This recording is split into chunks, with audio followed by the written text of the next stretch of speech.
the tale. True crime cafe where the whispers play, secrets hide, bodies sway. True crime cafe, in the night we stay.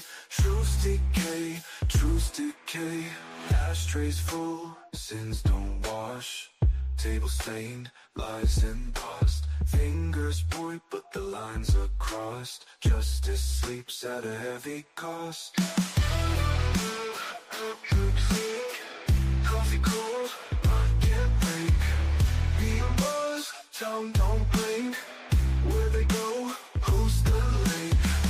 Echo in the corner, eyes like stone. Words like daggers, chilled to the bone. True crime cafe, in the night we stay. Truths decay, truths decay. Tango in the corner, eyes like stone. Words like daggers, chilled to the bone. Echoes of screams on a borrowed phone. The city of shadows, truths decay. Idaho in the corner, eyes like stone. Words like daggers, chilled to the bone. Echoes of screams on a borrowed phone. A city of shadows, you're never alone. Coffee cold, market break. Neon buzz, tongue don't blink. Where they go, who's the lake? Ashtrays full, sins don't wash. Table stained, lies embossed. Fingers point but the lines are crossed. Justice sleeps at a heavy cost.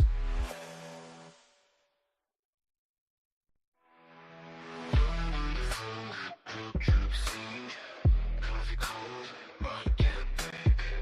Neon buzz, town don't blink. Where they go, who's the link? True crime cafe where the whispers play, secrets hide, bodies sway. True crime cafe, in the night we stay. Truths decay, truths decay. Tango in the corner, eyes like stone. Words like daggers, chilled to the bone. Echoes of screams on a borrowed phone. A city of shadows, you're never alone. Coffee cold, market break. Neon buzz, tongue don't blink. Where they go, who's the link? You're never alone. And the sirens wail, another ghost for the tale. True crime cafe where the whispers play, secrets hide, bodies sway. True crime cafe, in the night we stay. Truths decay, truths decay. Ashtrays full, sins don't wash. Table stained, lies embossed. Fingers point but the lines are crossed. Justice sleeps at a heavy cost. Coffee cold, market break. Neon buzz, tongue don't blink. Where they go, who's the link? Echo in the corner, eyes like stone. Words like daggers, chilled to the bone. True crime cafe, in the night we stay. Truths decay, truths decay. Tango in the corner, eyes like stone. Words like daggers, chilled to the bone. Echoes of screams on a borrowed phone. The city of shadows, truths decay. Idaho in the corner, eyes like stone. Words like daggers, chilled to the bone. Echoes of screams on a borrowed phone. A city of shadows, you're never alone. Coffee cold, market break. Neon buzz, tongue don't blink. Where they go, who's the lake? Ashtrays full, sins don't wash. Table stained, lies embossed. Fingers point but the lines are crossed. Justice sleeps at a heavy cost.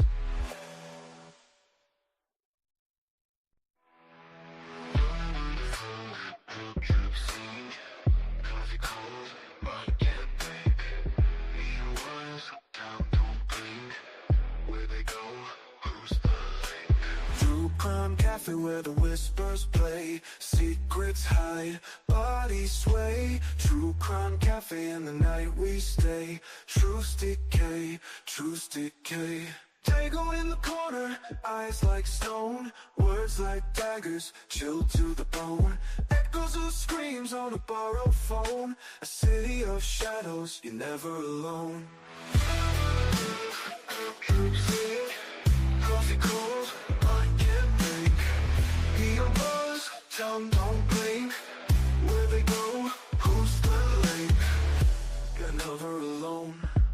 And the sirens wail, another ghost for the tale. True crime cafe where the whispers play. Secrets hide, bodies sway. True crime cafe, in the night we stay. Truths decay, truths decay. Ashtrays full, sins don't wash. Table stained, lies embossed. Fingers point but the lines are crossed. Justice sleeps at a heavy cost.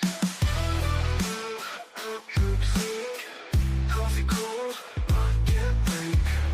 Be a buzz, tongue don't blink. Where they go, who's the link? Echo in the corner, eyes like stone.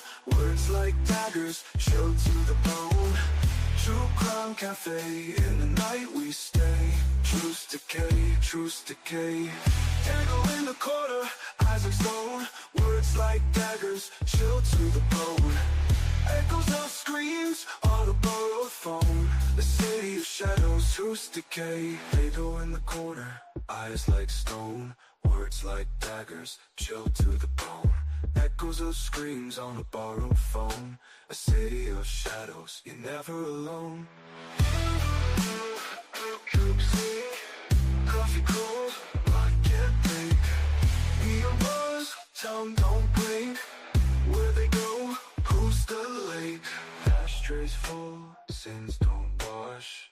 Table stained, lies embossed. Fingers point but the lines are crossed. Justice sleeps at a heavy cost.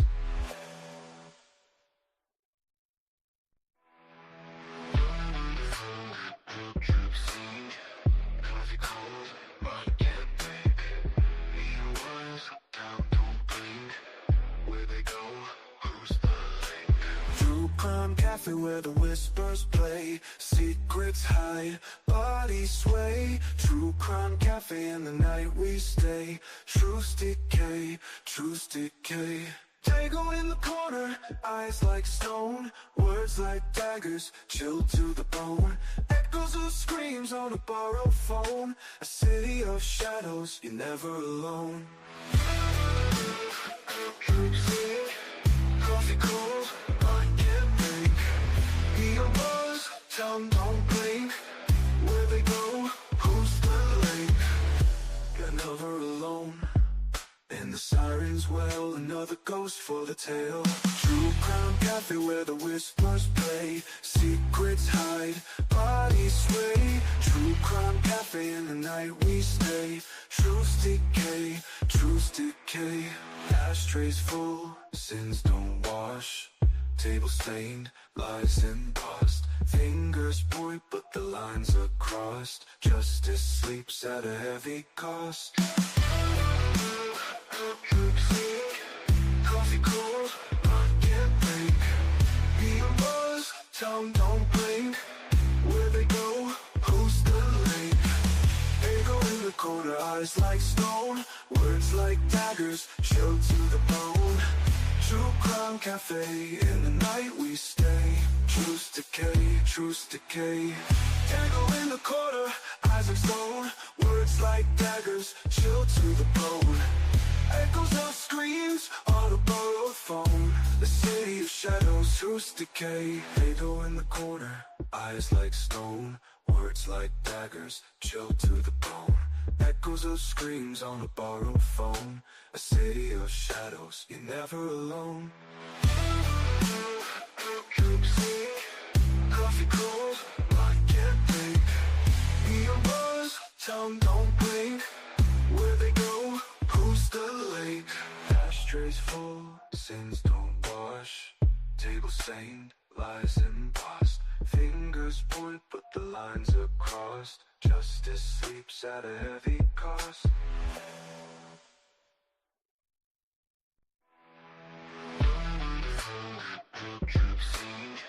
Coffee cold, I can't think. Even words, down don't blink. Where they go, who's the link? True crime cafe cafe where the whispers play, secrets hide, bodies sway. True crime cafe, in the night we stay. Truths decay, truths decay. Dago in the corner, eyes like stone, words like daggers, chilled to the bone. Echoes of screams on a borrowed phone. A city of shadows, you're never alone. Coffee cold, I can't think. Be a buzz, tongue don't blink. Where they go, who's the link? You're never alone. And the sirens wail, another ghost for the tale. True crime cafe where the whispers play, secrets hide, bodies sway. True crime cafe, in the night we stay. Truths decay, truths decay. Ashtrays full, sins don't wash. Table stained, lies in dust. Fingers point but the lines are crossed. Justice sleeps at a heavy cost. Coffee cold, I can't think. Be a buzz, tongue don't blink. Where they go, who's the link? Echo in the corner, eyes like stone, words like daggers, chilled to the bone. True crime cafe, in the night we stay. Truths decay, truths decay.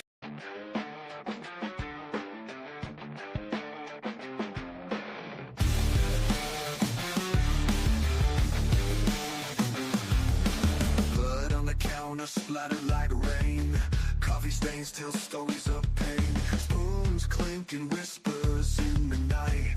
Beneath the night, shadows dance beneath the neon light. Who drank the poison, who lit the flame? Everyone's guilty, no one takes the blame. True crime cafe where secrets bleed.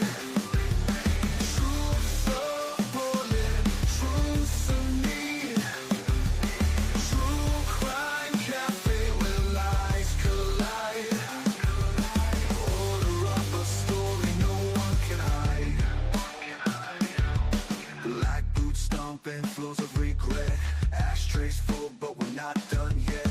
Clock ticks louder, the walls close in. Every sin tastes like original sin. Who's the killer, who's the saint? Fingerprints smudged, they don't paint. Truth or dare or just pretend? What's the start, what's the end? True crime cafe where secrets bleed.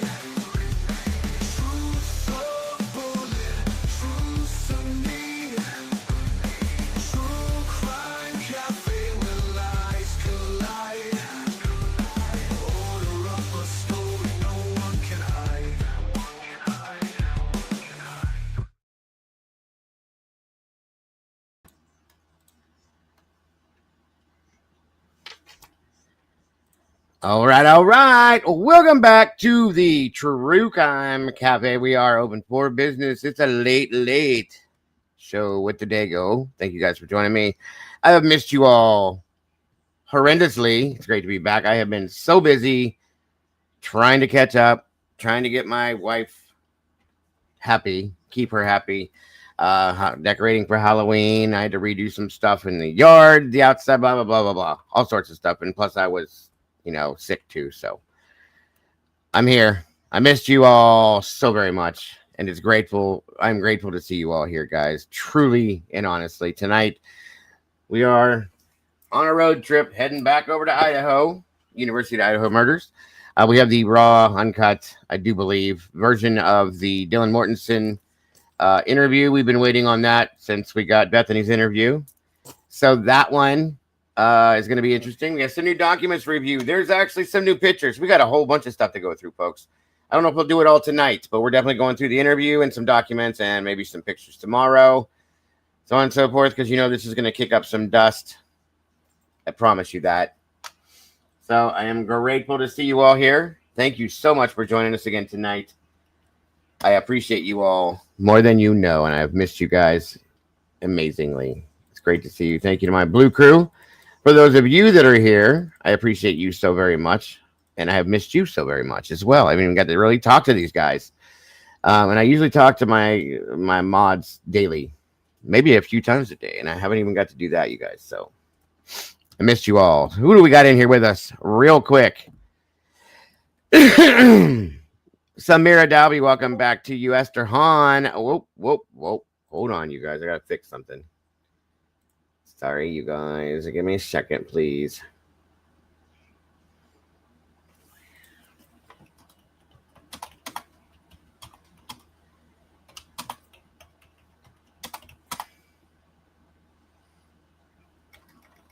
Sorry.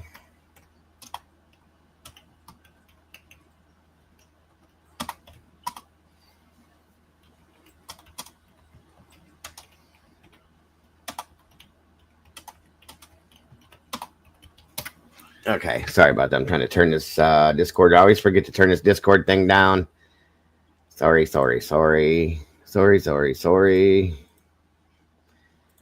All right. Back to where we were. Anyway, Angel D in the house. Miss Donna Salamander, good to see you. Tiger Pipe, welcome back. Jody Walters, great to see you tonight. Miss Cat K, always happy to see you. Of course, the lovely and amazing Cat Lady. I have missed you so much, lady. J. Marie, welcome back to you. Kent Corbett, my brother, great to see you. Great to see you today in here. Appreciate you much. Miss Rowena, always happy to see you. Esther Hahn, welcome back to you.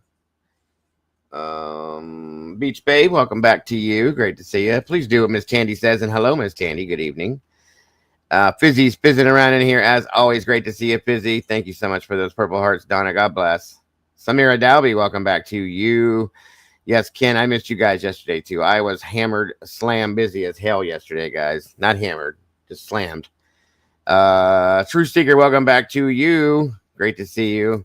I'm still not feeling 100%, but I'm getting there. I can't let this go any longer just because of the way I feel. So got to do what I got to do in here. There is my Lucci. I've missed you so very much too, Miss Lacey. Beep yourself. I missed all you guys like crazy. It's exciting to see you. It's crazy that I get excited when I see you guys, but I do. Beep. Honk. Toot. Miss Mary Holt, welcome back to you. Guys, please, if you will, share this out. Let everybody know what we're doing in here tonight. It's going to be interesting for sure. God, I wish Eddie would join me. Jennifer Meineke, good to see you. Sweet Melissa, welcome back. Great to see you. Yes, all hail Lucci Morningstar. She's going to be explaining some things. I hope you're ready, Lucy, especially through these documents. You know how that goes. C-Jag, welcome back. Great to see you. I'm sorry to hear that, Esther. It's wonderful to see you. Jody, thank you so much for those hearts. God bless. I don't know what's going on with Willie. You guys, unless I missed his response. Tony Duong. Good to see you, my friend. Thank you for joining us. He hasn't responded back to me, and I haven't seen him do anything on his channel, so I hope he's all right. I'll say that much. Willie's a good guy. I consider him a friend, and it's weird that he hasn't responded, unless he's having some technical issues or something. Now, one thing I want to say before we go any further, and I'm going to ask this nice. You guys know how I am. I requested this before, but I need to make a statement with this, okay? And it needs to be heard. Please and thank you. Stevie Irwin, hello, my friend. Good to see you. Jacob Monster, good to see you too. Give me 1 second, you guys. I've said this before, and I have reasons why I do this, and I need this to be understood. Nobody in here is a bad person. I don't consider anybody. I think everybody in this community is amazing. Even the people that don't really care for me. They got to William. Oh. I'm looking for him. But I've asked before, and I really, truly want you guys to please do this. And the mods already know it's no big thing, but do not. I've asked before, and I don't want anybody to do it because there's reasons that we have moderators in our channels, okay? So I don't want anybody blocking any moderators so that you don't have to see what they say. And if a moderator speaks to you, please don't be rude unless, you know, they're not going to be rude to you. So please don't be rude to them, and just don't ignore them when they say things. That's all I'm asking everybody. Just be respectful. Truly, that's it. Just respect them. They will respect you. And if they don't respect you, which I know is not going to happen, I will deal with that. But they will, because they're amazing, 100%. So that's all I'm telling you. Because if it, and I'm not trying to be mean, but if I find out that happens, I will have to have you removed from the channel, period. And Lucy is itching her fingers. Okay. So I don't want her to have to do that. And I love every one of you guys so very much. That's all I'm asking you. Please be respectful of all moderators. They will be respectful of you. No ignoring them. No nothing. Because I'm done playing any games. That's all. Wonderful to see you, Miss Emma. Thank you for being here. Again, SRB. Yes. I got my SRB in the house tonight. I missed you guys a lot. I hope that's not true, by the way, Stevie. I truly don't. Jaga Monster, I will get your question here in 1 minute, my friend. Let me get everybody in here first. Tony DeWong, again, good to see you.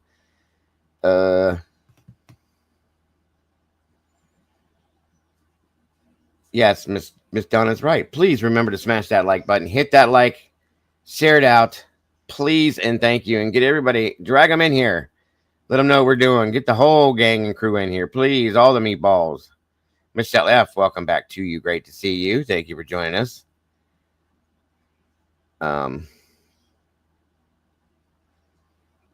Message received. It sure does. It sure does work both ways. It has. In Stitches, great to see you. Thank you for joining us. Appreciate you very much. And that wasn't directed at any specific person, by the way, folks. That was directed at everybody, just so everybody knows. I wasn't talking to no specific person.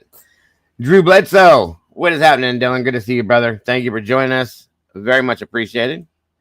Already with the $4.99 super chat. We got 1 out of 10 on the goals. Thank you so much, Dylan, for that. God bless, bro. God bless. Very generous. Appreciate you. That's 100% how I feel, Miss Emma. If you don't have nothing nice to say, you ain't got to say it at all. I agree with that.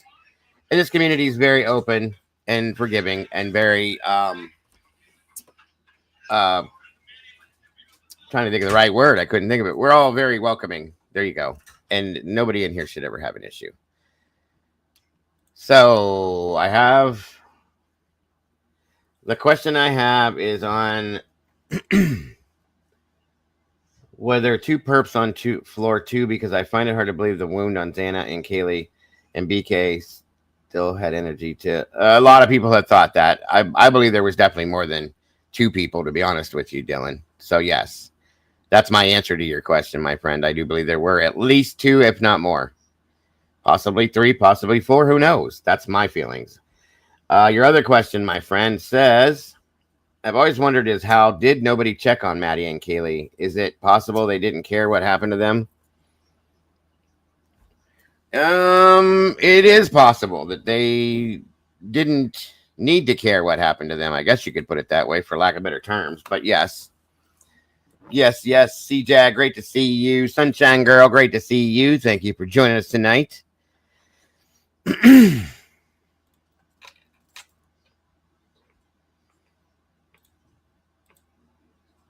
Come on in, everybody.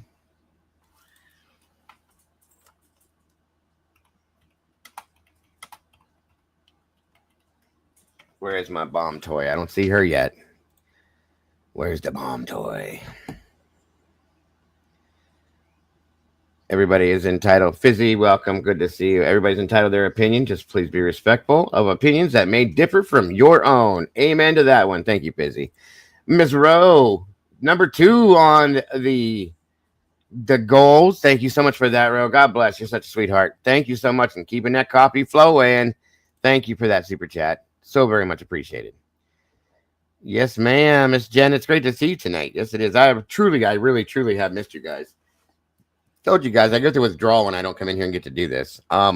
This is like therapy to me, as crazy as that sounds. Mittens for Kittens, good to see you. Mittens for Kittens. Yeah, I actually covered that, Mittens. Quite a while. God, that's been a long time ago. I can't remember when it was, but I did.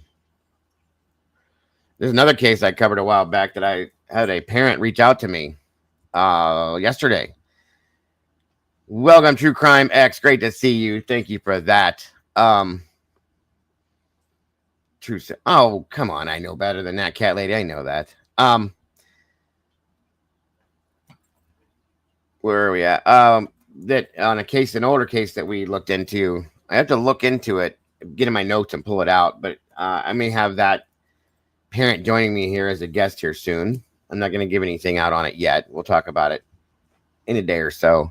Just giving you guys a heads up that that's coming down the road.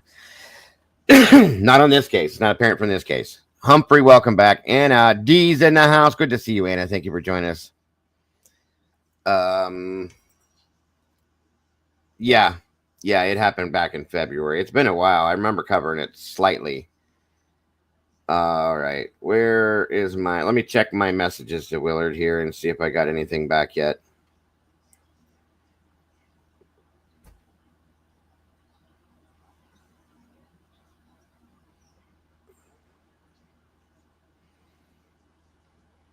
Unless Willie did say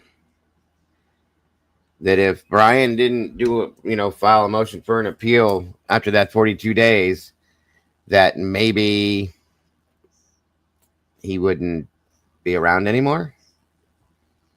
Maybe.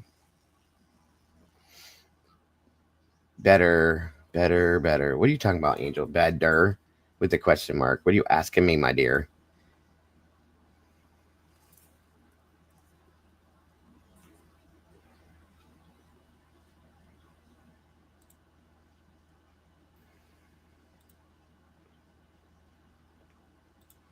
I'm grateful to see you all here. Thank you all so much for joining me tonight for another late night with Dago. We got some interesting stuff to talk about for sure. I am me, and you are you. It's great to see you. 92 peeps in the house, guys, with 59 likes. What are y'all doing? Give me a break here. Come on, please and thank you. No. Maybe then. I don't know, Fizzy. I don't know. It could be. He hasn't responded to me, which he Willie always responds to me. So I hope there's nothing wrong. We had another question from Jacob here. What do we got going on, my friend? It says, if there were two perps involved with this crime, how did they get to King Road? I doubt they walked, because what if they went south? They had to leave. I'm telling you, Jacob, that's my thought. It always has been. That they walked, my friend. I don't believe there was a car involved. Dylan's in the house tonight. Good to see you. Hopefully, maybe Dylan will join me up here. He usually has good points and thoughts on what we talk about. The bomb toys in the house. Look who's here. Look at this. Welcome back to UTBC. Great to see you. Dylan, great to see you, my friend. I am hyped as well. I'm just hyped to be here with you guys. I truly am grateful to see you guys tonight. I missed you guys a lot. I'm going to make a statement about something too, guys. Nothing bad. Beach Babe, great to see you. I want everybody in this community to know that if something were to happen to me and I disappear from here and I just no longer... Okay, well, we'll fix that, Angel. Don't worry about it. Oh, you did have something. Okay, so no mods blocked, all that. I appreciate you being respectful of that, Angel. God, I really do. I missed you too, CJ. So we'll make it all work out. That's all it is. So what I was going to say, Miss Denise, welcome back. Great to see you. If something were to happen, folks, and I disappear from here and you just don't see me anymore, okay, there's people that know how to reach out and find me. But I want everybody in here to know something. And that's everybody, because this is pretty much the core of the community that I've had for years. Even you new people. This has been probably, if, I'm not saying it's going to happen, you guys. I'm just saying if something were to happen. I want this out there before anything could ever happen. You know, we never know. Tomorrow's not promised. Something could happen to me. Who knows? Okay, I just want to say this. This has been one of the most exciting and meaningful experiences of my life. The people that I have met in here, all of you, I want you to understand something. When I say I love you, I truly mean that, okay? That's facts. I absolutely adore all of you guys. And I am more than appreciative for everybody that has ever come in here, even if it's one time, just to say hi and leave, okay? Because you guys made me what I have and who I am out here right now today as we speak. You created this channel, basically. I put it together and you guys made it happen. So I want to thank every one of you for that. And I want you all to know this this means everything to me. It does. Besides my family here, you are my family as well. Truly, that's facts. Okay. And I just want everybody to know I want to thank you all for everything you've done for this channel, for myself, for this community. For me personally, it means everything to me. It truly does. Okay. Too fast for please. Welcome. Good to see you. Norma Fralin, you too. So if I disappear, something happens, I want that known before anything else comes out of it. Okay. Just never forget that. Never forget that how important you guys truly, truly are to me, and always have been, and always will be. Okay. I just want that known. So thank you. Welcome, Miss Jenna. Good to see you. Banama Mom, great to see you. Canna Crystal, it's been a long time. Great to see you, Miss Crystal. Curious Rose, always happy to have you here. Thank you so much, Rose. And I as well. I really, truly do. Eddie's in the house. Thank the Lord. Great to see you, brother. I agree with that. It is truly the best community on YouTube. I'll argue that till I can't argue anymore. Okay, good to know. Good to know. As long as everybody's good. Doc, good to see you tonight. Thank you so much, Samira. No, I didn't see it, Stitches, but I kind of had, me and some of the mods have talked about this, and that's kind of what our thoughts have been on that the whole time. So yeah, thank you so much, all you guys. I love your kind words, mean everything to me. No, I'm not going anywhere, Annie. If I'm not here, I won't be anywhere. I'll put it that way. I will do that. Oh, well, thank you so much, SRB. We got number 3 out of the target. Another super chat. Keeping that coffee flowing. Thank you so much, SRB. God bless. You're an angel. Appreciate you so much. I drag you around my house, car projects. Well, I appreciate that too, C-Jag. That's sweet. Yes, absolutely. That is awesome, Crystal. God bless. Congrats. Good for you. Grateful to hear that. Well, I'm going to do my best. Thank you, Cassie, so much for that. There's our baby in here. She's our youngest one, the sassy one. Great to see you, Sass. Thanks for joining us tonight, hon. Number 4 out of 10. We're getting there. You guys are amazing. Oh, shit. And here comes Kat right behind her. I feel like I'm chasing a race here. We got the train rolling now. Oh, buddy. Thank you so much, Kat, for that. We are number 5 out of 10, guys. I probably put too many up there, but I put it up for 2 hours. So we got 2 hours on that. It is what it is. Even if we don't hit it, you guys are all so very amazing. I appreciate you all so very much. You have no idea. That train's a moving. Somebody blew it up.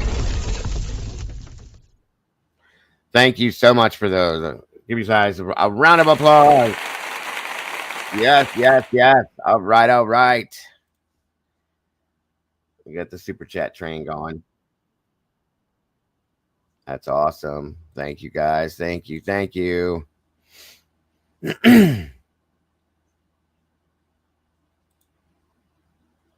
Well, and I appreciate that that's the choice you make, Cat Lady. I wish you would do more and get out there and do more things, but if that's your choice, I'm glad you spend it with us. That means a lot. It really does. Uh-oh. Carmel. Oh, my God. Yes, Michelle. Thank you so much. Number 6 out of 10. You guys are killing me tonight. Frank Reeder. Thank you so much for joining us, brother. Great to see you tonight. Michelle, that was amazing. God bless. You guys are so generous tonight. Good God. Again, guys, donations are not expected of any sort whatsoever, but they are so very appreciated. Whether it's these targets here for these goals, Venmo, PayPal, Cash App, whatever it is, please, we appreciate you so very much. Too fast for please.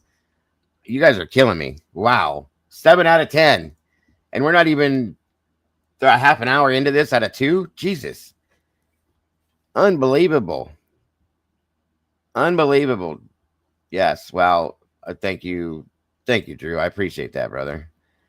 I'm trying to catch up. Ruby Slippers, it's been a minute. Great to see you.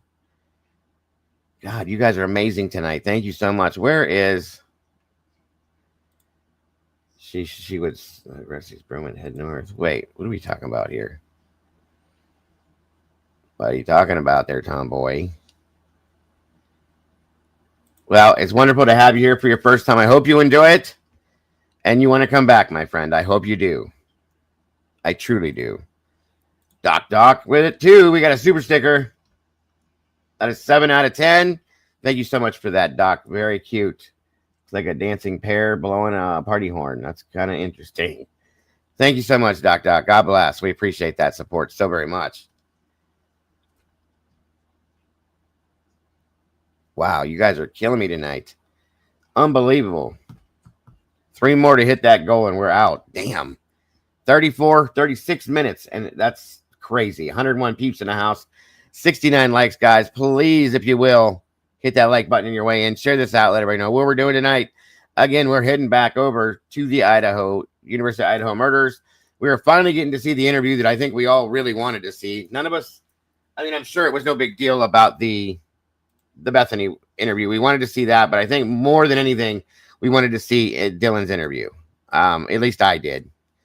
You know, I think we want to see it all. Truly, I remember Dylan said he wants to see everything, as do I. I know Eddie does too, and I do too.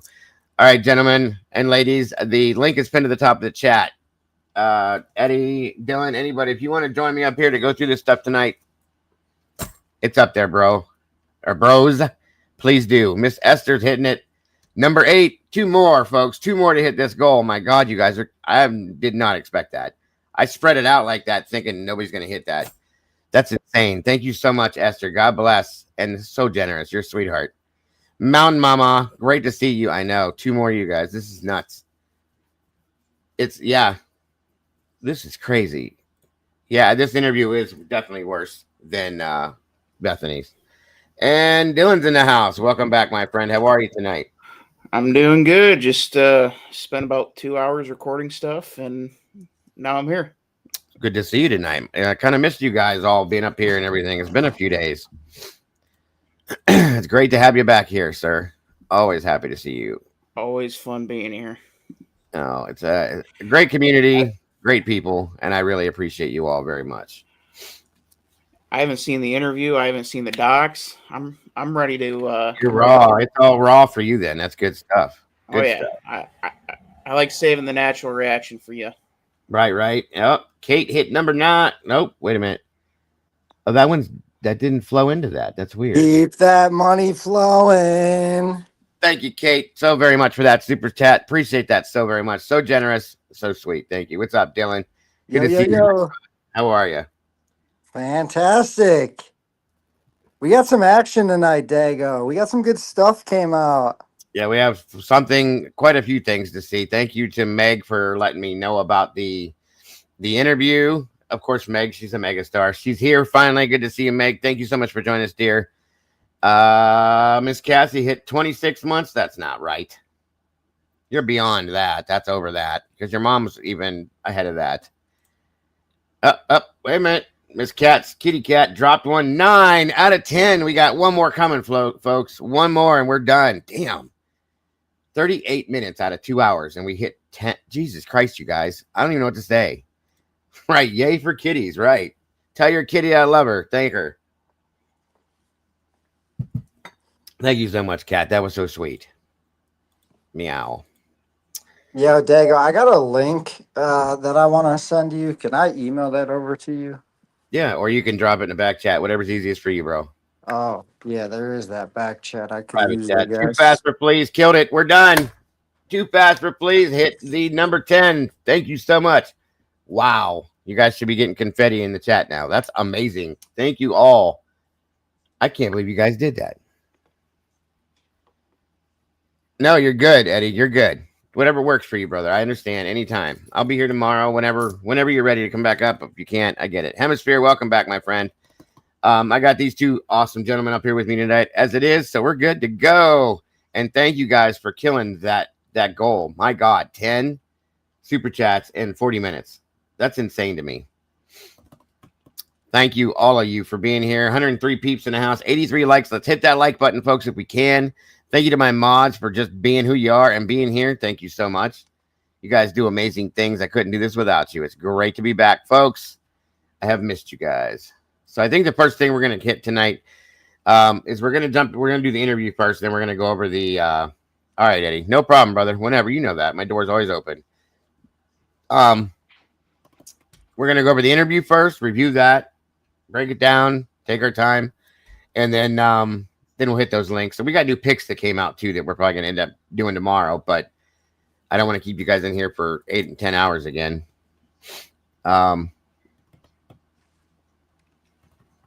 Yes. We're gonna be talking about these photographs too. I didn't even know they dropped. I had to ask Tomboy about it. That's not childish. I like it too. SRB. Thank you guys so much for joining me tonight. 104 peeps, 84 likes. We're almost there. We're almost there, guys. If you have not yet subscribed to this channel, please do it. I appreciate it so very much. Share it out. Let everybody know what we do over here. Let everybody know about this community, and let everybody know that they are welcome here always. The only thing we ever ask, the only rules that I have is that you respect each other. You don't talk down to each other, and you do not ever disrespect the moderators. I don't care what you do with me, but not the mods. And if somebody has an opinion, a feeling, a thought, a theory on anything we're talking about, please respect it, even if you don't believe in it or agree with it. That's all we ask. All right. Was someone talking crap in the chat? No. I just put these things out from time to time just to make sure, because I get new people that come in here all the time, and there's a few people that have been here for a while that I haven't really spoke on that yet. So I just put the only things we have out there. Oh, we got the Bash brothers, the Dylan brothers. The Dylans talking about Dylan tonight. This is crazy, bro. Two Dylans talking about Dylan tonight. This is going to be interesting as hell. The three Stooges. It's the the three 3Ds tonight. Stooges. The 3Ds. Jesus. Mm-hmm. Oh. Who was the DD Dago? Yeah, right. Huh? The Who was driving around? There's a lot of D's involved tonight. That's a whole lot of D tonight, folks. Truly. Wow. I'm not even sure that's PG. This is PG-13 channel, Dago. Yes. Yeah, we go R occasionally, but you know, it is what it is. I just try to be respectful because there's a lot of ladies here. That's all. But most of them can handle more than a lot of us guys can, so believe that. And of course it did, Cassie. Cassie being the youngest probably in here. Hers went directly right to the gutter with that. It always does. She's a mess. We love her though. Whole lot of D, huh? Yeah, see? There's her mom, SRB. You see where she gets it from now. And she said, whatever. You guys are killing me. I love it. I always say your mind doesn't have to go to the gutter if it's always there. That's a good point. That's Cassie right there. I remember them days. To be her age again would be so fun. See, here they go. Whole lot of D in the house tonight. That's so funny. I did, Ro. I did see it. Yes, thank you. Oh, yeah. You're going to have a good time in here, Frank. We have a good time. It's a great community. We talk about all sorts. Debbie Clark, welcome. Good to see you tonight. We're about to kick this off, guys. I was just trying to make sure everybody got in here.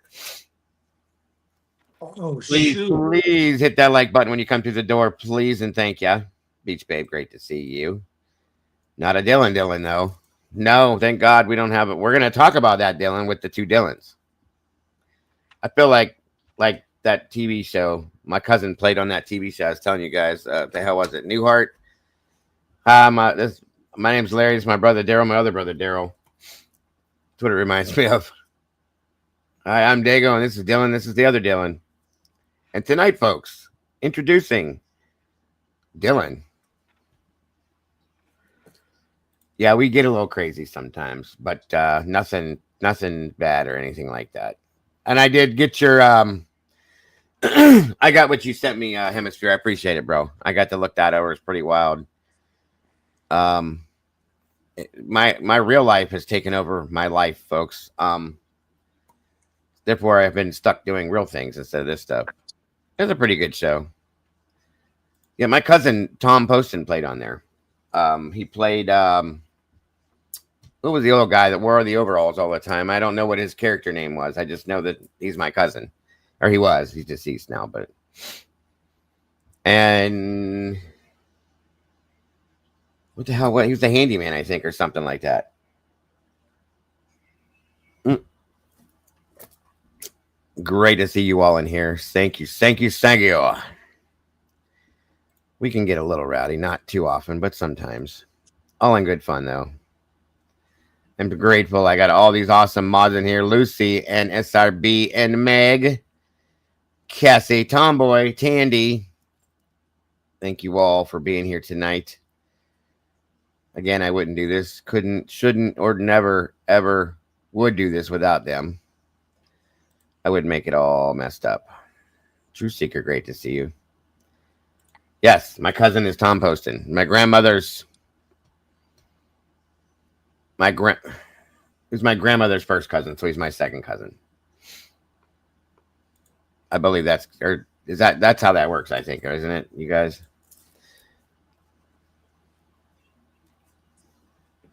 No, it wasn't Ralph. It was something else, Humphrey. I can't think of what the hell his name was on the show. My grandmother used to force me to watch it because we were related to him to support him. I'm like, okay, Grandma. It was actually a pretty good show. That first one he did, I didn't like that first show, the Bob Newhart show. I didn't care for that one. But the new one, it was pretty good. Larry and Daryl 116 peeps, 89 likes. We're almost there. We can do it. Hey, Dago, is it the studio chat that I can send it to? The private chat to the right side there. It'll say private chat. You can send it there. But it might be for you. It might be studio chat. Yeah. Okay. 3 people. Yeah, that makes sense.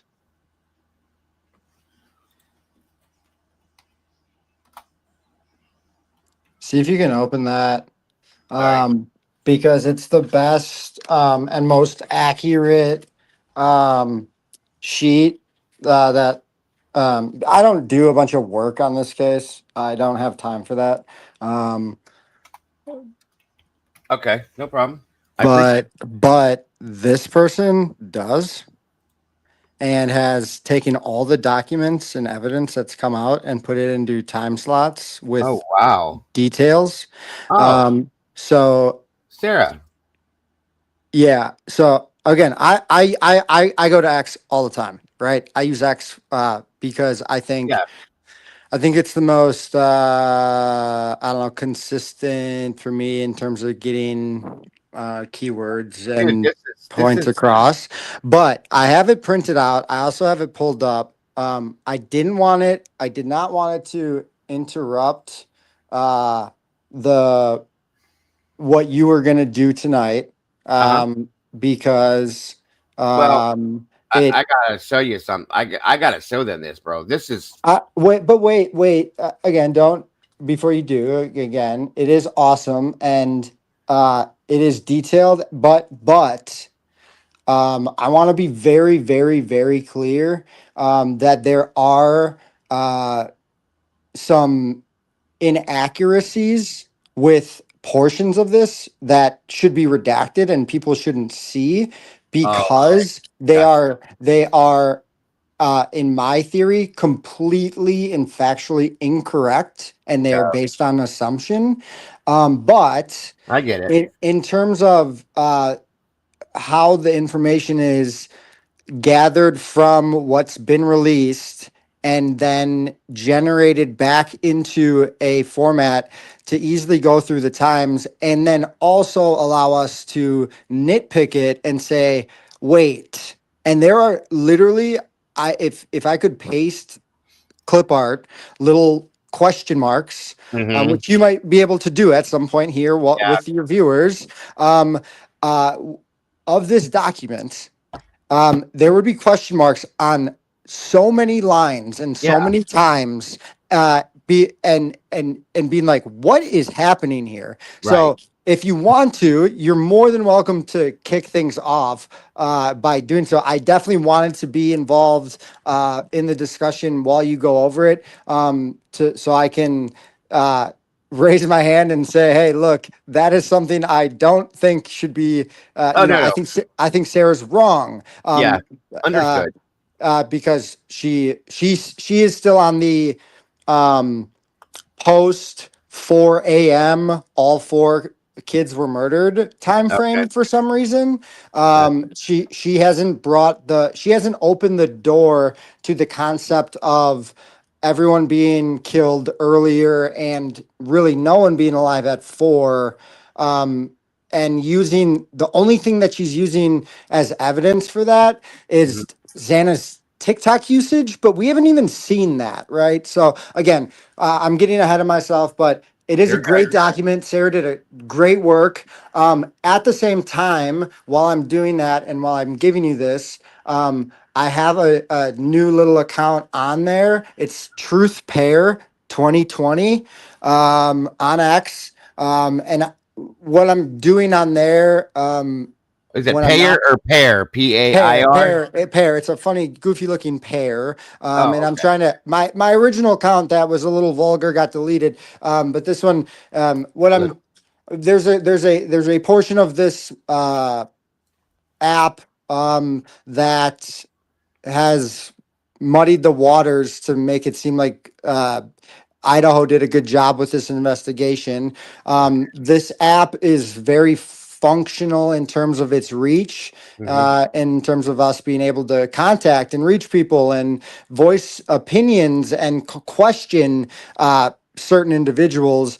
So we have to use it as a tool, not only YouTube. I know you don't like to go on that space, and you said you haven't been on because it is Well, a no, nasty space. don't get But me wrong. I do go on X. I watch you, dude. I was following you and a couple other people that are on there, out of respect and stuff, because I do respect your thoughts, feelings, and stuff. When I watch you and a couple other people, but I don't hang there anymore because it's rough and it just gets yeah, nasty in there. So, yeah, but and they've been able to they were able to functionally remove my account and get it suspended, not yeah, based on, again, I'm going, this broadens the picture to a, a freedom of speech type thing where I was on there, and did I ever threaten anyone's life? No. Did I ever spew any lies, like in terms of like factual lies? No. I was asking questions, I was calling people out, and that got me suspended on there, which is a shame, but it's what they're doing in this case. So yeah. not only did they do it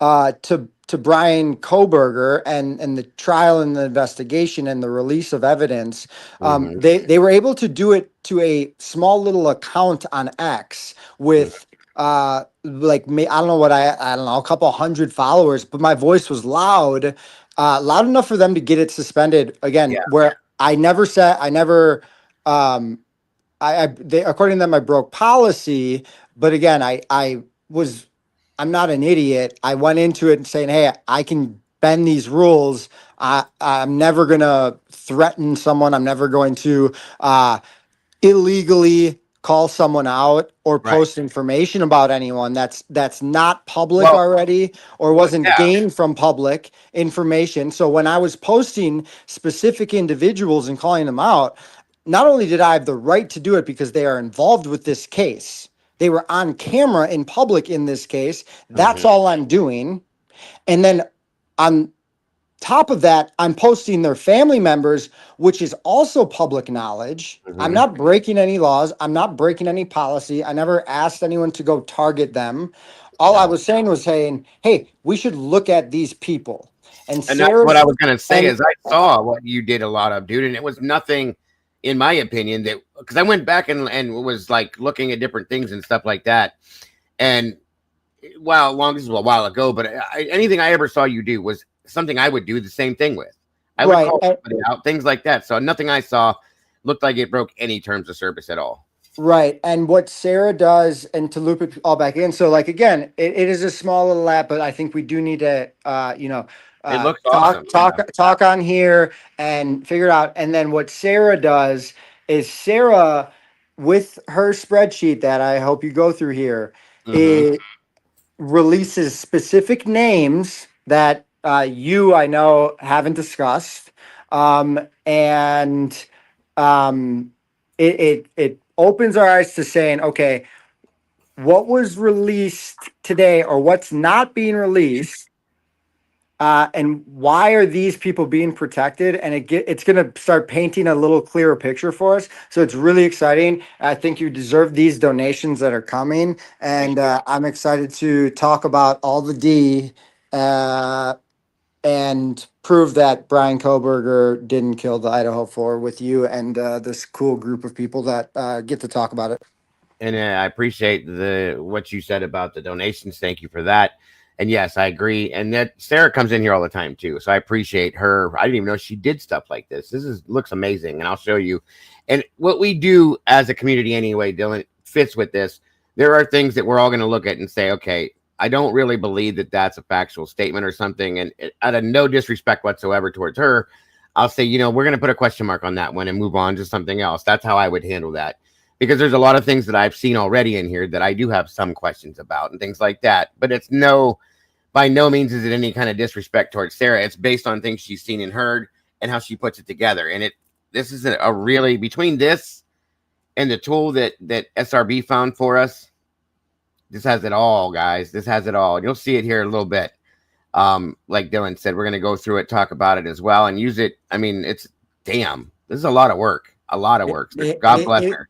Yeah, and she's been really good about releasing, letting the public know when things were released, and then I don't know if she used ChatGPT to collectively put this all together, but it's color coded, so it's Great. easy. It's easy on the eye, and very easy to read and like differentiate and break down. So I was able to copy and paste it and print it out, so I can handwrite my question marks on it. You can also copy and paste it into your own spreadsheet to save it for yourself, which I would suggest doing because who knows before this sheet is not available for us to just click on it. And so I have a backup copy saved that I'm making my own updates to and have made my own updates to that looks different than this. But I'm not comfortable sharing it right now because it still includes a lot of stuff that I haven't deleted from the sheet because it's one of those like things where I'm just like, I'm not sure that it could still be the case type thing. But what she did here is awesome, and you can use it to recolor code however you want. I didn't even know Sarah had. Does Sarah have a channel? I didn't know she had a channel. I don't know if she has a channel. I just sent that to you via X. So she has an account on X, and she's got a good following of about 1,700 people on there. I suggest everyone go follow her. She's Sarah D Irish on X. She's been good. How do I describe what she's been doing? She has been accurately getting us to the documents that have been released, like when they've released. So on X, when I have an alert for her, she tweets something with, "Hey, documents were released," and boom, they were there. And then so since then, she's taken that, and at no point have I really seen her. I've questioned her on a couple things. You can see in her replies, or on my Truth Pair account, you can see I have questioned her a couple things on the document, and she hasn't replied yet. But again, that's just I'm doing it in a respectful way. I'm saying, "Hey, Sarah, I appreciate your document. I think it's awesome. But whoa, like your whole portion of the spreadsheet is based off of this. Like, why? Like, this is just bait for the public." And I really don't want to do that. So when going through these documents, and after seeing or the sheets, after seeing the first couple lines, that you can start with just the Moscow police and the initial grouping of kids that were interviewed, and we can have a 2-hour discussion right now. Sounds like a plan. Plenty to do then throughout the week, obviously. And this, I knew the interview is going to kick it off again. The documents, of course, now we have this as well. So there's going to be quite a bit. Welcome, Maori. Good to see you tonight, my friend. Thank you for joining us. I appreciate you. And so, guys, plenty to do. Thank you for sending this over, Dylan. I appreciate it. And Sarah, I don't see her in here tonight, but God bless. Thank you for doing this. I mean, damn, this is amazing. the people that put the work in, folks, I really have a lot of respect for any version, whether it's a creator or a subscriber or whoever or part of the community. I appreciate all the work like both Dylans have done on this case, the stuff Eddie's done, obviously the stuff Sarah's done, the person that put together the other tool that I showed you guys that we can go to whatever we need to in this case and find it. Along with this, like, we can get anything we need out of this now, and I love that. So, and if you can't find it that way, let me get a hold of Eddie. He's got notes on anything and everything on this from day one. So it's awesome. And I appreciate the community for being so involved and passionate about this. We're all on the same page with this, you guys, and we all want justice. I think 93% of us, what's up, Scotty? Good to see you, brother. 93% of us believe that Brian Koberger is 100% innocent on this. And if he's not 100%, at least 50. There's people that believe he's at least 50, that somebody else may have helped him do it. But most of us are, right there with this because we've seen what they did on this investigation or their lack of. Okay, there wasn't one. This wasn't a real investigation. There's definitely something wrong going on here. There has been from the beginning. Excuse me. And it just gets better and better and better. And every time we have something new that comes out, as this interview we're about to view, these documents, there's more questions that compile on top of the other questions. We have never gotten answers on this for what we want.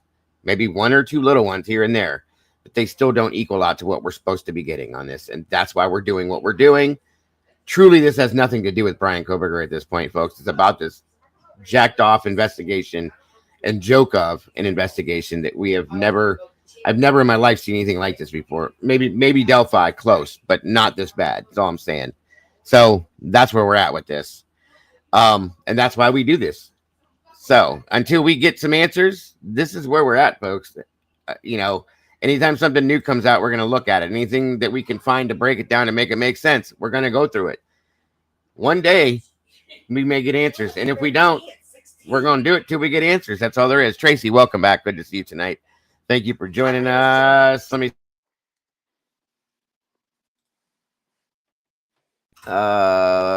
Miss Denise, I said hello. Scotty's in the house. I think I got everybody. Contessa, welcome back to you. Hold on, you guys. And Detective Mowry, of course. All right. Well, let's check out this interview first and foremost. But yeah, Dylan, that's awesome. Thank you, bro. I appreciate you dropping that. That's damn. A lot of I can't wait to see Sarah and thank her. That's awesome. All right. Oh, and guys, please, if you're on Twitter, jump over to I guess you'd have to re-follow because the other account was dropped, but Dylan had another account on Twitter that they banned, blocked, got rid of, whatever they do over there.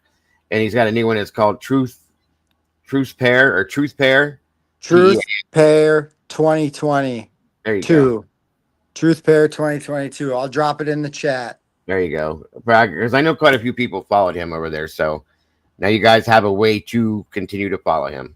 Right. Thanks for giving that back. I know I wanted it because I like to follow what you're doing. Well, yeah, and I've been able to, with my use of the account, been able to infiltrate some people that are actually directly involved in the case because they're children and like to make stuff up, and they stepped on their own tongue in some sense, and it's fun. There's been a lot of that happening. Yeah, but no, that's is other Dylan here ready to go through these documents with you? Oh yeah. We're gonna break these documents down for sure. I've just been comparing the crime scene photos to the body cam. Mm-hmm. Oh, yeah, definitely. That's a good thing to do too. Something I was planning on doing too. Well, yeah, because that's a big time gap, right? Yes. Because what we're looking at as outsiders, the way we should be looking at it is big picture, right? Mm-hmm. What things are very far apart in time, and do things look significantly different in those time frames, right? Are there different things there? Were things moved? What was moved and why it was moved? Yeah. All things that comparing body cam to photos is awesome to be doing, because really nothing should have been touched from the time those Hunter and the police are at the top of the steps there to the time that those crime scene pictures are taken. Nothing should have been touched. That's right, but we all know that things were moved. I think there was a lot of things that shouldn't have been done that were done, and yeah. Thank you, SR. I didn't know you could do that in here. That's awesome. There's the link for Dylan's Twitter, guys, or whatever, X. I don't like calling it X, but whatever. Jump on over there and follow him again, guys, because he's always got something interesting to say. He's been making noise on this from day one and making sure that the facts get put out and not the bullshit. So trying to get some comedy in it too, some dry humor. It's not funny, but 3 years later, it's starting to become a little bit more of a comedy scene. Well, there's too many things in it that are kind of so stupidly right. Exactly. As time goes on, it continues to get funnier because there's more funny stuff. So it's like, okay, this is the show keeps going on, and if you're on the other side of it, I can see it being exhausting and annoying, and it's like your team is losing and there's no end in sight, right? Like you have the football, you have the guy in jail, you have what you want, but nothing is going your way. That's all you have. You are on an empty field in the rain by yourself with nothing else except the football. And once we get the football, then you're fucked. Yeah, it sounds like a Browns game to me, bro. Just saying. They just beat the Packers. Yeah, I know. That was in 3 minutes. They played the whole game in 3 minutes. That was insane. Joey Flacco, elite. Don't even get me started on that game. Like, I thought we were done. Sorry for the sports talk, folks, but I got to brag on that one. Elite. It was crazy. Welcome, David. Good to see you. Yes. Everyone bring your friends and family, invite them into the video here. It's going to be a fun, I don't know how long Dago's going to be on here, but we're going to be here for a little bit. I've got time. You should tell your family and friends to jump on now, because going through this, it'll add more fuel to the fire and get people talking, not only on YouTube, but in real life and on X and everywhere else, because there's a lot of good stuff that points to Brian Koberger not having anything to do with the murders. And there it is. Like we've been saying, there it is. Oh, speaking of which, I'll even do this for you guys real quick, because I have my own. Give me one quick second here to do this. It's probably going to flip-flop, but hold on. 1 second. I'm going to move this around real fast. It is, I think this is going to work. The video is only 5 minutes? The interview? Are you surprised? I mean, based on the paperwork from Judge Hippler, or not the paperwork from Judge Hippler, the paperwork filed yesterday for what they want to redact from some certain stuff. Why would they give it you think Dylan's interview, based on what we've seen so far, if I was the line setter and you and Dago were betting on how long the interview with Dylan was, after, I would have set the line at about 15 minutes. They didn't. Well, Bethany's wasn't very long either, if you remember. Right. So again, this is all par for the course. They didn't want to interview them, right? They didn't. Right. They didn't want to. We don't need to. They're victims. They're victims. Yeah, and this shows that happening. So now we're gonna really start to see some people's get a little tight, because they are now on video, and we are watching them and can put a face to the name and say, why didn't you? And we can watch reactions too, Dylan. Right. Like live reactions to questions and things where you can see body language and you can see the uncomfortableness, other than just hearing it in the body. It's going to be different here. That's important. Yeah, let's do it. Tell your friends. Tell your families. All right. Let's All right. watch it. Welcome, guys. Again, thank you for. There's more interviews than this one. This was the initial first on the 13th at the station after the body cam that we saw. So here we go. Here we go. Exactly, Tandy. All right. If there's any audio problems, guys, please let me know right away so I can fix that.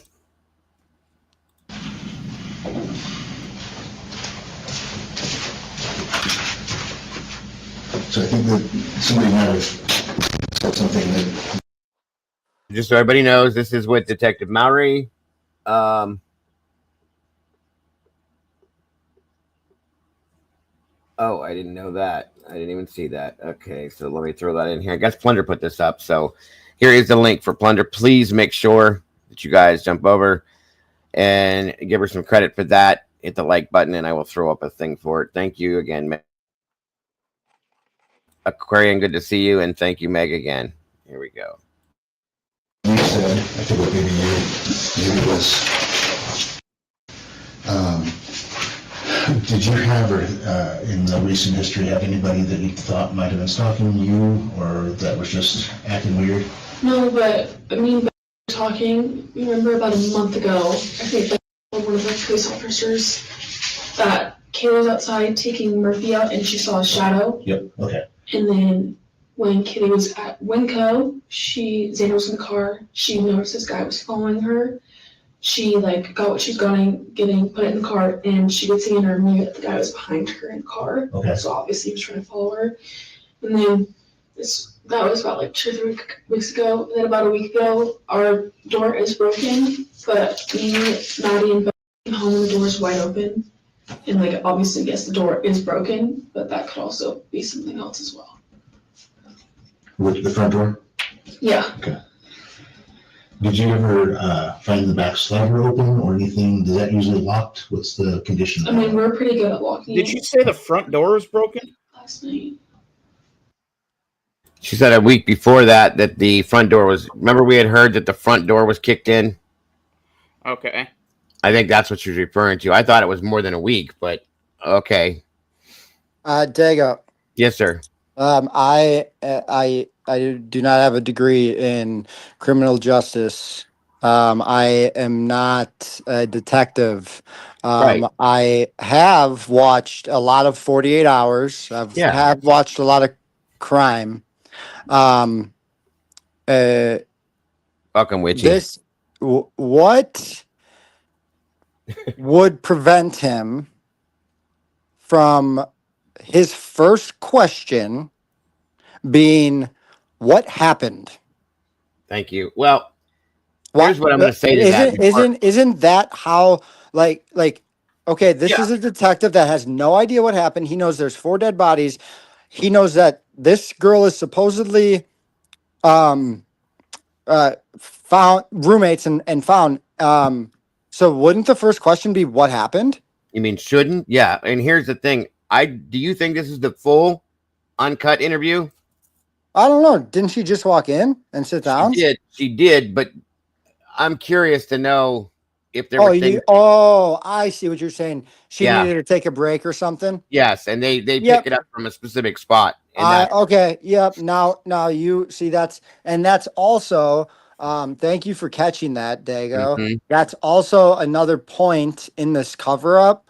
And what they're trying to do to us is saying, well, we didn't release the footage before that bathroom break because they were discussing this. And at this point, it doesn't matter. They're picking and choosing what that is. Well, and that's my point, dude. 5 minutes in a quadruple homicide murder case, and you're a possible witness to them, or in my opinion, a possible suspect. This should be like a 3-hour interview. Okay. So let's be nice, and treat people how we would want to be treated. And if we were in her shoes right now, let's say you're right. And this is clipped, and this is starting at them just talking about a potential stalker and Murphy, right? That's where we're at. And it does sound to me, Okay. if you think about this, yes, this sounds like this was picked up from another spot. Okay. Okay. What time are we at now? Can we go just run it back real quick to the start Yeah, and because I see? had a couple people that just popped in that didn't get to see this. So yeah, we'll start from the I, beginning again. I will Yeah. say, I will say this: I am very troubled by the fact that there isn't a timestamp on the camera. Okay. And there's another thing. Yeah, it's okay. So where's this video? Where was this dropped? Was this in? Plunder put this out from what I understand. Meg gave me this earlier. Wait, this is just from somewhere online? This was another channel that put this out the way I got it. I can't find it.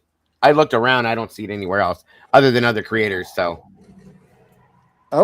welcome, Gianna.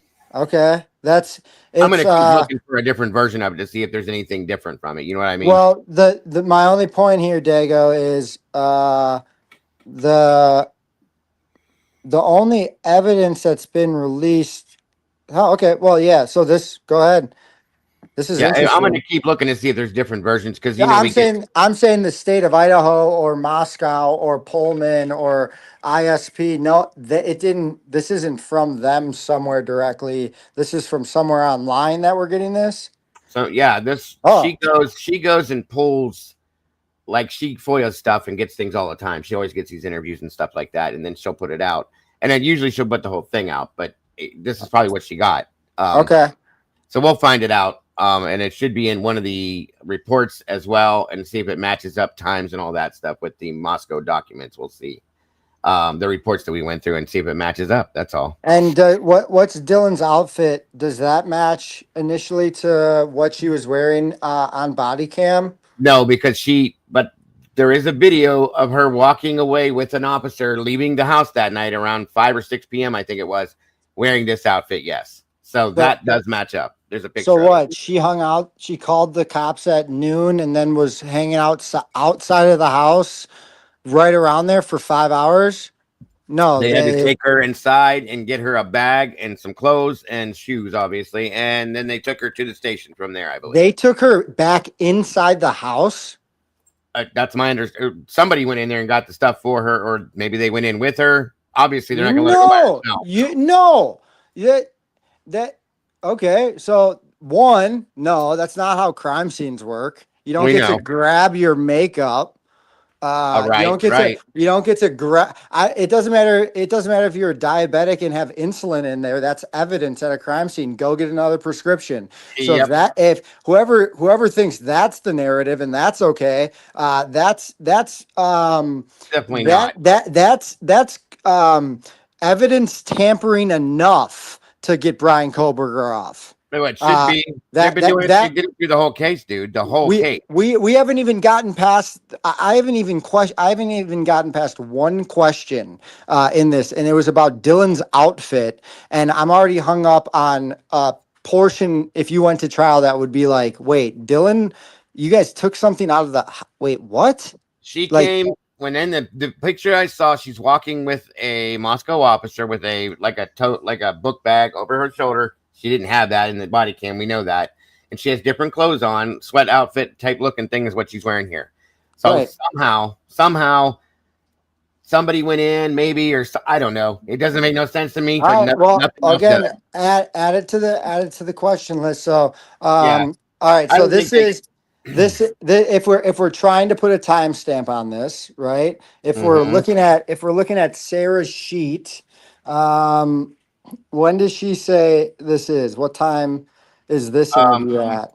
I don't even have that up right now because I have this up. I'll have to look at it again. I'm looking before we kick right back into it. And I know it's on one of the Moscow reports too, because I remember reading it. But some of these statements I'm already seeing people say it. I got an email saying that this interview makes no sense based on what everybody knows. So we'll see. We'll make our own choices and decisions on it to see how bad it is. And what officer is this again? Detective Mowry. Mowry interviewing Dylan? Yes, sir. She does have friends that live right next door that are also girls. She borrowed. Yeah, she probably did. I wouldn't Yeah, think they would take her inside her. dude, it's so funny because on Sarah's spreadsheet, there's no time mark. It's a guess. She's Huh. got it starred out. So Interesting. she jams it in. She jams it in at between 1:30 and 1:30 or 1:47 p.m. But there's no way that that's when it happened, right? This has to be I wouldn't this. think they say it on that. I remember that in the report. They did say that. So Okay, so we don't know this interview that we're watching right now. mhm. We have no we have no idea where it came from, what time it was at. It could have been 2 days after, for all we know, right? Yeah. Okay, sounds good. All right, let's rewatch it. Let's see how they start again. Yeah, I'm gonna pull this out of here and get it raw again to see if it changes either in a little bit here. So we'll see what we got. I mean, it's if there's no timestamp, there's no timestamp. Right, we'll figure it out. No big deal. Gary King, welcome. Good to see you. Okay, gotcha. Thank you for joining us. And here we go. So I think that somebody might have said something that you said. I think that maybe it was. All right, so Did you have, or in the recent history, have anybody that you thought might have been stalking you, or that was just acting weird? No, but I mean, talking. Remember about a month ago? I think that one of the Did you say something? I was just yeah. Can we agree that that seems to be them? They were already Yeah, they're seemingly picking up from engaged, another and point. That's yeah, my he's not asking for any kind of information. How do you know each individual? Like he's not getting like. Because like yeah, you'd get relationship status with each of the victims and stuff like that before you'd start to question about a potential stalker. So this right. has to be. So Sarah needs to update this on her spreadsheet and remove it far from 1:30 in the afternoon to sometime either late that evening or the following day, because this interview with Dylan Mortenson is not anywhere near the 911 call, and I think all of us can agree on that. Yeah, agreed. Definitely. Absolutely. So yeah, I feel like you guys, this is just my opinion, that this is picked up excuse me, from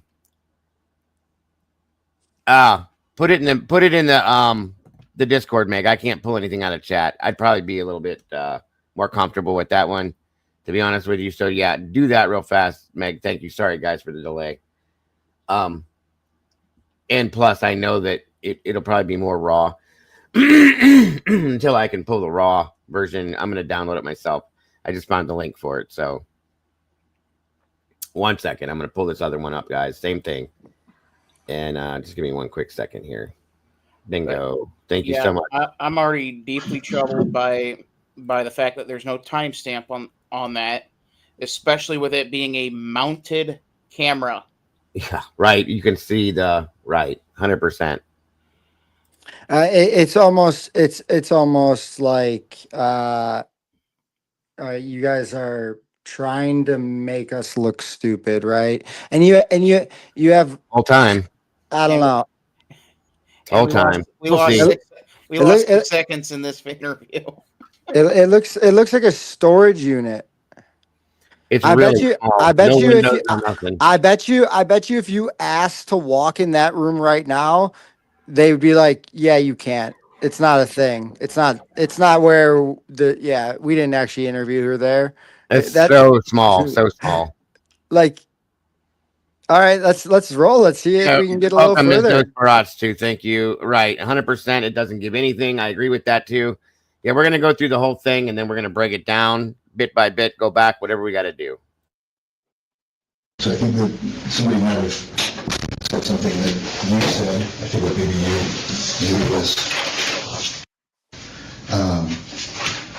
Did you have, in the recent history, have anybody that you thought might have been stalking you, or that was just acting weird?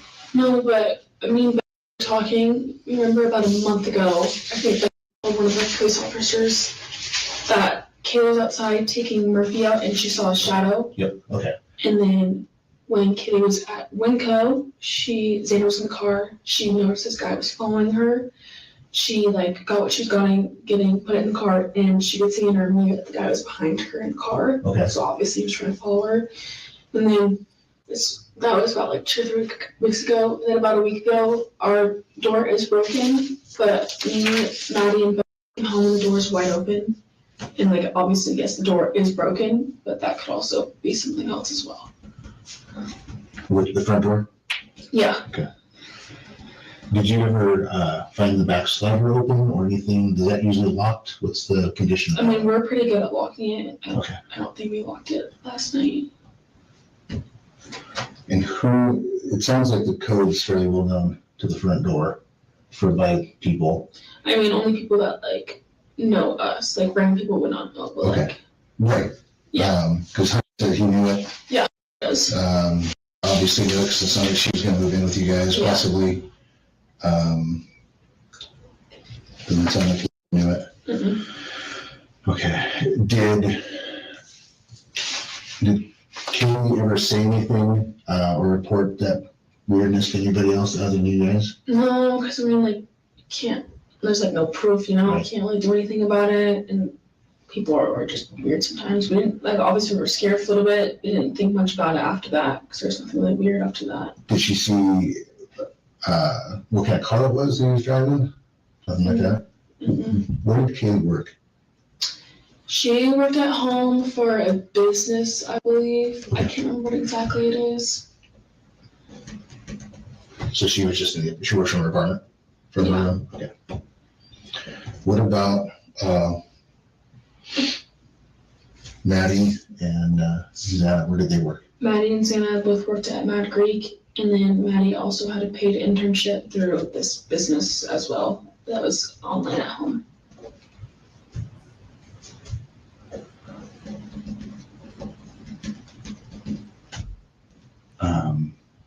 Who would know what that business is? How would I be able to figure that out? You might know. Okay. I can't remember what it's called. There's because they were business majors, and through their majors, they were able to get these jobs. Okay.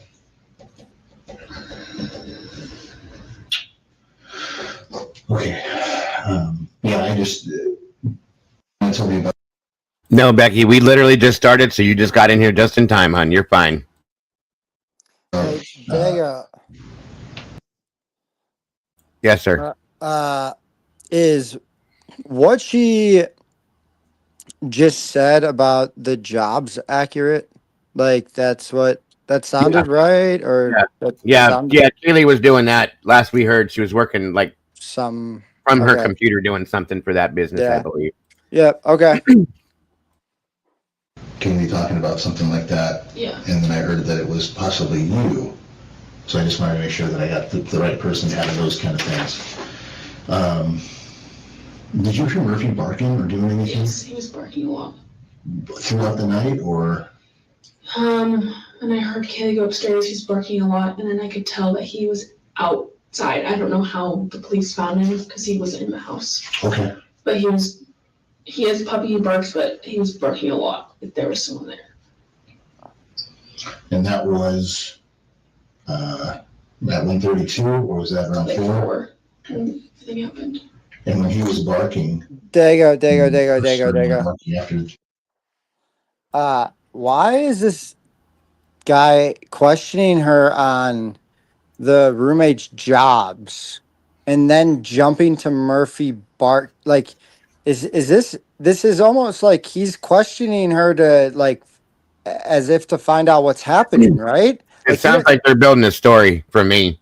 But at this point, going back to our theory at the start where they had been talking before, it doesn't seem like they've been talking much at all. This guy doesn't know anything because he's filling the gaps in, but it's scattered. It's not in order of how you would fill in the gaps. Why why do you care about where people worked? And then No idea. and then you question about what happened or when Murphy was barking, and she quickly jumps from he initiates a 130 as if they've talked about it before. That's what I mean. Yeah, that's And what made, then and then so why did he say 130? This is a really bad guy. This is a really bad guy to ask questions. He seems he's not doing a very good job, right? No, he seems like he has he But lacks a lot of confidence here, and he's Yeah. never done it before. So he's I already think- leading her to say he heard Murphy bark at 130, which if you follow my theory, Mhm. that is the time Murphy would be barking. And then she switches it, she says 4. So he engages and he heard 130 at some point, right? He This had is to have. This is the second interview. Mowry saying that this is 100% the second one because the first one was in. That's true. The ISP supplementary report number 42. So interesting. Where's the first interview then? Explain that one. Well, again, they haven't released everything. So again, if we look at Why would you drop the second interview before the first one though? You know what I mean? because the first interview contains information that Bingo. shows, yeah. Okay, Bingo. so we There know, it is. but again, we know that already. Okay, so we know that something's being covered up. We know it's there, so it's a good thing that we know it's there, right? Yeah. It's something that we as a community, as the public, can say, okay, we know there is a first interview.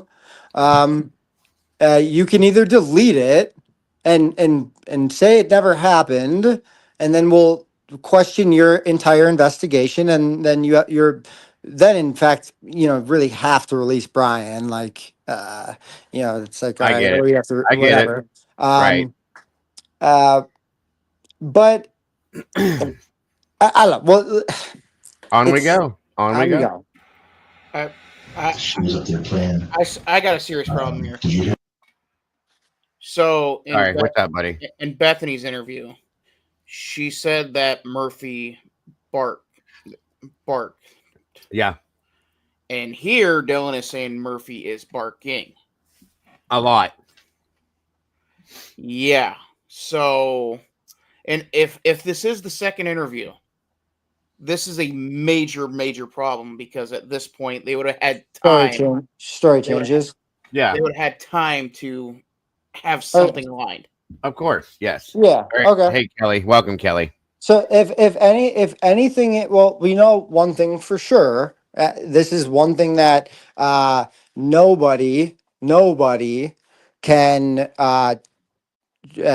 lie about, is anything that she says in this video that we're watching that contradicts what we already have seen on the body cam. We can call out. It's clear as day. Right here, we're literally about to find out.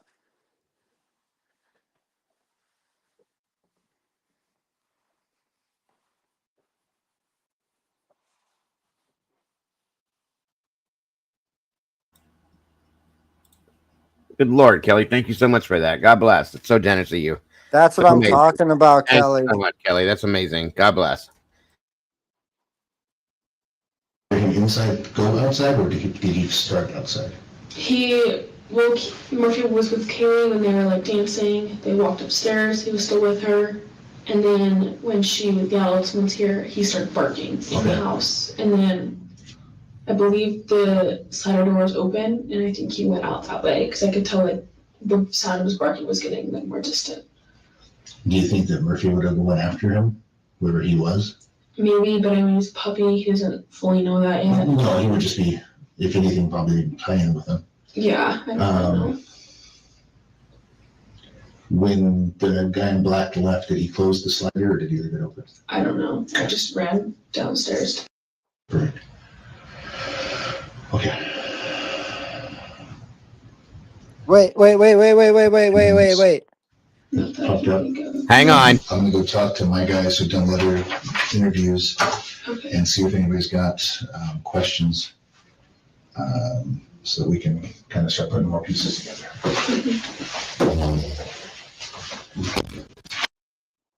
This entire interview was about the dog.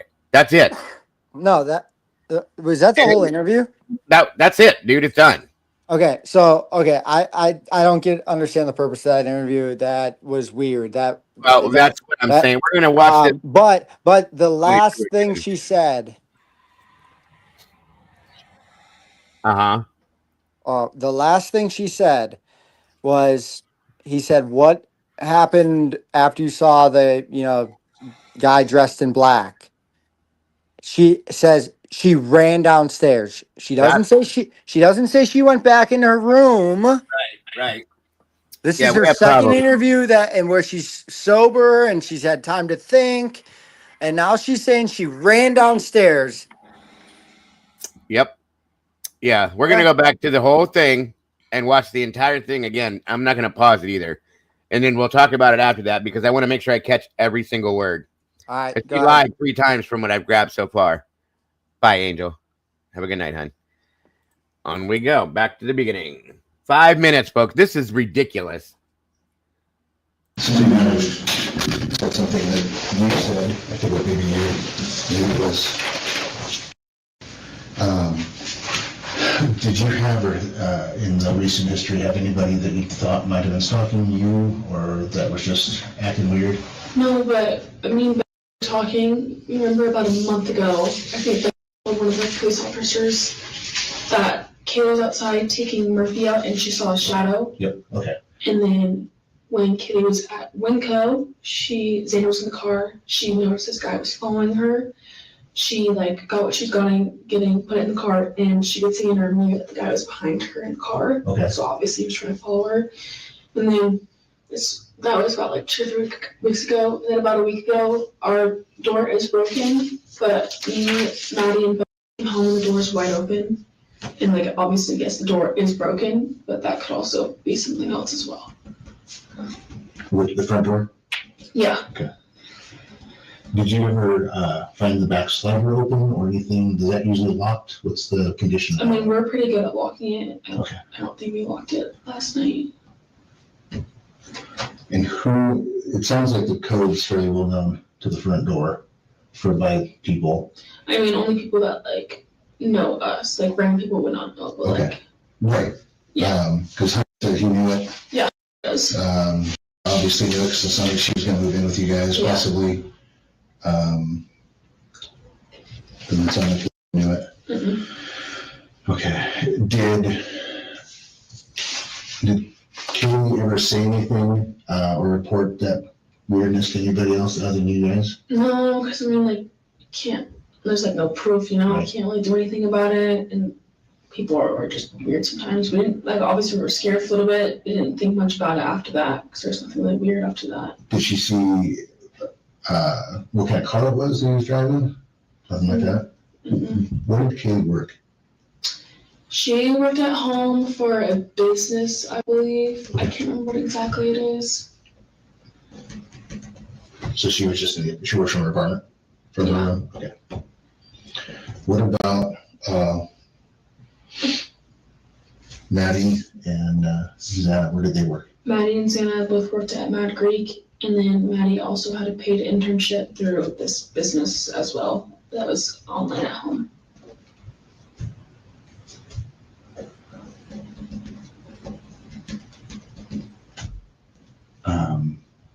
Who would know what that business is? How would I be able to figure that out? You might know. Okay. I can't remember what it's called. There's because they were business majors, and through their majors, they were able to get these jobs. Okay.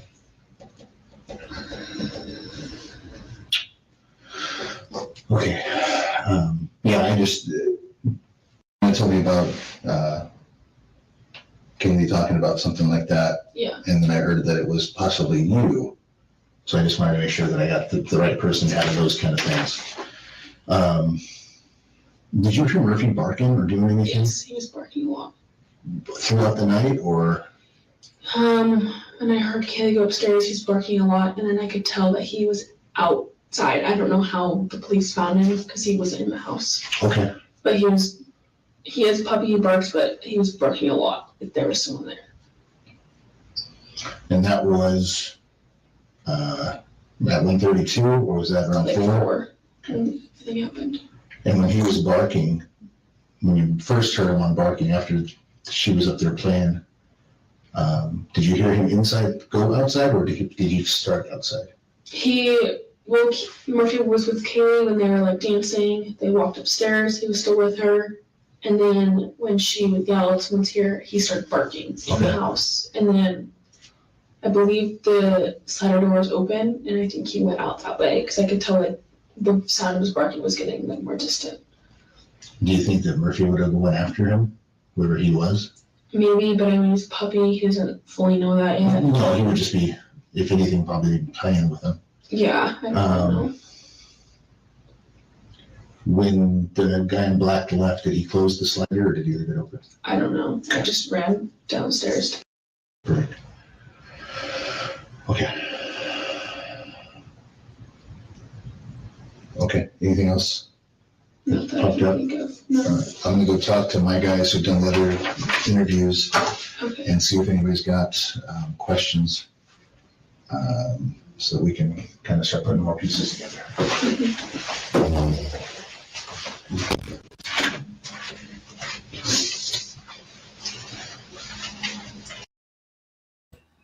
Wow, how pathetic is that? Yeah, she absolutely minimized that. And what did he mean by, first off, she's more composed than anybody I've, like, there's no care in the world about what just went on to her in my mind. Okay. No, she's definitely covering for someone. She knows the story. She was very adamant in that one big lie or one big question that needed to be answered that I had in regards to Murphy. Bethany just answered for us, and she made it very clear that she was confused on how the police found Murphy because Murphy wasn't there when it happened. And well, so we're going to talk about that a little bit too, because I have some questions about a lot of questions about the Murphy thing. Because when we went, I don't know if you were here that night, Dylan, and I know you listen sometimes without chatting, but we watched the 11/12 video like probably 5 times. Okay. yeah. And the last time we watched it, it was Outcast. He had broke it all down and got everything else quieted down. And you could hear at around 1 something. Yes, he's barking, but then at 4, between 4 and something else, he's going nuts. Okay. And he's going back and forth. He's outside the whole time. He's barking for like 40 some odd minutes. And I think he's up on that upper balcony that somebody may have opened up Kaylee's slider, put him out, shut the door. Because you can hear him so clearly. And it's like he's moving around. He goes away for a little bit. And he comes back. No, they're keeping him out of the way for sure. And Dylan's making it clear that she's making the detective know, like she needs him to know that. She's telling us, and she wants it on record. And she that was whoever told her about what went down or what needed to be told about what went down. They needed that question to be answered. They knew that. And so they made Dylan answer it by saying Murphy wasn't there. So now if they do a good job, they can hide that from the public, but they can't. Yeah, because she said that, and didn't she say, if I misheard it, please correct me, but I think she just said that she thinks that the side door, which is what she calls the slider door, was open and that he went out himself or came back in. Here's the thing. If that slider door was open, that dog would have went back inside. It was cold out. He went back inside that house looking for Kaylee or whoever he goes to. And he couldn't have done that, folks. He couldn't have done that. Okay? Because if he would have done that, there'd have been paw prints all over the damn place. I'm just telling you. Dogs smell things. They go to things. If he ran up to Xana to smell her and stepped in blood, there'd have been paw prints here and there and everywhere. If you'd have went upstairs to Kaylee's room looking for her, imagining, that's what I think. Because at some point you hear him start barking outrageously around that time. And if he was on that back deck, folks, the end of that deck rolls right underneath Maddie's bedroom window, and he could have literally watched something happen in that window if he was out there. That's all I'm saying. and he had a bed out on the balcony, Pamela, but I think that was out there before. It was full of dog shit. For whatever reason, I don't know why they did that, but it doesn't matter. The point is I think he was up in that upper level, because if he's on the ground and could go in and out of the house freely, I think there would have been paw prints everywhere. That's just my opinion. I could be wrong, but nothing else makes that make sense to me. And if he was, when I'm hearing him bark, he's not running away. He's going a little bit kind of away, not too far, but far enough to where it gets a little bit lighter of a barking, and then he comes back and it's super loud again. That's how I heard that. So I swear to you guys, he was on that upper balcony. Somebody opened that door, put him out there to keep him out of the way. And there's a thud. You almost hear, like, I almost wondered if that thud was the door slamming, and then off they go. So I don't know what's going on, but somebody at some point let that dog back in, because when police got there, they find him underneath Kaylee's desk. Okay. So this dog's way more important than you guys think he is in this case. He's super important. I wish to God he could talk. And I've said before, I wish they could put him in a room with Brian Koberger and watch how he reacts. Watch how he reacts, and put him in a room with everybody else that's been in that house and watch how he reacts, because that dog will know who did this. Yeah, that's right. Paw prints and melted snow, dirt from going back and forth. Absolutely, Mallory. Absolutely. Again, she is adamant that Murphy, when it happened, so she said when it happened. So she knows there was an event, right? And she's saying Murphy was not there, is what she's telling that detective. Okay, so if Murphy wasn't there, Dylan, where was Murphy? That's the follow-up question any detective or investigator asks. Okay, thank you, Dylan, for letting me know that Murphy wasn't there when everyone was killed. Where the fuck was he? Well, if you know he wasn't there, then where was he? And what was happening? If you know he wasn't there, Dylan, then but he doesn't ask that. Welcome, Goyi. And that's another point too. If you know Murphy wasn't there when they were killed, then you should know who killed them, because you were aware of what was going on. You're telling the cop that you know what happened. If you know Murphy wasn't there and you're adamant about it. Well, or if she, again, if she was just told, that's what she has to say. But she's firm on it. There's something else that bugs me too about this, is that Murphy knows specific people from being at that house on a regular basis. Okay. Well, yeah, Jack. I gotta wonder. Well, not just Jack. He knows Jack. He knows Hunter. He knows the girls. He knows their friends, because they're always over there. But definitely Jack. So I don't know. I think Jack DeCour, or whatever, however you say his last name, deserves some public shaming here. He needs to speak up. He was recently dumped by one of the females that was killed. You're an ex-boyfriend. You lived less than 500 yards away from her. Your dad had a registered white Hyundai to him. You better like when Brian Koberger's released, your suspect number 1B or C, D, E, F, G. There's a lot of suspects on the list after Brian is crossed off of it. But these people that are very close to the case, or the dog specifically, have to answer. There's 4 dead bodies. You're the co-owner of a dog that was found at the crime scene. Where's your interview? Let me hear your interview about the text messages and the phone calls and what you were doing. I want to hear you. I want to hear Jack on video with an investigator telling the public what he was doing when his ex-girlfriend was murdered. I just want to know why he doesn't remember having a 17-minute phone call with her. I think it was a FaceTime too. Okay, right. So that's kind of important, I think. But that's my biggest question to him. But I don't even think these questions were asked. You got to wonder. But the Gonsalves family cleared him right away, interestingly enough. Well, yeah. Well, they were just following the bait, right? Sure. Cop said he was clear, so the boyfriend, they're not gonna. They just lost shirt off, and then they looked at him for scars and all that. Yeah. Yeah. So you can't necessarily blame them, or you can't point fingers at them at the same time. They're just kind of they might be innocent bystanders, but I just think, listen, you guys, real quick, let me say this one more time. I just think if they would, one by one, take that dog into a room like this with each one of the people that is involved in these kids' lives, including Brian, because he was the one convicted of this, and watch the reaction that dog has with those people. That dog knows who was in that house that night. That dog knows who did what they did to his owner. And that dog can smell and sense that on that person, okay? And if that dog cowers from anybody, that person did something wrong at some point. And if he goes to that person and jumps all over them, I'd be real surprised. I would love to see Brian sit down with his dog because, first off, he loves dogs. He has a dog himself. Sit down with this dog and watch how that dog reacts to him. That's all I'm saying. I think that's important. Sorry. Hey, Molly. Good to see you, hon.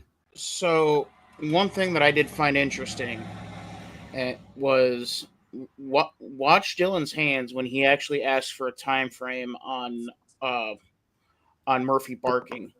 When she kind of got her hands, and the only time that she like really comes up her arm where she really starts fidgeting is when she says 4 a.m. Yeah, that seems to be her go-to time for everything. Remember how hard she tried to get that out of the 911 call? Because for the most part, she's just kind of keeping her hands together, just kind of rubbing it. But then when you ask about the time, she starts coming up her arm. Yeah, that's a good point, sir. That's why she comes off looking more like a suspect after this than a victim of any sort, for sure, well, right? Let me ask you one thing first and foremost before we go. We're going to do it again. How is she so composed? There's no tears. There's no sniffling, no stuttering, no crying. Her voice is very strong and very to the point. So, yeah, I'm curious to know when this interview was. It seems like it's I don't know. Seems like whoever is this police. This is a Moscow police officer. That's Detective Mowry, and that is in Moscow PD. Inside Moscow PD, and he was a Moscow police officer. Mowry, I believe he was one of the detectives. Yeah. Well, again, how many detectives did they have in Moscow? You couldn't have had more than one. I remember right. You got me thinking crazy right now. I liked all the names that I remember reading, but this was, Moscow Detective Mowry. Yes. I believe Mowry is the one that now works for Idaho University. That's Payne. Payne works for Idaho now. Conveniently, yes. Okay, so you don't have your lead detective interviewing key witness number one. You have well, here's the thing. Don't forget this real quick. Payne was not lead detective until the next day or a day or so after that. Barrett was actually the lead detective on this in the beginning of this and recused himself due to conflict of interest or some shit. I can't remember exactly. All right, well, let's start there. What was the conflict of interest? Follow that trail, and that'll lead you to the killers. Yeah, I've been looking at that, trying to figure that out for sure since I heard about it and I can't find it yet. We will get to it eventually. Thanks, Transformer, and good to see you tonight. I agree with you. We do need the Scooby-Doo theme music going back here. Yeah, there's some. So now I'm going to play this again and I'm going to watch her. I was listening before. Now I'm going to watch her. And if you need me to stop, pause, whatever during this, let me know because that's what we're doing is breaking this down. I'd love to hear. I can't wait to hear Eddie's thoughts on this tomorrow.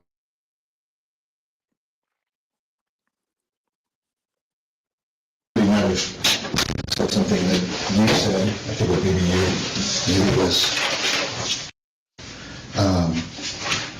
did you have, or in the recent history, have anybody that you thought might have been stalking you, or that was just acting weird? No, but talking, remember about a month ago, I think that one of the police officers that Kayla was outside taking Murphy out and she saw a shadow. Yep, okay.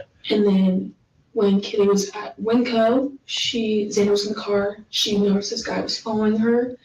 She got what she was getting, put it in the car, and she could see in her mirror that the guy was behind her in the car. Okay. So obviously he was trying to follow her. And then that was about like 2 or 3 weeks ago. And then about a week ago, our door is broken, but me, Maddie, and Bo came home and the door is wide open.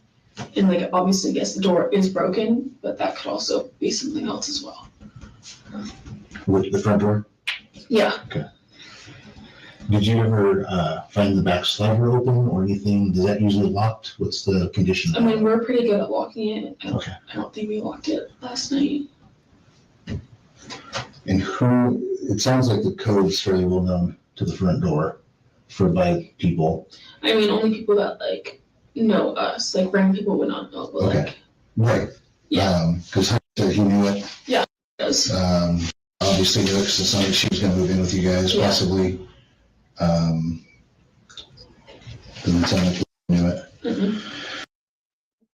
So what does he mean? I'm confused on this question, where he's asking her about the stalking thing, and then he says, "Well, we just want to make sure because we thought we heard it might have been you." Where'd that even come from? Because I've never heard that before, that she was being stalked. Is something I missed somewhere, you guys? Do you guys remember hearing that at all? Because I never have heard that Dylan was supposedly stalked and confused with Kaylee. That's brand new to me. If that is, that's weird. They're just making stuff up. What's up, Virginia? Yeah, well, that's my guess, but just wanted to make sure I didn't miss something. That's all. Good to see you, Virginia. Thanks for being here. And Molly, thank you, hon. I'll definitely play that after this. On we go. Okay. Did Kaylee ever say anything or report that weirdness to anybody else other than you guys? No, because I mean, like, you can't. There's like no proof, you know. Right. I can't really do anything about it, and people are just weird sometimes. We didn't like. Obviously, we were scared for a little bit. We didn't think much about it after that because there's nothing really weird after that. Did she see what kind of car it was that he was driving? Something like that? Mm-mm. Where did Kaylee work? She worked at home for a business, I believe. I can't remember what exactly it is. So she was she works from her apartment? From her room? Okay. What about Maddie and Susanna? Where did they work? Maddie and Santa both worked at Mad Creek, and then Maddie also had a paid internship through this business as well. That was online at home.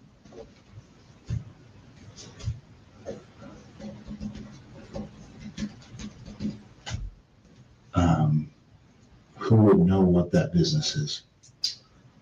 How would I be able to figure that out? You might know. Okay. I can't remember what it's called. There's like, because they were business majors, and through their majors, they were able to get these jobs. Okay.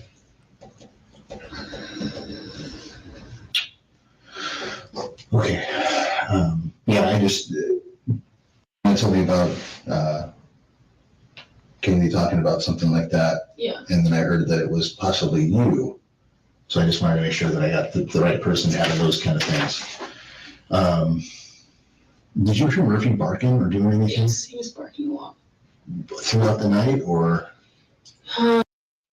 Okay, if you notice right there, that should have been a response from her. She should have said, no, it wasn't me. He doesn't follow up to wait for an answer on that with her or nothing. She doesn't answer it. They just go right on to Murphy. That's ridiculous to me. Eric Johnson, welcome. Good to see you. Thank you for being here. Thank you, Tandy. And yes, guys, please make sure to hit the like button, subscribe if you have not yet. Critical, good to see you tonight, my friend. Thank you for joining us. And Vivian as well, if I didn't say hello. This is weird, folks. This is one of the strangest interviews I've ever seen. And it's obviously not the first. We know that. This is the second interview, a piece of the second interview, I should say. This is 5 minutes long, and it's about a stalker and the dog. That's it. This is ridiculous. Wait, what? When you say it's a second interview, what are you referring to as the first interview? The first interview is memorialized within ISP supplemental document number 42. That's the first interview, period. That was the first done. I think it was with Maori as well. Wait. Or Payne. I can't remember. I'll have to look at it. I'll pull it up at some point. It's not a problem. Thank you, Vivian, so much. God bless. Very much. I appreciate you very much. Was that interview redacted so much that we can't see any of it? I don't even remember, bro. I don't even remember. There was quite a bit in it. I mean, I could read through it and kind of figure out some stuff, but all the names, of course, are redacted in it. So it could be why. Okay. Yeah. So that's my point. Yes, it was redacted enough to hide the truth. So okay. So yeah, this could be the second interview. Got it. So we're basically kind of watching her body language and how she's reacting to certain questions. The fact that there was no answer. She gave him no answer. And he just went right on to the next thing. It's crazy. Yes. Thank you so much for your support. I appreciate you so much, Vivian. God bless. This kind of shows that Dylan was certainly in on it, and you'll see her get real uncomfortable here in the next, I think, 15 seconds. But this whole talk of, oh, she was just a victim, or oh, she was a witness, that is done. That is absolutely done.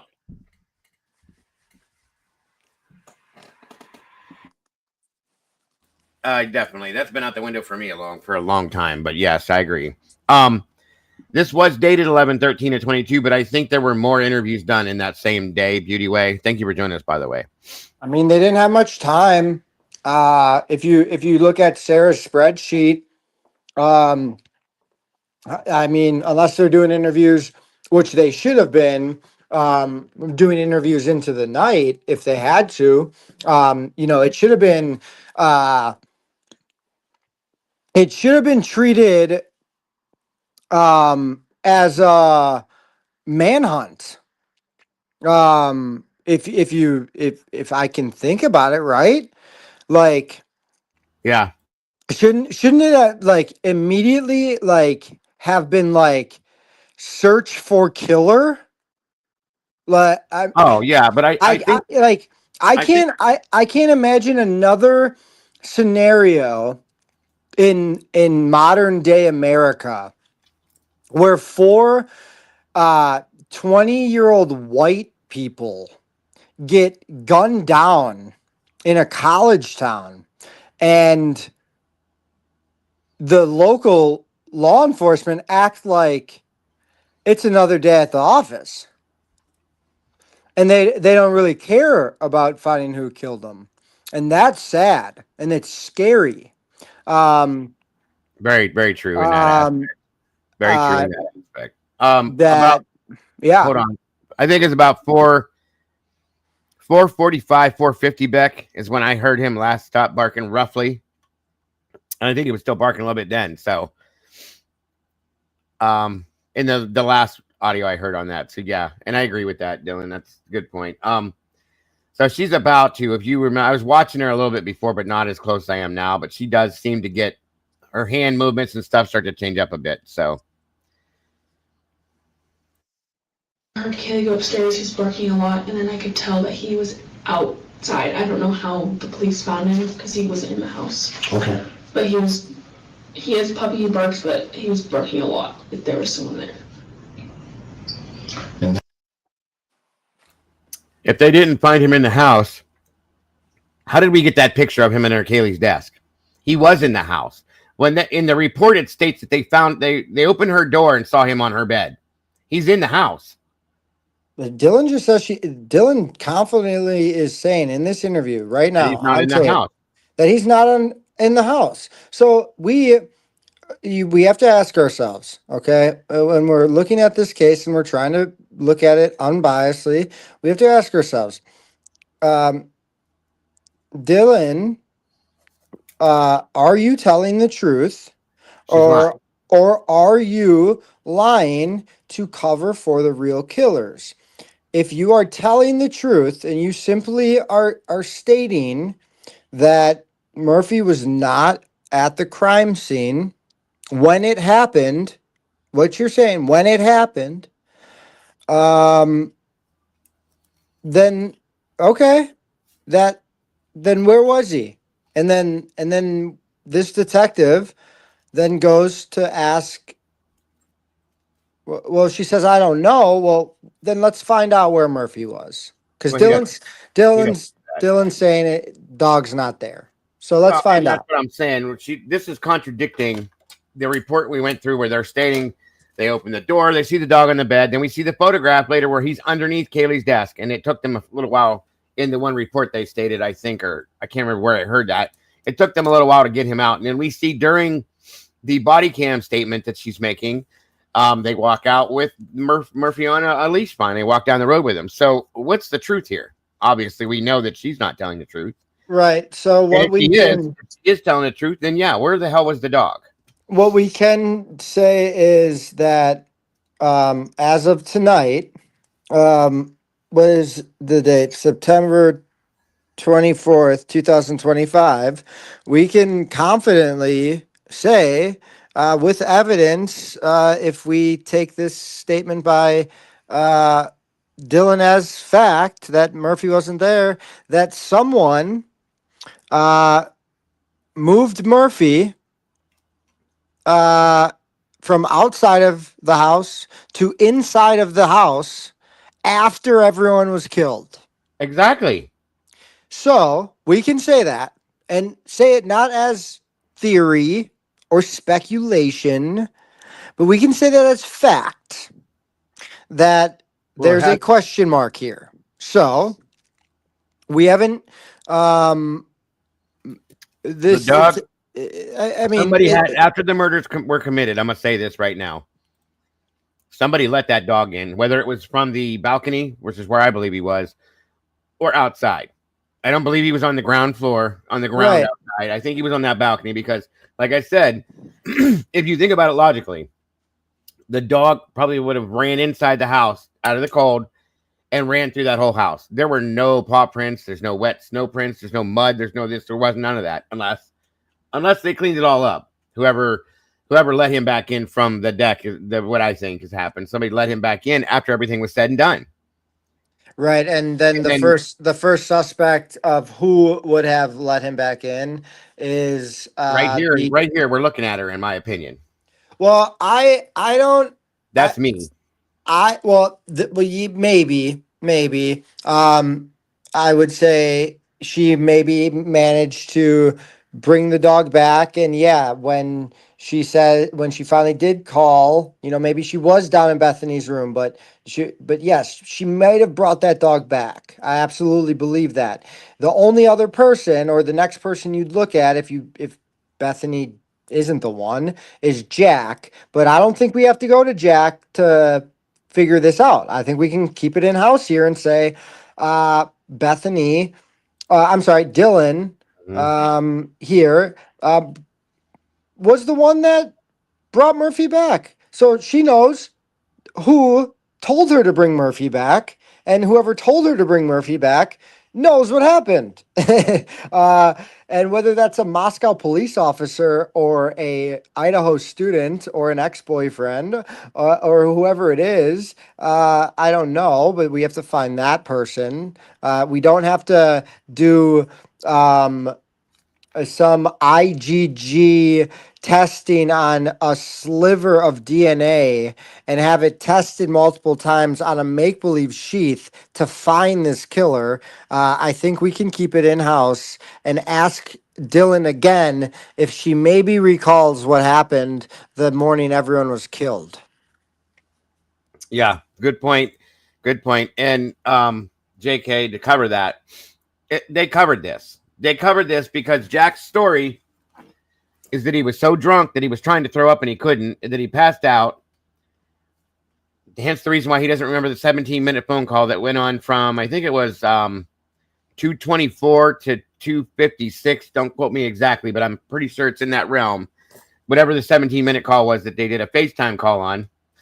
None of that's remembered. He didn't hear the dog barking, which was literally 50, probably not even 100 yards away from him.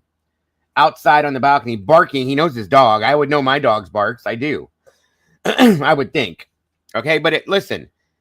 Nobody called the police on these. They cry noise complaints in this neighborhood constantly, and nobody called that this dog was barking for 45 minutes outside and woke anybody up.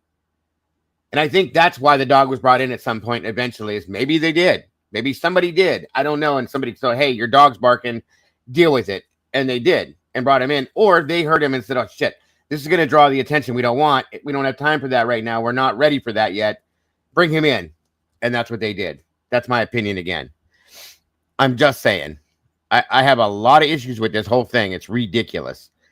And again, once again, pay attention to her. I don't believe this is the 1:30, whatever it was. The first interview was, I think, 1:15 or 1:30. Like not even a full hour after the police got to the house. They took her right to the station and they interviewed her. So that was the first one. And she's still, even now, she's so composed. This was the girl that was so destroyed drunk the night before. She didn't remember anything. This girl doesn't sound nothing like a hangover or anything to me. She's very, very well put together. Her words are very clear. And I mean, her answers are way on point right now, folks. So something ain't right. Something is not right at all, in my opinion. On we go. That was at 1:32, or was that around 4? Okay, now it's right there. I want to know why he asked her that. Where did that come from and why? What is 1:32? And that's an exact time, mind you. 1:32. And she cuts him off immediately and says, no, 4. That time has to be put out there, period. Okay, Dago, I'm gonna ask the chat for some help. What someone needs to do is just FOIA request from the city of Moscow this video and ask for the full interview and ask for the date and time that it came from and request it, and then get the official document and see what response. I think the lady's name at the office, I'm going to do it myself, actually. What's her? This is all the city of Moscow that's hiding this stuff, and these are the guys that have been talking crap to me on Twitter. But they have lawyers and stuff. But you're not doing anything illegal. I'm not asking you to commit fraud or anything. No, I'm FOIAing this interview. Now that I know that it's been out, I want to see the whole raw, uncut version. You have the right to that. If you're asking for it, just you have to be as specific as possible, right? Yeah. But yeah, I get this full interview because this clearly has to be at a far later date than anything else. And there's no court order or any judge that can prevent us from getting the information from the city. So do that. Otherwise, we can. Otherwise, we need to see the. I don't know if they're going to release it or not, but I don't care. I want to see that. I'm going to try to FOIA that probably tomorrow. I know based on what I saw, Jules, how she FOIA'd stuff and what they said to her, how you have to write these things out to be specific with them, obviously. So I will do it. One maiden nut said, Dylan's more sober than Detective Maury. Does Detective Maury have a drinking problem? No, it's just being the fact that she's super sober. That's the point that he's making. This is really crazy. So, yeah, if you watch her hands and stuff, she seems to be getting, I agree with Dylan, the other Dylan on that she seems to be getting uncomfortable. And when he was barking, when you first heard him on barking after she was up there playing, did you hear him go outside, or did he start outside?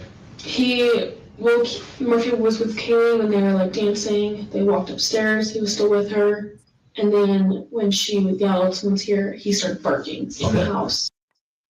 Okay, so here's my question I've had with this whole statement she makes about these two going upstairs after dancing. How does she know that Murphy went upstairs with her? She was in her. How does she know that Kaylee went upstairs, other than the fact that she said she was? Or I mean, could she literally hear them walking up the stairs? Whatever, maybe. But you were in your room with the door closed. How do you know this for a fact?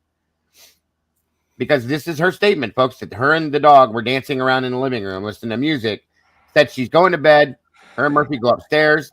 She screams somebody's in the house or up here or whatever, and comes running back downstairs as fast as she can, according to Dylan, and then runs into the bathroom area and starts crying, this and that and everything else. And that's when the person says, "It's okay. You're okay. Don't worry. I'm here to help you," which I'm telling you is exact words from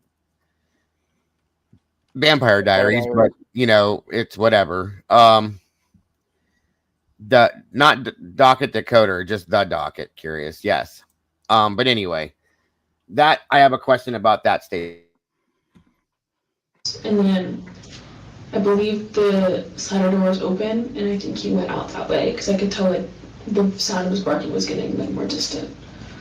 Do you think that Murphy would have went after him, whoever he was? Maybe, but I mean, he's a puppy. He doesn't fully know that yet. No, he would just be, if anything, probably playing with him. Yeah, I don't know. Okay, so that was him. It was him leading her and putting his own words in there, right there. That was. Oh no, yeah, he was probably just playing with him. You know. That no, no. You just made that up, bro. Going by the bark that we heard on the 11-12 cam, that was not a let's go play bark. That was Not at all. That was I'm going to turn your insides out bark. Yeah, it goes from let me in the house bark to I'm going to rip your throat out bark, back to a let me in the house, back to a I'm going to rip your throat out. And that's why I wondered if he's on that balcony, folks. If he's running between Kaylee's door where he was let out, barking let me in, to Maddie's window, seeing somebody probably hurting them, and up on the windowsill looking in because he can hear them in there, and he's barking like crazy at that point because he sees what's going on, in my opinion, possibly, okay? And he wants to get that person because they're hurting his person, you know, his owner. I mean, that's animal instinct. Is from what I've seen from my animals, they're the same way. This is real wild. When the guy in black left, did he close the slider or did he leave it open? I don't know. I just ran downstairs. No. She said clearly in the report, I think it was the first interview, or the report that was written out, ISP reporter, I think it was ISP, not Moscow. She said she watched him walk out the back door. She never said a word about him closing it. And she didn't run downstairs right away. She's still texting with Bethany at that point before she ran downstairs. And no mention of noticing Xana. That didn't happen here. That didn't happen when Bethany was asked, did Dylan say anything to you? Remember when I said that, you guys? It's okay, Texas. You're welcome here, bro. And I understand. But when he asked Bethany, did Dylan say anything to you when she came down to the room? No. I'm sorry, but if you truly walked past and saw your friend laying on the floor and was worried about her, you didn't tell Bethany, oh, Dylan was on the floor, or Xana was laying on the floor, passed out. Why didn't that come out then or here? Not one time did they speak of this. Why? This is ridiculous. Yeah, there's no mention of the vacuum shit either. That's true, Vivian.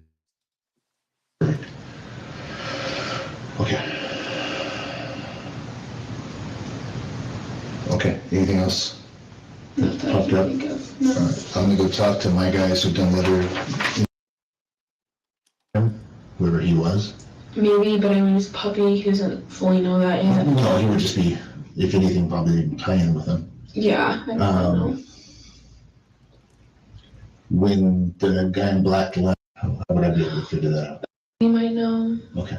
I can't remember what it's called. There's like, because they were business majors and through their majors, they were able to get these jobs. Okay.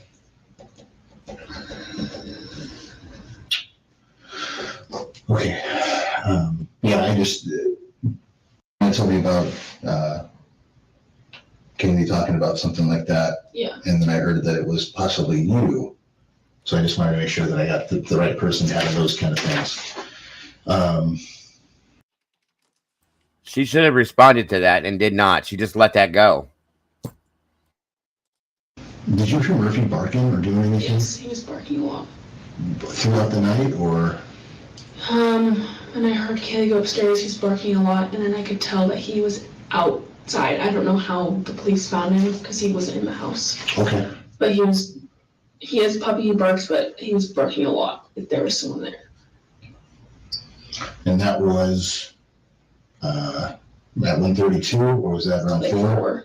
And the thing happened. And when he was barking, when you first heard him on barking after she was up there playing, did you hear him go outside, or did he start outside? Murphy was with Kaylee when they were like dancing. They walked upstairs. He was still with her. And then when she would yell, someone's here, he started barking in the house. And so does anybody else feel like she's going back in her mind when she's doing this and she's like rereading the script she memorized, I'll just say, for lack of better terms. Like, well, no, they were like, I got to remember this, right? Like, they were dancing, and then he went upstairs with her, so it was inside. Like, she's got to go back and remember exactly what she said the first time. Does that make sense, what I'm saying? Yeah. Yeah, and I also find the phrasing here weird of dancing with the dog. Yeah. I mean, it's... Well, I mean, I've seen in certain videos that she was doing that before, like Kaylee's dancing around with the dog and stuff with his paws. But I know what you're saying. It is strange. Usually it's just playing with the dog. And where was there anybody else in that room when they did that? And still at this point in time when that was going on, where the hell is Xana and Ethan? We still don't have a timeline for them coming home. So that should have been brought up too, but we'll see if there's another part to this that gets released. But I'm wondering if what Dylan said, because there was so much redacted from it, if they're going to withhold that. You know what I mean? Just saying. When I believe the slider door was open, and I think he went out that way because I could tell like the sound of his barking was getting like more distant. Do you think that Murphy would have went after him, wherever he was? Maybe, but I mean, he's a puppy. He doesn't fully know that yet. No, he would just be, if anything, probably playing with him. Yeah, I don't know. When the guy in black left, did he close the slider or did he leave it open? I don't know. I just ran downstairs. Perfect. Okay. That was a disappointed sight. Nothing. Yeah. Hey, You're going off the script. Yeah, that was. You didn't just run downstairs at that point. And here's another statement too from me. If you don't know if he left for sure, why the hell would you come out of your room and run down the stairs at that point? That's kind of, wouldn't you be worried you possibly enter, face to face with this guy? But okay, just saying, welcome in the line. Maybe no, because she said that Murphy came back downstairs with her when she came downstairs. She went up and down, and Murphy was barking the whole time. Wait, what? Here it says in official documents, it says she at 4:22 she confirmed this information by looking at text communication on a cell phone. Mm-hmm. She texted Kaylee asking her what's going on. She advised her phone said 5:22, which she advised would have been 4:22 Moscow time. So here you have a case of her phone supposedly not being in the right time zone. No, stop right there, bro. Stop. Because here's the thing. I know for a fact my phone automatically adjusts to whatever time zone I go into. When I drive from here to Alabama, I go through Tennessee. When I break a certain point in Tennessee, my phone automatically drops back an hour, as does you lose an hour. So it drops back that hour automatically. I've looked at it many a times. So I don't believe that. That doesn't make sense to me. Right. Yeah. Again, that's, we know it's just like, okay, yeah, it's clearly like her phone. It's like, well, that's what ISP is reporting, that she confirmed, she heard what's going on because she looked at her phone. It's like, well, look at the phone data and just tell us what time did Kaylee text her. Right. And then if it was 4:22 or 5:22 or whatever, let us know. Why? So why is ISP even writing this down? Why are they accepting that answer from her about the phone not being? Why are they even documenting that? Why are they saying? Because it's got to be part of the story, bro. That's why. No, yeah, but it doesn't. It's just like it'd be like saying like it'd be like, oh yeah, I saw 3 dogs, and then I saw 6, and then 4, and then 7, and then documenting me saying all that, and then be like, oh no, it's actually 2. It's like, well, what are we doing? Like, what was it? What time was it? 4:22? Yeah, so I mean, they're just showing they're doing a bad job. It's putting bad film out there to the public. It sucks. It's Well, it's what embarrassing. they do, though. This is what they do. She did Yeah, say she saw him leave, Ranger. That's the thing. yeah. She's saying there. Yeah, I did see him go out the sliding back door. I think. Yep. And But it's like, if you remember right, Dylan and everybody else, the first time we heard this story about this, the PCA, which we know is garbage anyway, but it's changed like 4 times. In the PCA, she said that she saw him walking towards the door and didn't see him leave, didn't know if he left or not. Then in the other statement, she watches him walk out the door through the back patio area, and I think there's even a point where she says he turns and looks at her or something like that. Don't quote that because I might be wrong, but again, and then it goes to, I mean, it's changed so many times. Get it right. That's why we know there's lies. And yes, the phones automatically adjust to time zones. Facts. They can lie about that all they want, but they do. right, and you Yeah. can be on. Yeah, I know they're really close to the border, and I understand it could change, or if there's even if it's a daylight saving situation or whatever. I get that's a part of the story, but that would be a part of the story in the narrative, and we'd be questioning that stuff. Um, if it came down to a timing issue, but we're not, who cares about the 4 a.m. or 5 a.m. It's like, dude, just tell us what happened. This isn't complicated, right? It's like they're asking these girls to tell us a story that didn't happen, and they're doing a mediocre job, but the investigators are saying we're okay with this story even though it's a bad one. Like, yep, that's fine, well, don't worry, we're gonna go get our guy. We've got him. That's pretty much Whoever. what happened. That's pretty much what happened. And we're seeing it play out, and it's interesting. I'm curious to see how it goes. And yeah, 100%. And like I said, I'm not even going to go with the, um, what do you call it? The daylight savings. That all self adjusts itself as well on your phones. So that doesn't fit either. None of this, unless you have a plugged in alarm clock or a clock on your wall that's battery operated or something like that. Those are the ones you got to fix. Everything else fixes itself now. It's all universal, folks, and it does it every time. So none of that's going to be accessible for me or acceptable for me. I'm sorry. So I'm just telling you, this was 11/13, Texas Ranger, the day after, and there was obviously multiple we interviews. we think, right? Well, it says that it is. Yes, it says right there. It's the 11/13 interview, one of them, because we know there's more.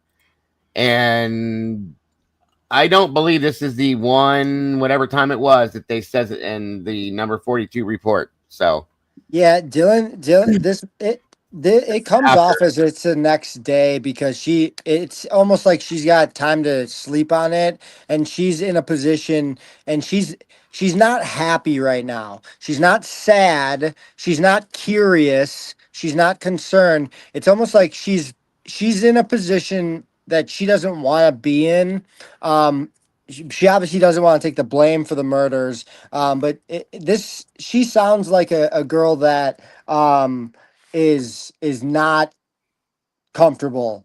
She knows something bad happened. She knows the truth is not being told. That's what she's coming off like to me. Again, I'm no expert, but uh, that's how it comes off. good point. Yep. All right. I'm gonna go talk to my guys who've done the other interviews Okay. and see if interviews.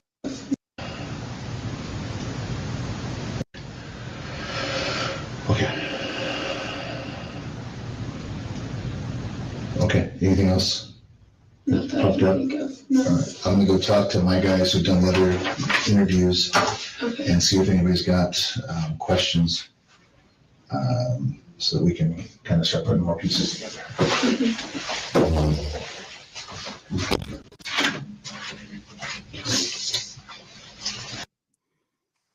It aggravates me how calm she is. I'm sorry, but it does. That like sigh towards at the end was like, oh shit, how are we gonna spin this son of a? Yep.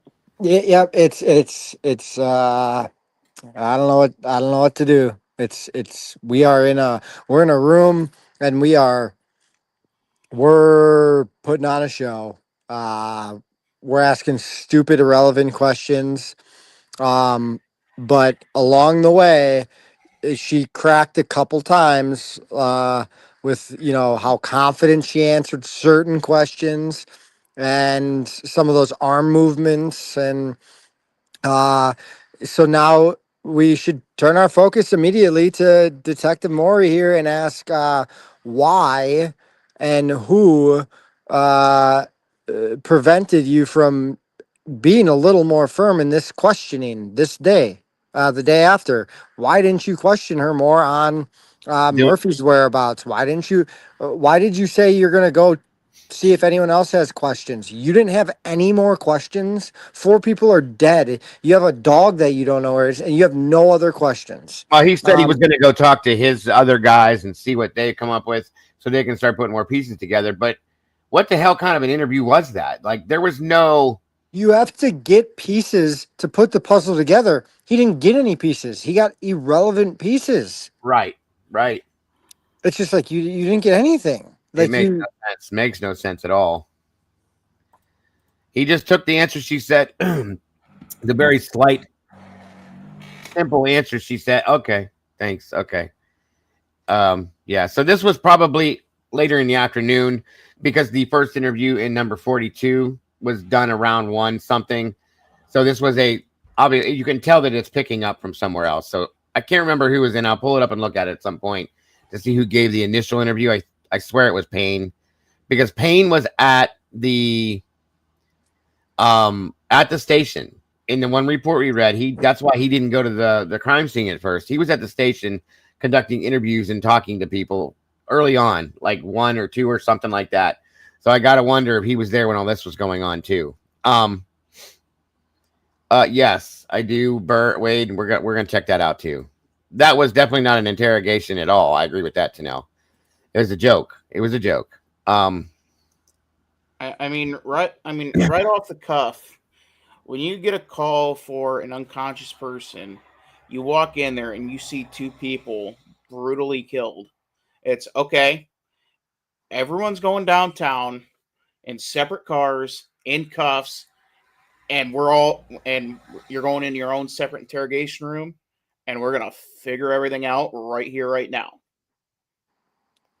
Or you just do it out in the parking lot out in I front said of the that house. from the beginning. Yeah, everybody should have been separated, detained, swabbed, taken separate ways, and done completely different like this. Yes, that's how that should have been done.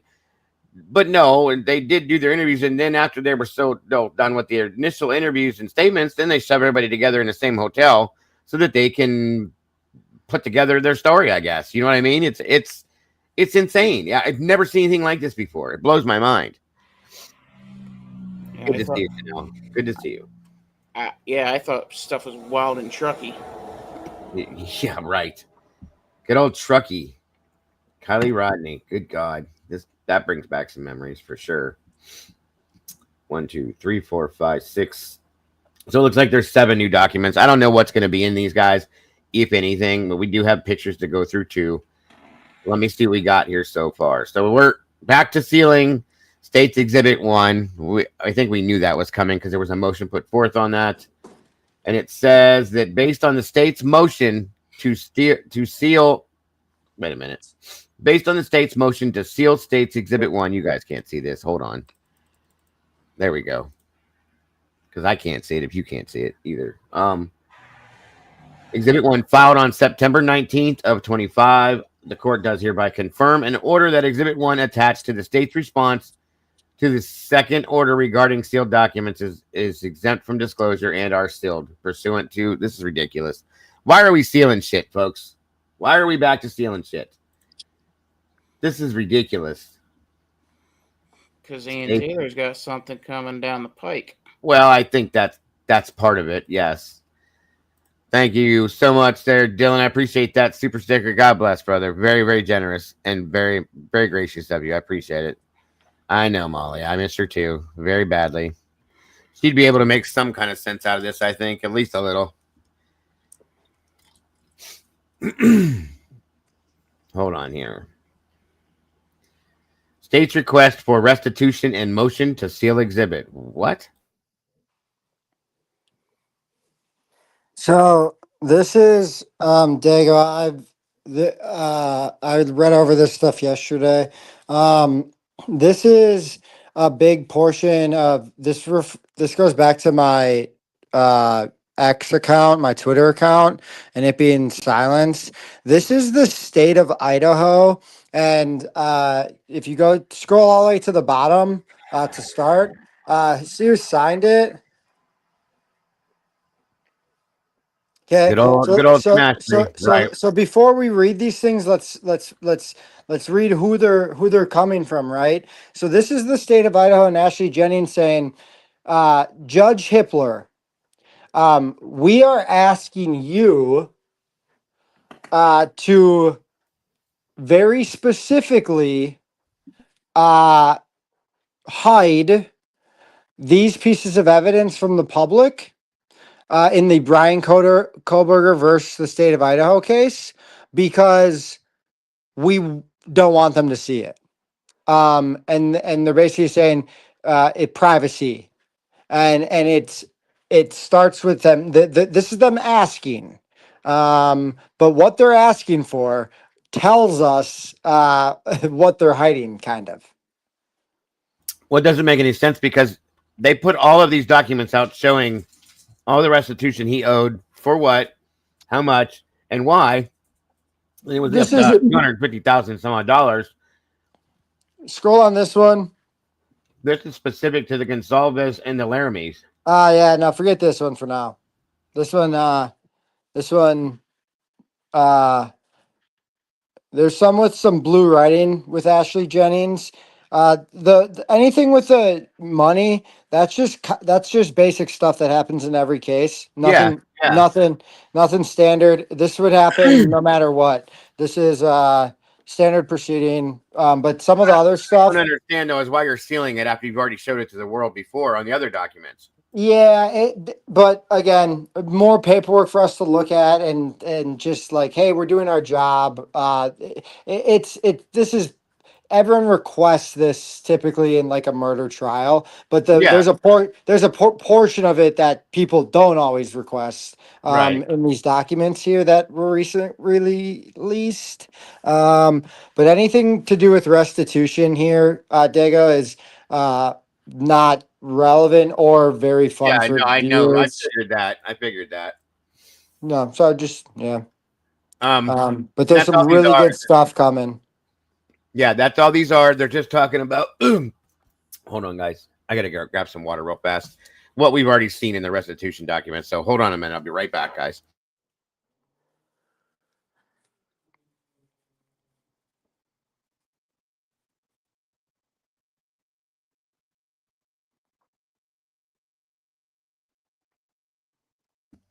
None of these people are paying any money. They're all broke. We got Dago out here doing good hard work hosting shows, and they can't pull out a $2.99 sticker, but they can tip their DoorDash driver ordering their Big Macs $5 to drive their food over to their house to eat their dinner tonight. I know all you watching at home are doing that. You bums. Not everyone's as nice as Dago. Now that he's gone, we can talk. Right, Dylan? We can talk behind his back. We can talk mean. We can talk mean about the listeners and the Dago chatters. It's all love chatters. You know I'm messing with you. I'm just saying you should be able to give Dago the $2.99 and the $9.99 he deserves. So I've been looking Dago. at What's Sorry, I that? was talking about you behind your back, dog. I heard every word you said, bro. I can hear it even when I'm not here. It's all good. It's all good. But yeah, there's a really cool document. Yeah, these are In just here. this one here is another based upon the state's request for restitution, motion to seal. They're just sealing this order. That's all this was. Yep. Let's see. That one there. Okay, so order sealing the defendant's response to the court's second order regarding sealed documents. Okay, it's a little different here. Let me blow it up for you guys. There we go. Oh, I can guarantee that too. Nothing. I can almost promise you're right about that one. which could explain certain things. Order sealing the defendant's response to the court's second order regarding sealed documents. See, this shit shouldn't be going on, in my opinion, you guys. This, this is where anything signed by the judge, yeah, okay? yeah, We the have to order, we have to look at very, very closely right, because that is we have to look at saying, wait, what are they covering up, and is it legal for them to be covering it up? right. Is there a valid reason? You can't just say in a murder investigation, a state murder investigation, you can't just have a prosecution and defense in a murder trial be the judge and the jury of what is public and what's not. That's not how it works. Or even a Judge Hippler, especially the judge that was overseeing the case. He has a direct connection. If anything, it should be a different judge that is figuring out what should be, because really, I don't know, 99% of this stuff should be unredacted and ours to review. Obviously, there's some like very specific, I think, pictures of the victims that everyone could do without seeing. But other than that, I don't see why Judge Hippler can legally sign something like this. That's why we're seeing this, Um, because of all those new documents they're supposed to be releasing to us that are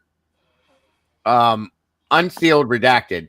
That's why we're getting all these documents and shit now, because they're still trying to hide shit from us throughout these documents. They're going to give them to us after they take everything out of them that means anything of any sort. So yeah, and they're just redacting probably my guess is the evidence or anything of sort that points to exculpatory evidence of Brian Koberger, right? Like something well, yeah, that don't, that's what we're going to figure on that. But what there's the only thing they're supposed to be doing is redacting specific people's names that have not already been out in the public eye, yep, addresses and phone numbers and days of birth. That's it. Nothing else is supposed to be redacted based on what we saw. But I promise you that that's not true. There's going to be right, quite a bit more. yep. All right. So this is just the response to that. It's hereby ordered that the defendant's response to the court's second order regarding sealed documents shall be filed under seal pursuant to rule number 32, which we all know what that is.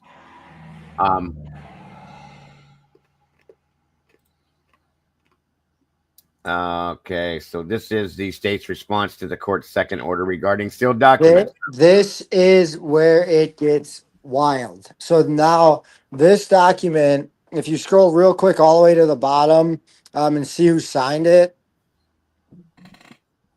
Yeah. So people know who this is coming from directly. Actually, So yeah. this is Ashley, and everything highlighted in blue is what the state is asking the judge.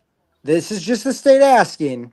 This is what the state's asking to be redacted from public consumption. The evidence in a murder trial Yeah, that they want redacted. This is just like the same set that we went through the first time, Dylan. I don't know if you probably weren't in here, but they did the same thing with the first set when they broke that down. And then they put in, well, the state has no problems unsealing this and that and everything else. And then later on, we'll get a document stating, well, this needs to be resealed and so on and so forth. So, yeah.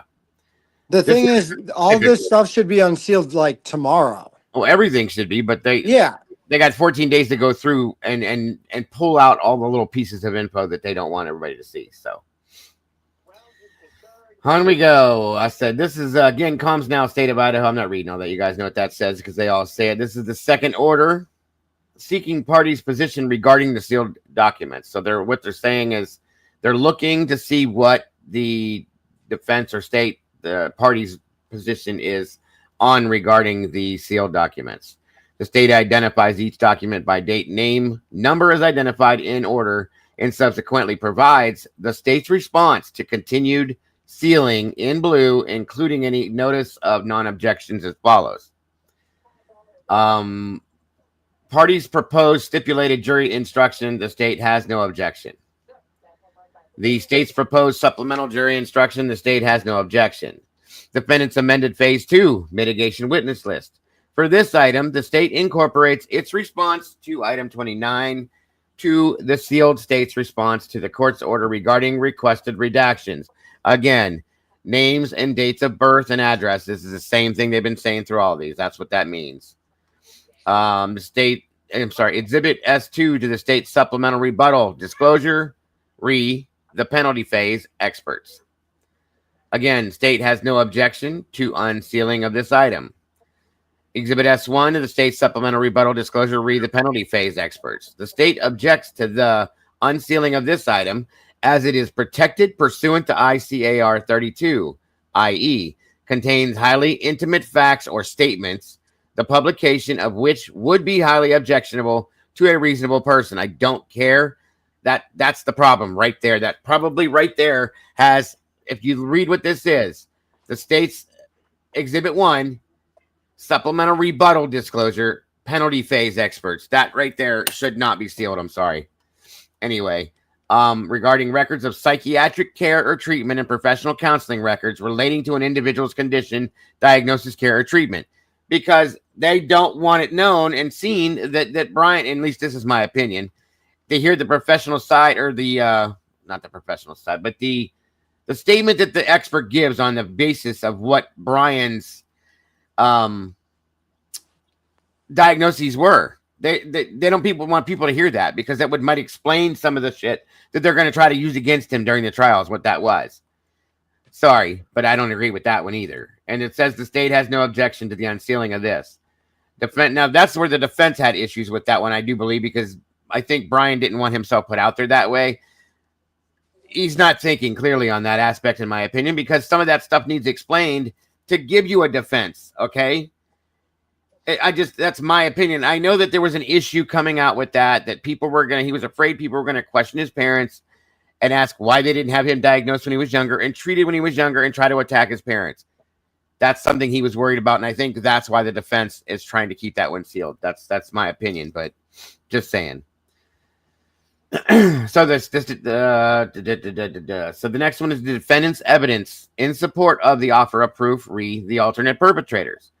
So here's the state saying they request that the court redact the names and other information that could be used to identify the proffered alternate perpetrators be redacted pursuant to ICAR. And the only reason why they're doing this, folks, is because those same alternate perpetrators are on the state's witness list. That's why they're doing this, in my opinion. So, as the court ruled September 3rd, order unsealing and redacting records. This item involves identifying information of the proffered alternate perpetrators, the revealing of which would contravene the privacy concerns of these individuals. I don't care, and likely subject them to undue harassment. Well, then they shouldn't be testifying in the first place then, because they were going to be heard in a courtroom during the trial. What the hell's the difference, you guys? This is ridiculous. I'm sorry. This is ridiculous. They were going to testify on the stand in this situation if they're on the witness list. So why is it okay to hide them now? They weren't going to be hidden then.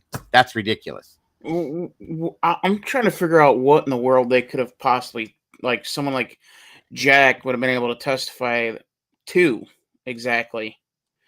Because given what he said in the police report, there's absolutely nothing there. No idea. Same with Jack Showalter. I'm curious about that too. I mean, all that's going to do is open up the door for Ann Taylor to cross-examine and bring up, hey, Jack, what was your relationship to Kaylee? I'm the ex-boyfriend. Oh, and you were hurt after you broke up, correct? Yeah, I was. And then you found out that she was moving to Texas. How'd that make you feel? Welcome back, Frank. And, oh, she was taking the dog, too? Oh, that must have made you angry, what? Didn't it? Bam, right there. Like, that sets up... There's many ways that they could get him on the stand that way. And I'm telling you guys, that's why they denied the alternate perpetrators, because the state had them on their witness list. In my opinion, that's the only reason that he denied them. and said there was not enough foundation for it is because the state had them on their witness list, and he was working for the state as far as I'm concerned. I'm sorry. Hey, Paula, good to see you tonight, dear. Oh, yeah, there's no... Don't even get me started on the sheets again tonight, you guys, because I'll go off. Again, 9,000 photos, and not one of them shows the picture of the sheets. Don't say the S word, dude. It is what it is, but yeah, I agree. On the next one says the objection. This was May 23rd of this year, which was the objection to the court's request for the defense to submit a redacted copy of the ex parte filing to the state, and the state has no objection to that one. Surprise. Exhibit F, the defendant's sixth supplemental response to discovery. State has no objection. Defendant's sixth supplemental response to discovery. State has no objection. The defendant's objections to the juror questionnaire. State has no objection. The court minutes from May 21st closed session. State says they have no objection. I can't wait to see that, but they'll be redacted anyway. And of course, the closed minutes, closed session. Here's where it's redacted right here. This item regards the status of an ongoing investigation about the potential leak into the case. This information is exempt from disclosure under ICAR 32 and IC 74-124, and therefore the state requests this item remain sealed because there's still an investigation. What it is they don't want. Well, this is normal because of the investigation, but in my opinion, Ashley and Bill don't want them finding out that they were involved in the leak. So there's just that's fine, and I'm okay with them asking for that. And I think we shouldn't be too concerned when they say things like that. No, when I it agree. revolves that other case, because at some point that case is going to be over, right? And then at that point, that document is no longer under seal because of that case, Right. and then can be unredacted. So At just some because point. so anything in these documents that says that is fine. That's basically putting a Band-Aid on the bullet wound and saying, okay, we can keep the public from seeing this because we're investigating who leaked the stuff to Dateline. Like, that matters. Like, who cares? Do you Like, even think there's an investigation truly going on, Dylan? No. I don't. Who's paying for that investigation? What department and what dollars? Who is being paid to investigate that? Who's Hitler paying to do that? Well, that was where Hitler put forth. I don't know if you saw it or not, but he gave that detail to Bill Thompson again and said, "Well, you're going to be I can't remember his exact word, but you're in charge of bringing on a special investigator to investigate this situation." So they're investigating themselves. Basically, in my opinion, Okay. there's no investigation. Yeah. Okay. So that document, anything that says that, will be again. We should be asking for those documents nonstop. Right. But yeah, exactly. keep going. Exactly. Yeah, So, they got Officer Doofy from Scary Movie on it, right. investigating the case. We're never going to see those documents because that case is never going to close. So it says that bingo, that'll stay open forever. The state requests the court redact the names of all that. Reread, yes. Unsealing, redacting record. This item involves identifying information of the proffered alternate perpetrators, the revealing of which would contrave the privacy concerns of these individuals and likely subject them to undue harassment. Again, one more time, I don't care. It doesn't make any sense to me, but the state requests the court redact all text following the last paragraph of page 2 until the end of the pleading at page 7. So that's all of it. That's all of it right there. 5 pages of all the stuff that tells us what happened, because Ann Taylor, I'm sure, with some basic common sense and knowledge, put some stuff together and was like, yeah, these people are the ones that did it. And they're like, oh, shoot. No, well, we not can't have any. Just as bad as this when the back and forth went back and forth between Becca Barlow and Hitler for 8 pages, folks. It was all blacked out. Everything that they said to each other was blacked out, and it was about Barlow's a DNA expert, and they were talking about the alternate perpetrators with a DNA expert back and forth with the judge, and that was completely redacted. I'm real curious to see what the hell that said, because I guarantee you it was interesting as hell. It was probably Hitler trying to get Barlow to like tell him how the DNA 100% confirmed that the alternate perpetrators didn't kill everyone. And Hitler was like, "Oh yeah, that's right. Yeah, okay, Well, these guys she definitely said, didn't do it because Barlow told me." she said something to a point there, and it was in a statement, or somebody said something, and he said, "Yeah, but that doesn't mean that they were responsible for this," or something along that lines. So there's a but in there somewhere, folks, that those people had something to do with this situation, but it just doesn't mean that they were connected to the murders, as the way he phrased it in the statement that was made. And that blows my mind. There's obviously some form of proof as to why they brought these people to your attention, and you're completely disregarding that and ignoring it because you already have your mind made up. You don't want to hear this. Brian did this to you in your mind. Nobody else can be responsible. That's how I saw that. We still don't have probable cause for his arrest. Not at all. Never has been. Never has been. So interesting. Very interesting. The next one up is the second notice of filing the defendant's proposed jury instructions. Of course, the state has no objection. The notice of the state's amended exhibit list and motion to seal. The state has no objection. Exhibit S1 to the state's motion to reclaim exhibits. And again, pursuant to Rule 32, the information regarding grand jury proceedings should be sealed. Gee, now you want to seal it after it was all leaked out to one of the family members and everybody else? A little late now, sorry. The parties' joint proposed jury instruction regarding the tip leading to investigation of the defendant. And of course, the state has no objection to the unsealing of this item. Interesting. And the defendant's phase 2 mitigation witness list. For this item, the state incorporates its response to 29, which is to redact all names, addresses, dates of birth, and phone numbers. Then we have court minutes, the sealed court minutes. I'm sorry. The state requests redactions at the following times that refer to a mental health diagnosis between 12:06:16 through 12:09:58. And again, they cannot allow certain things about Brian to come out. This is the state, not the defense.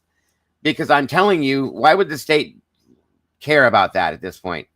And in my opinion, it's because they don't want any answers to any of these things that made Brian creepy to be put into a medical diagnosis, because then it explains it in a way that should be. And that makes them look bad. I'm sorry. Hey, Jen, did I miss something you said, Dago? Let me go back up here for a minute. Make sure I didn't miss something you said. I'm trying to keep up with what you guys are saying and follow along too, by the way, you guys. This has just got me wired. Oh, is there tracking on the cop cars? Well, there should be. Is there? I don't know. This is Moscow, no report, police department. So there should be. There absolutely should be. Yeah, but again, they're not gonna. They're not gonna investigate themselves at this point, right? And no one ever investigated them. So like, Oh, sure. we didn't say all that yet. Wait, hold on now, because I'm telling you, Dylan, I think the FBI was looking at them at some point for some reason. There's things I've been told and heard. I don't have facts, so that's why I haven't really talked about it. But I've heard this, so we'll just go with that for now. That there's a rumor that that's possible. I don't know. It's a rumor, not a fact. I have doubts about certain things, and I'll just leave that be where it is. The defendant's objection to the state's motion for examination of defendant pursuant to Idaho Code 1807 and for the extension of time. And again, for the reasons outlined above, the state requests the court redact references to a mental health diagnosis at page 7, paragraph 2, and sentence 2. Then we have the Hurwitz declaration in support of the motion for examination, which again, if you remember, that's why Josh Hurwitz was supposedly brought in, was for the psychological analysis and all that kind of stuff, which I don't believe that's why he was brought in. That's my own opinion. If you look back at what Hurwitz did before he conveniently left his job, I'll put it that way, and then you look back at this and see why he's here doing this, that makes no sense to me, but that's, again, just my opinion. Did you know that there's a 47-second discrepancy between the 911 call and the body cam on the first scene? I did not know that, but I do now. Thank you. I'm not surprised. Believe me, I'm not. Yes, Frank. His testimony's still sealed for right now, and that's when we'll hear from. From my understanding, that's when we will hear from him. Is once that's all unsealed. And I can't wait for that either, Frank. Yes, I saw that Sour Patch Kid TikTok. How, Right. how wild is it that this case has gotten so crazy that a 47-second delay between the body cam and the 911 footage is the least of our worries right now? Oh, I just as much as when Ann Taylor said 7 minutes matters, folks, and it You, truly does. you guys remember that the president of the United States tweeted about this? Yeah, of course, of course. We're not talking Like, about like Lisa. Hey, welcome. Good to see you. Yes, the date on this shows it, but there's different things that are missing and redacted from things is what we're worried about. But yes, absolutely. That Trump did tweet about this. That's a fact.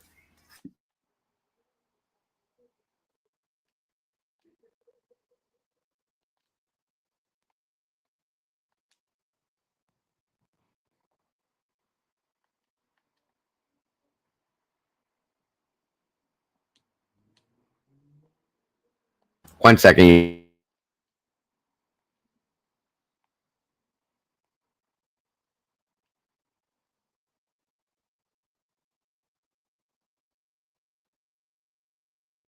All right, what's up, Scully? Good to see you, brother. Thank you for joining us. Um, on we go. So yeah, I have issues with that her whole Hurwitz situation. Again, they said they brought him in regards to the psychiatric and psychological examinations, analysis, whatever. I don't believe that. There's another reason I think, and I'll just leave it there. Like I said, K Bass, thank you so much. That's a really cool super sticker, and thank you for the $5 super sticker. I appreciate that so much. God bless. You guys are killing me tonight with these super chats and stuff. Wow, so very generous and gracious. You guys are awesome. And of course, the state has no objection. The Gage Declaration in support of motion for examination. The state has no objection. And the state's motion for examination of defendant pursuant to IC 18207. What's up, nothing half-assed? Good to see you tonight, dear. And for extension of time. And again, for the reasons outlined above, the state requests that the court redact references to a mental health diagnosis at page 2, paragraph 1, sentence 1, page 2, paragraph 2, sentence 4, and page 8, paragraph 3, sentence 2 and 4. Gotta love it. Then the defendant's phase 1 lay witness list. Again, state has no objection to the unsealing of witnesses identified as law enforcement or expert witnesses. The state requests redactions to law enforcement officers' home addresses identified on the attached sealed Exhibit 1. The state requests the court redact the names of lay witnesses' names and addresses identified in the attached sealed Exhibit 1 pursuant to Rule Number 3A1 and or 5. And the state incorporates its August 18th of 25 response to the court's order regarding sealed documents in response to this.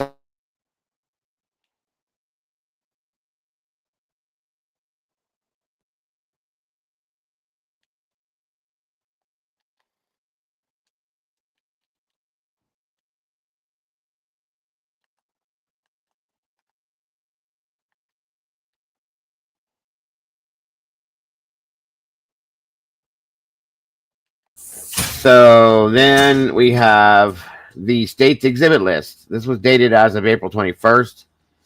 And we have Series 1 photographs, S1 through S98. These are all autopsy photographs, which I think in some aspects should be redacted just out of respect for the victims, okay? Now they can give us, and I've been saying this, what's the matter, Wade? There's no sound? Can you guys hear me? Can you hear me okay? I was muted for a second because my son walked over and was asking me a question, so I'm sorry about that. Yeah, I can hear you. Hey, nothing half-assed. Good to see you. And we should have, in my opinion, the diagraphic documents that show like the diagram of the drawing of the body and showing different. We need to see those. I want to see those. I don't need to see their actual bodies or any of that. I'm good with that. But give me the diagrams and the diagraphical writings on what was done to who, when, where, and how. I want to see that. That's all I need to see. But these I don't need to see. undisclosed named witness.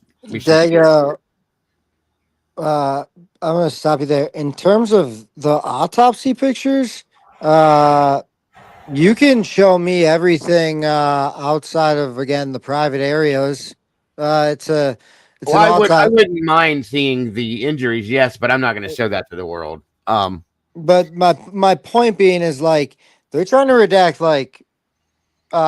every picture from the autopsy. Like, we're not going to be able to see anything from any of it. Well, they can put this together because I've seen many of these documents.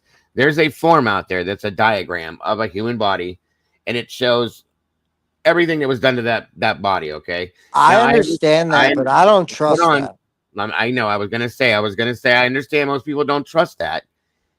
I can handle looking at autopsy photos. It doesn't bother me. Okay, and of course, private things need to be kept private. I agree with that too. But some people can't handle looking at those, and I wouldn't show those to people. I just don't do that. I never have. So, but that I understand. I get it because I don't trust them either. I don't trust them to show me on the diagram that maybe this was here and this wasn't. Maybe that wasn't here, but this was. That's what I mean. So there's also a lot of undisclosed named witnesses here, guys. 1, 2, 3, 4, 5, 6, 7, 8, 9, 10. 10 unnamed witnesses that are completely redacted from here. For what reason? Like, there shouldn't be. They're a witness. Like, they were going to testify. Are they all like in like witness protection? Like every single one of them? What are we talking about? I don't understand your break. You went robotic It's real against bad. the law. It should be. If they're going to testify on a witness stand in a trial, they're going to know who they are. So why are we redacting them now? That's what I don't understand. They were going to testify. So why is this a problem? I don't get this. And we have all these autopsy photographs here. And then we have series 4, the physical evidence. And we have 1, 2, 3, 4, 5, 6, 7, 8, 9, 10, 11, 12, 13, 14, 15, 16, 17, 18 more undisclosed named witnesses for physical evidence. How is that possible, folks? Anybody tell me, please. How would you have the only people that were in the house that could actually go on the stand and testify is Dylan. These are 17 more undisclosed named witnesses in regards to the physical evidence part of this. Explain that to me, unless it was based off of DNA, possibly, that they tested all these people for their DNA to see if it matched up to DNA that they found on scene, possibly. That's the only thing that makes. Even if that's the case, then it didn't match anything in the house, then who cares? Well, agreed, but they're trying to protect everybody from being harassed, they're saying. Well, I mean, again, I get it. So again, the rest of that says, the state requests that the above exhibit descriptions include witnesses' names that have not been widely disseminated by the media, which means all the people that we know about already, Hunter and Jax and Dylan and Bethany and all them, they're very widely known to the public. They should not be redacted, and I'm going to be pissed if they are, because I have a feeling they're going to try to redact some of those people as well. They were all on Dateline and Nightline and 2020 and 48 Hours. They put themselves out there. They don't have the right to be held back and protected at this point. Welcome, Nancy Pecoraro. Thank you for joining us. Does the police body cam that first arrived on scene show Dylan asking if they had a defibrillator? No, it wasn't Dylan. It was Josie that was on the phone that was asking that question. When he goes running by her, and she says, "Do you have a defibrillator?" He says, "Yeah." Where is she? That's Josie on the phone, though, Nancy. Agreed, Fizzy. Seems to me like the state of Idaho doesn't think anyone can say no. No, right. Good point. Well, and maybe they know that they can't, nothing half-assed. Think about that.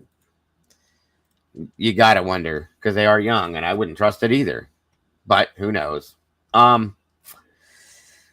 The defendant's objections to the state's requested jury instructions. The state has no objection. And the state's response to the defendant's proposed jury instructions. Again, the state has no objection.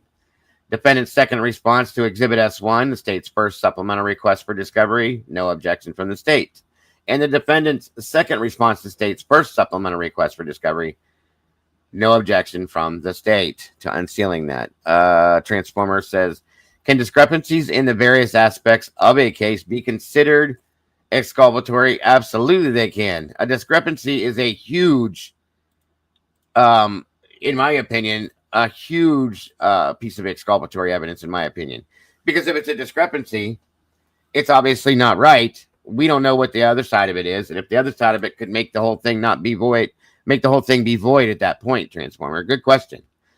Testimonies, physical evidence, details, supplemental reports, photos taken, etc. Very good question. Good point, too. Welcome, Jackie Bushable. Good to see you tonight. Thank you for joining us. And Wade Bird, you as well.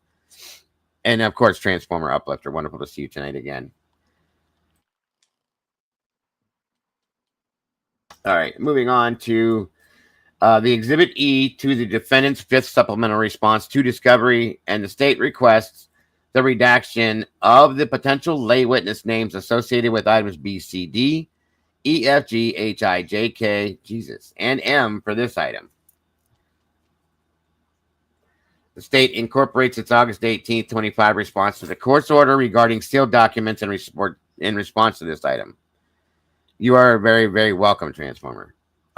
In balancing the public's access to the information, it is the state's position that for the individuals identified above, the release of these of these names to the public could subject them to harassment, threats. I'm so tired of hearing this. Stalking and or concerning behaviors by the public and or media, as exhibited through the release of other names associated with the case.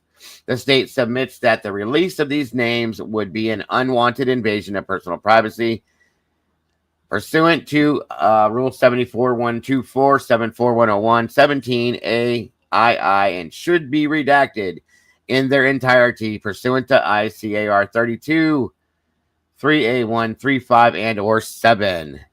Bullshit. I'm calling bullshit. The defendant's fifth supplemental response to discovery, and the state has no objection to that one, of course. State's requested jury instructions.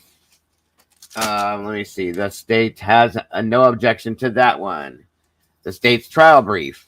State has no objection. Defendant's trial brief, no objection.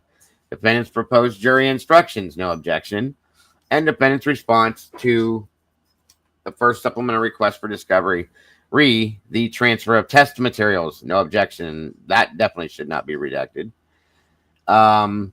Exhibit 4, in support of the defendant's objection to state's motion in limine, the AT&T timing advance. State has no objection. Exhibit D to defendant's fourth supplemental response to discovery. The state requests redactions to the reference names that have not been widely disseminated, just like the last one. We know how that works. So the people that aren't out in the public eye, that nobody really knows about yet, they want redacted to avoid harassment. And the notice, the defense expert disclosure, Exhibit D7B. The state objects to the unsealing of this item as it is protected pursuant to 32, i.e. contains highly intimate facts or statements, the publication of which would be highly objectionable to a reasonable person. Rule 32, 174-106-13 regarding records of psychiatric care or treatment and professional counseling records relating to an individual's condition, diagnosis, care, or treatment. Once again, they don't want Brian's business put out there because it would explain things that they were going to use against him, in my opinion, in this trial. The things that they used to run the propaganda train on this guy to make him seem like this weird, horrible, bad, monstrous person that, proven the fact that the man was autistic, explains that all away. And that would destroy their case in some aspect, in my opinion. Can a lawyer use what has been released to the public should this go to trial? I mean, I can imagine to some extent they can. You can't allow the actions of a few to alter our rights in the Constitution and the Bill of Rights. Amen to that one. Nothing. Ever, perhaps there should be a little more burden than just one anonymous phone call to raid. Thank you so much. Yeah, that stupid little tip. Interesting. And again, you see Ashley signed this. So, once again, let me see here. I think this is the last document here. Motion to seal the defendant's response to the court's second order regarding sealed documents. And that is the actual. Hereby moves the court for an order to seal. This was the motion to make that order to seal all that stuff. Is all that was. I think that's the last one. And yes, it is. Okay, so let's jump out of there. Any thoughts or questions or anything, Dylan, on any of these, or either Dylan on either any of these documents? Either one of you guys? I've Anybody? got nothing. I think it is pretty blatantly obvious that this is the state of Idaho and someone within the city of Moscow trying to protect evidence from being released for no real good reason. And it's sad. So hopefully it gets straightened out and Hitler doesn't agree to it and lets the truth be released and we figure out what happened. That's You really think he's going to do that at this point after what he's done already? I don't think he's done anything that he can't go back and like have a valid excuse for it. You know what I mean? He can he can claim basically what we've claimed, right? Unless he's like done a deep dive into all the evidence and all the interviews, but I don't necessarily think he did or has to. There's so much evidence. I don't know if Hitler was sitting there combing through all of it. No. So I don't know. Maybe something came up and someone's finally like, "Hey, Hitler, like you can let this go." But I don't know. We'll see. Otherwise, we just have to file like a lawsuit to get it unredacted, some other way and get him overruled, and then we'll be fine. It'd be nice if it was that easy. I would love it. Yes, the D3 show tonight. Truly. Dylan, Dago, and Dylan. 1 second, you guys.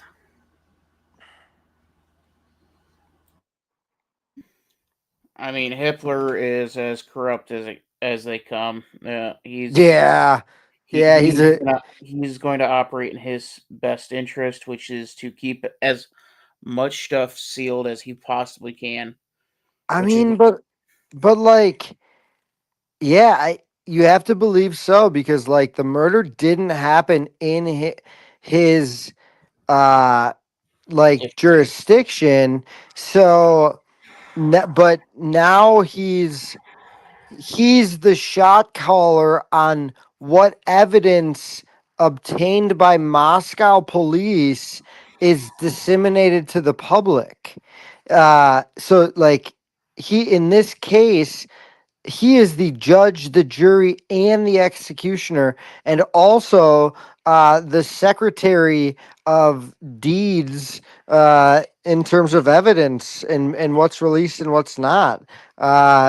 He's writing the story in terms of being like, hey, look, Brian did it, and we're gonna make sure that you only see stuff that says that. Absolutely, that's exactly how this is working. Be prepared for that for sure. I've already seen that. And on top of that, the medical stuff being redacted is absolutely insane to me because that would. Well, they didn't even tell the family. Why would they tell us? You know what I mean? Well, why is the state like? Why does the state care? Like that was your you. If you think he's guilty, what does it matter? Like you should feel confident, and you shouldn't want that redacted, should you? Like, if you're Bill Thompson, like look at what we had against. You know. Right. It shouldn't matter, in my opinion. What's up, Jesse? Good to see you tonight, bud. Thanks for joining us. Jesse, welcome to the chat. I haven't been following his picks too much. How's he been doing? If I he's haven't got to see much of it either. I've been see, watch this, Dago. If Jesse's the kind of guy I know he is, if his bets have been doing good, he'll be a man and donate one of those $2.99 stickers to the chat. If his bets have been doing bad, he don't have the money to pay you. But that's a good gambler. You can't be giving money away if you're not winning. Oh, I'm sure he's doing just fine. Yeah. I don't expect Jesse ever to do that. Again, it's not expect, you deserve it. And if I'm shackling out money, man, my winning guy Jesse should be. He started the season like 9-1. He knows Brian wasn't in the house, and he knows that we've got some issues in Idaho. But 14-3 in the NFL so far. yeah, see, he can donate a sticker. Good Donate job, a buddy. Good sticker. job. I donated a sticker, two of them, one for Glad to hear. $9.99. Molly, if you can hear me, check the Discord, hon. All right, guys. Let me see if I can pull up these pics real quick. 1 minute here. All right. I'm gonna step down and lure around in the chat. I gotta start getting to bed. Oh, yes, sir. Well, I appreciate you. Yeah, it's always fun being on. Hopefully, I'll get to see you here again soon. Yeah, Adios, Dylan. I get your alerts on my phone, both from the Discord and Good. YouTube, so Good deal. Good deal, bro. Thanks for joining us tonight. I know it's getting late. Sorry about that. yeah, you're all good. I was busy all day. I tried to get in here as soon as I could, but this was a late one. I knew it was, and I'm so sorry. Have a good one, Dylan. Thanks for jumping up with us. Yep, you too.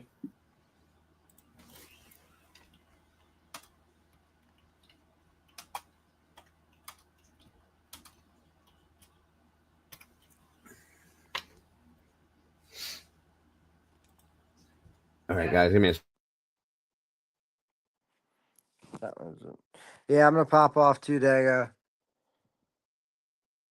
All right, bud. Thanks for being up here with us. I appreciate you tonight. And we will see you soon as well. Thanks you for everything. I appreciate you very much. All right, hold on, folks. I'm trying to pull something up here.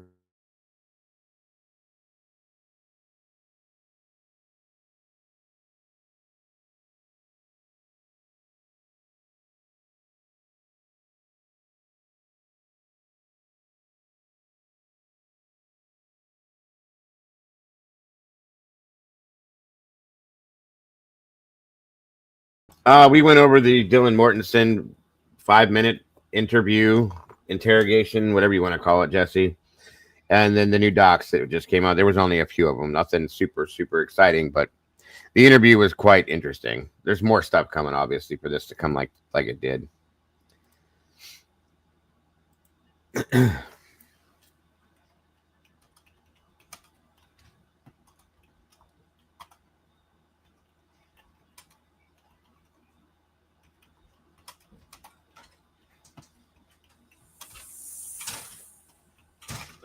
All right, let me see here real quick.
1 minute, guys. Bear with me. I'm just trying to make this link to work. I'm sorry. Sorry, so quiet. Be right here. 1 second.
Good Lord, this is ridiculous.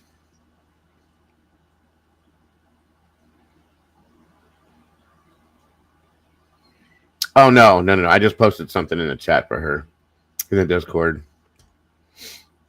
I'm still trying to get the right link to work, and it doesn't want to go active for some reason. It's weird.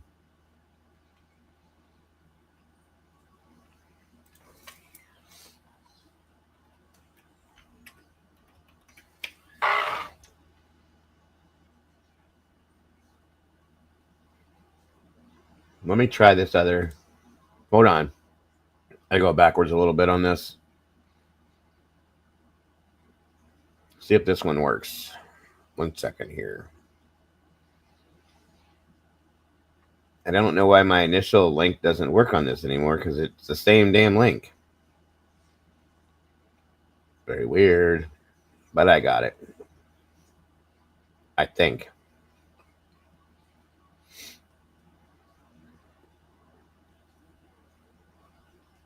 Where the hell is it now? This is not that big of a deal. Come on now, work with me. ISP. 1 second. I think it's right here. Nope. There it is. All right, let's see here. I think I got this now. Boom. Open. There we go. Pray to God this is right.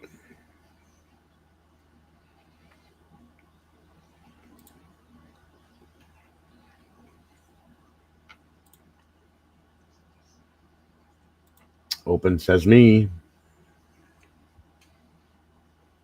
Welcome, Ashley. Oh, wait a minute. Are these the same photos we've seen already? Hold on.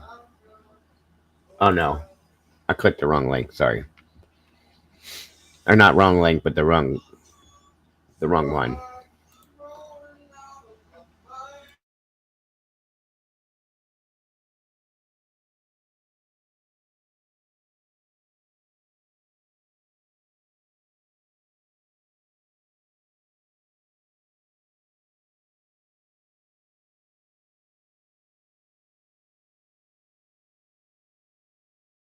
Okay, this has to be the one.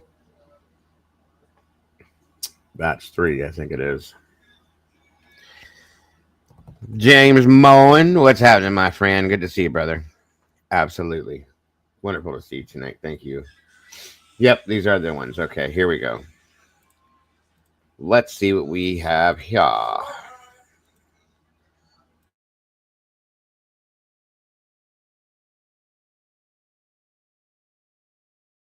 All right. T. Martinez, 11-19 and 22. Something in front of, okay. What the hell? 119 Broadway. Roadway in front of 1122. So these are the supposed skid marks here when the car takes off. Oh, yeah, we hit that goal half hour in, James, and it was set for 2 hours. So it was amazing tonight. These people, I don't even have words. These people are so amazing. So yeah, there's the skid marks, the supposed skid marks that Elantra with the 4-cylinder made.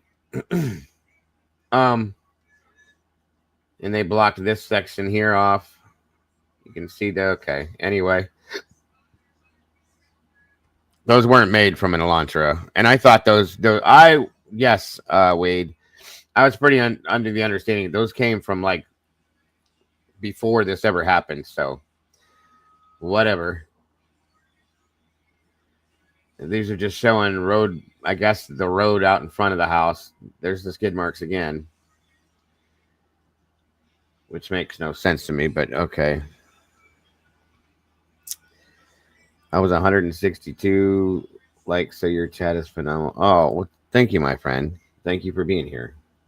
I always appreciate you so very much. All of you all.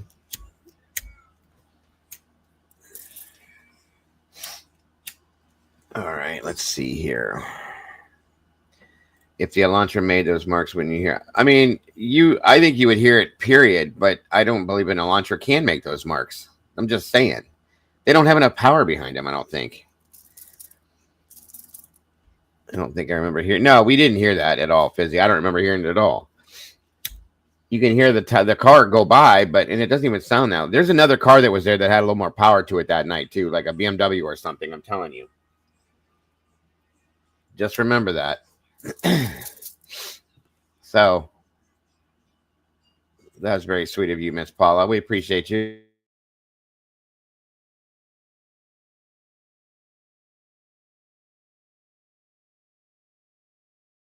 All I'm saying is you'll never make me believe that came from an Elantra.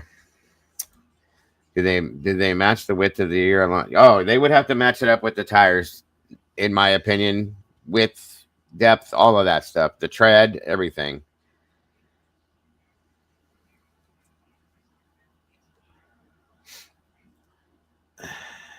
Yeah, I have issues with these completely. That's what they're doing right there, is they're measuring the distance between the wheelbase to make sure that it matches up to the same distance between the wheelbase on an Elantra and or whatever else vehicle it would be. What's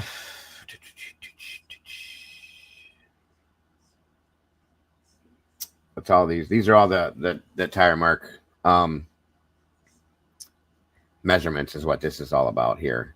They're right here with this. They're measuring the width of the tire and the space and all that stuff.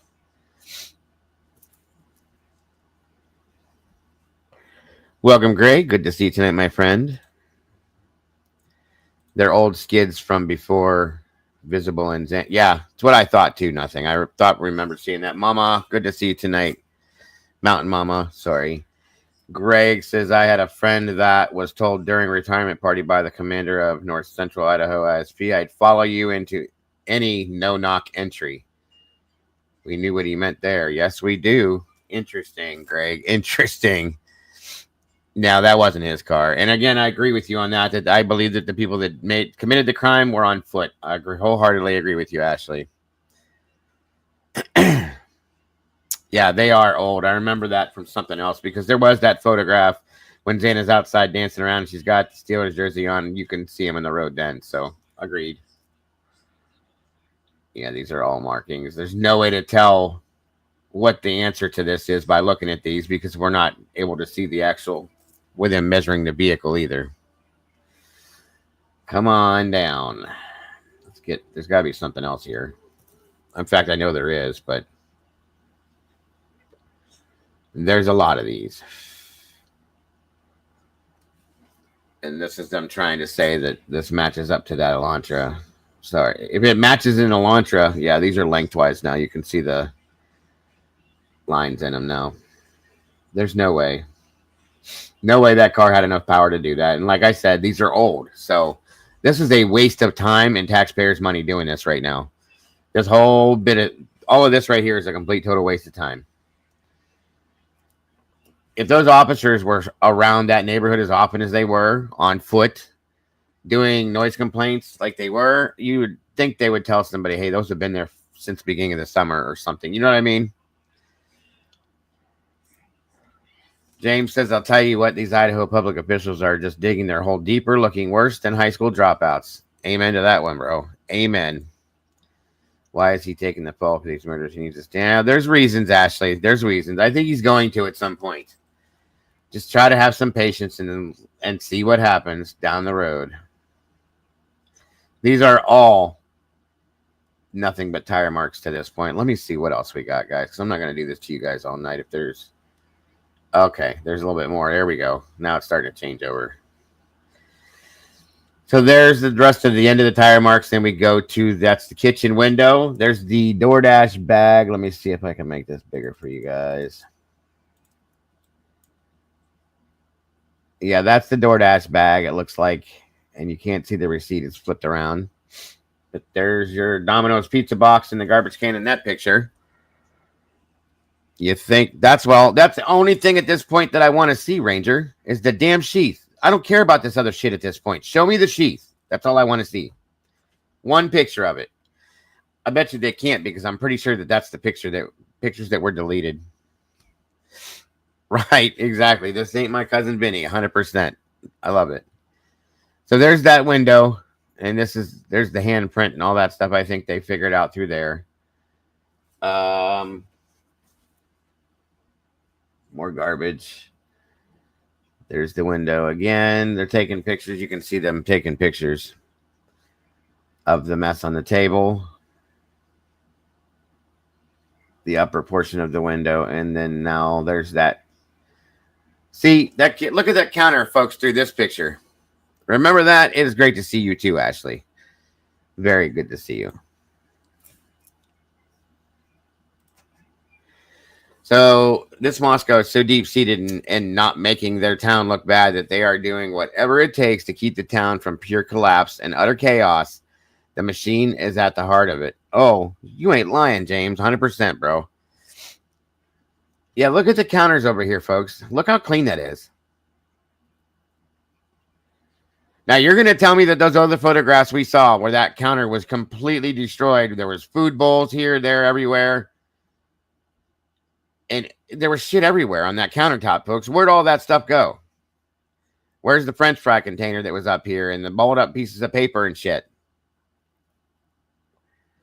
Things were being moved around. They shouldn't have been being touched like this. This is crazy to me. That don't even look like the same kitchen counter. This is nuts.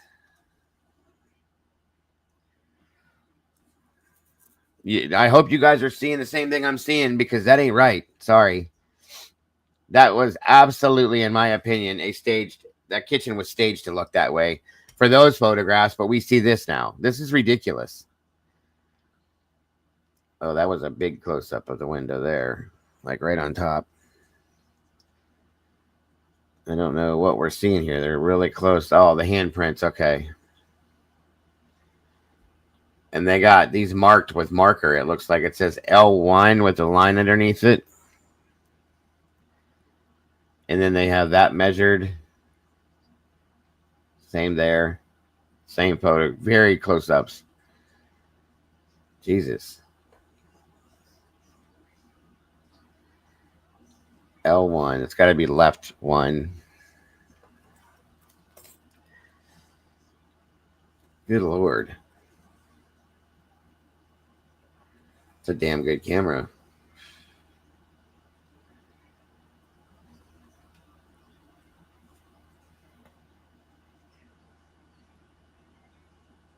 No, there's nothing that implicates Brian, in my opinion. Yeah, good point, Fizzy. Okay, we get it with the L1. How many pictures of this do you need?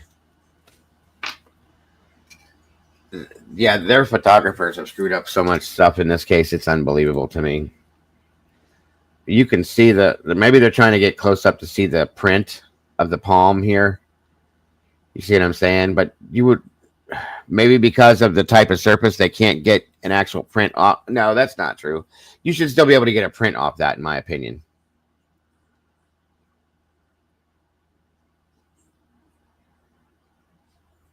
Jesus. There's more indentations there. It is very sad. Actually, very sad. These must be after the fact. Yeah, they're taking pictures of the prints themselves that they have there. It looks like there's multiple. I mean, that if that's the hand print, then yeah. Those are fingers. Here, here, here. It looks like they did dust right there because you can see the fingers part right there. Whatever those are, I guess. That's weird. At least they look like fingers right there and there too. Here, here, here, here, and here, I think. And here and here. Probably too many fingers on that window. What the officer took pictures of is separate from the ISP lab took pictures. The fact that MPD and ISP lab is not releasing two different opportunities to have the sheath photographed. Yeah, agreed. Very much agreed. I've never seen the moving of so much. Oh, they moved everything. Nothing half-assed. They moved everything. They shouldn't have done any of that. And then they take photographs of it to show it to us. Like, come on. It makes no sense to me at all. Okay, so there's the back off. There's the other handprint. This is L2. Same thing, just the other side of it. Yeah, I can't get over how clean those counters are. Look at that. There's nothing there. And then they have that tagged as 7. What does that 7 mean, I wonder? I can't even get close enough to see that, what that says. Hold on, let me see if I can. Or did it take it too far over? Hold on. Let me see if I can move this over this way. Yep. Can anybody read that? Because I can't read what that says. It's just marked as 7. I don't see what it says. Damn it. I don't think I can get it any closer. Nope, that's as far as it goes. I'll figure it out. There's the 8. So there were some prints there. 8, 9, 10, 8, and 8, 9, 10, and then that measurement there. Got 7. So these are other evidence markers. And then they have what looks like they have a marked evidence up here on the top of the windowsill too. Interesting. Now here we are back to this room where they had the those red dots. Somebody brought that up to my attention not too long ago. Again, about the red dots there. Right there. Madison and then Xana.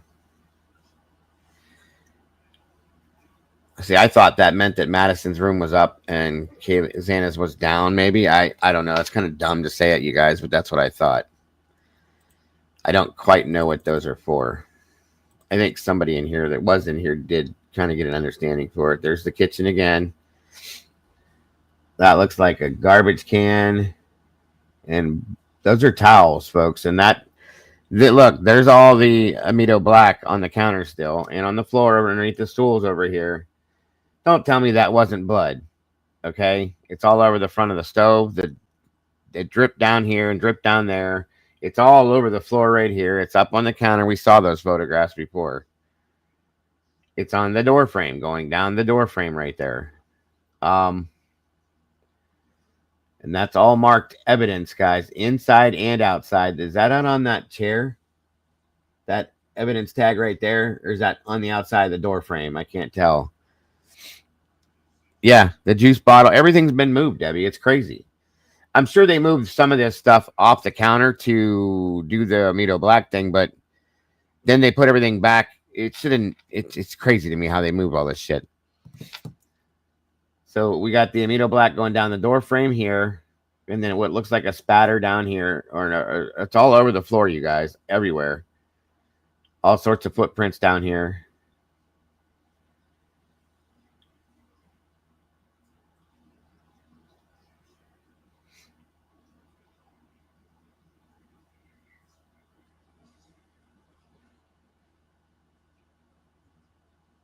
You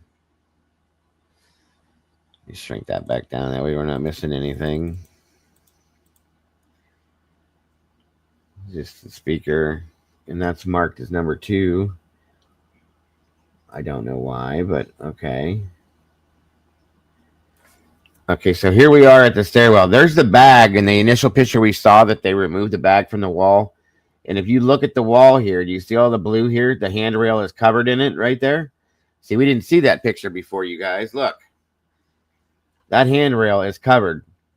It's hard to tell because it's a dark handrail, but it's all dripped down here. There's overspray right there. But this is the spot going down the wall. There's up here, there's pieces, there's bits of it you can see here. And then there was that big blotch on the wall by that bag at the top of the stairwell. So that comes all the way down. And there's little bits and pieces on this. Look. See that? There's one there. And I think there's one up here. Huh.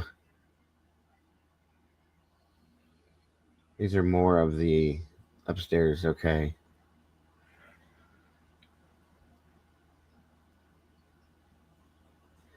I'll be talking to my mods about these photos. They did some kind of cleaning, Ashley. That's a fact.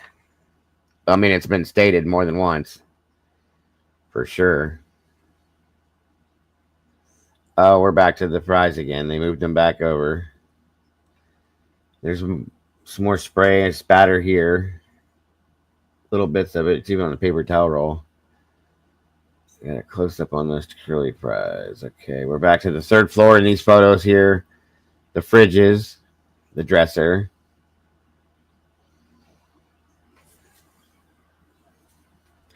Yeah, there's a lot of towels. I see that. I see that. A lot of towels. Thank you, Contessa. Lots and lots of white towels. Can't really tell. That's just a bunch of stuff. Personal makeup. Boxes of wine. Frenzia boxed wine, huh? What it was, TV Young. This is a Canon something that they have opened up as number 3. I can't tell what that is, you guys. If anybody knows in the chat, please put it in there and let me know. Right, Debbie. All right, so there's Kaylee's vehicle, and there's Xana's vehicle, and, of course, the police car. You know what I realized the other day looking at one of these pictures? Is if you're standing down here, like behind, like right behind these cars and stuff, you can't see the 3rd floor windows. That's kind of weird. Okay, so if we go back to Molly's statement, unless she was standing way far away from the house, there's no way she looked up and saw somebody in the 3rd floor window ducking in and out because you can barely see it from where we're standing. And I'm thinking if she's DoorDash, she's like standing around this area somewhere. How did she, unless she was meaning it was this window right here and mistook that as 3rd floor, maybe. I don't know. I'm just saying. I don't trust a lot of what she says anyway, but it would have to be. That's so weird. They cut out, I think they cut out a couple pieces of wall and some floor, K-Bass. Yes, take this for granted. Or don't take this for granted, folks, but just think about it for a minute. If Molly was standing in this portion, getting ready to drop off DoorDash, looking around, yeah, we're gonna look at that too, Jess. I don't know if we're gonna make it tonight, but we are gonna be looking at it. There's a lot of stuff we got to get into over the next couple of days. You can't see that 3rd floor window, so it's got to be this one or this one, okay? If that's a true statement, unless she was standing way back far away from the house, and then you'll see the 3rd floor window. Just something I was pointing out. See, even here, if you're standing like right behind the Jeep and stuff, it's really hard to, like, you have to really put your head up there to see it, I think. All you see is the 2nd and the 1st floor. These are all vehicle. They did cut out a piece of the wall. Well, you know, I can't disagree with you on that because she seemed like she lied quite a bit. So, see, back here, you can kind of tell there's, but you look how far back you are now. You're almost back to the edge of the driveway there. So if she saw, that's where she was, but you still only see a portion of it. You'd have to get way back far to see the full upstairs 3rd floor window. All right, so here we are. This is the 1112 house, I do believe, right here, folks. This is where we see all the action on the cam that we see, okay? It's from the front of this house. This is where the light bulb cam is on the front.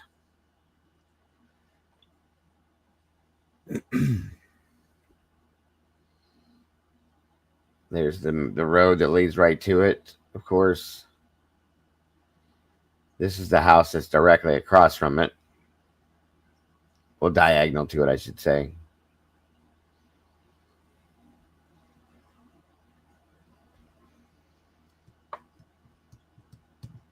Oh, yeah, okay. I've never believed anything she said. Just truly and honestly, I haven't.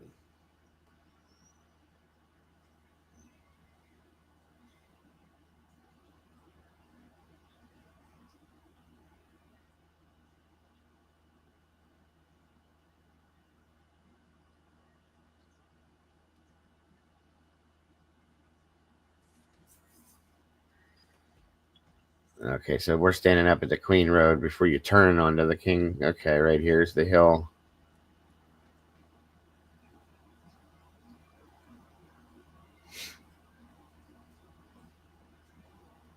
Probably gonna go. There's the 1112 house right here. That's the camera right there. If you can see my cursor, the camera that we see all that stuff from is right here. Coming up this road. And there's camera. Listen, when Rory was there on foot and we were live streaming this, there was a camera. I can't remember exactly where he pointed, but here, somewhere in here, and then over here. And then there's one on this corner somewhere, he said, too. So there's at least 3 other cameras that go up and down this road right here on this side of the street. The overwhelming biohazards, right? Yeah. All right, so there's Decor's house right there. This is, hold on, guys. I got to grab something. I'll be right back.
Sorry about that, you guys. My mouth was drying out.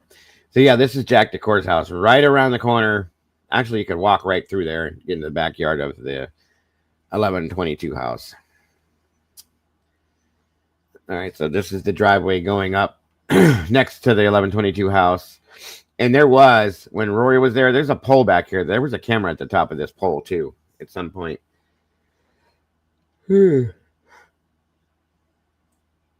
Sorry, you guys.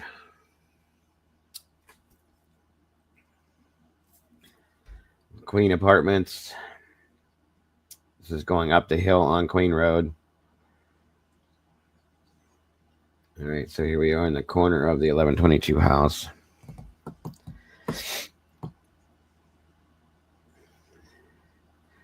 And I truly will probably be coming back to these photos and breaking them down more again, but this is just kind of a quick once-over for tonight. Well, we've seen this before on the nighttime body cam photos of the noise complaints.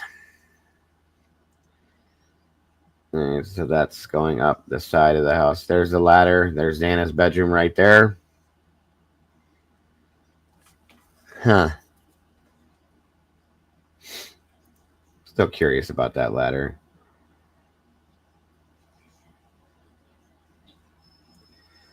Balcony. This house was put together so strange.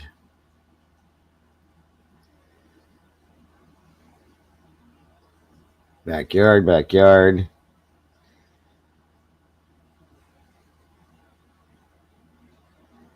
There's the back parking lot that they're saying they tried to say that he parked in. Yes, shit show evidence collection. Good point. Back patio area, backyard. See, this is my thought with Murphy, you guys. From what I heard, what was the ladder for? I that's a good question to know. I still have questions about the ladder. Transformer says, "Oh, you're talking to Ashley. People in situations are not in full control could feel truly overwhelmed. Divine intercession, human intervention can create wonders." Let's see. Good points, Transformer. Good stuff. I believe they were all staged in that house, and the crime scene was staged too. Always get feeling signal. I respect it. No problems, Ashley.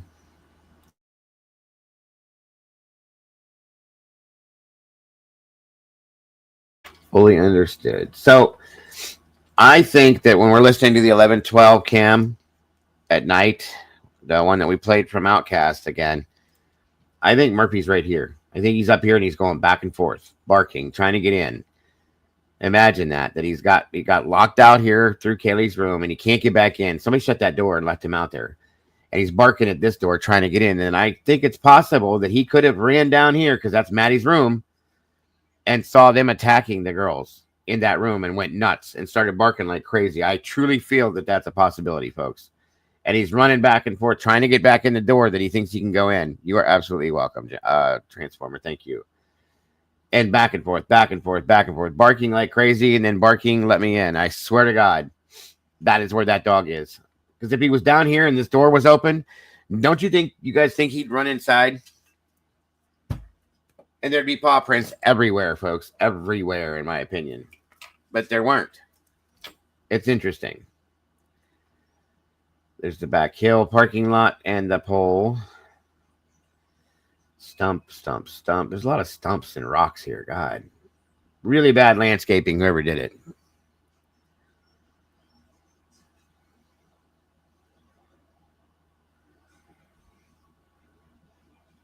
It's a very strange setup for sure.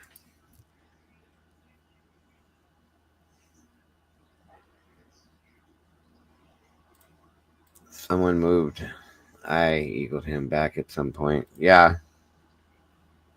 Somebody let him back in. And I have one of three options, possibly. Either one of the two roommates or both, or whoever, one of the people that was in that house committing the crime. Either before or right after they left, or right before they left. Or they stuck around, helped clean, and they let the dog in then. Just saying. Now, this is the outer area where remember they stated that they expanded the crime scene. This is when they did it. They took it back behind all this tree area because they found some stuff, from my understanding, up in here possibly.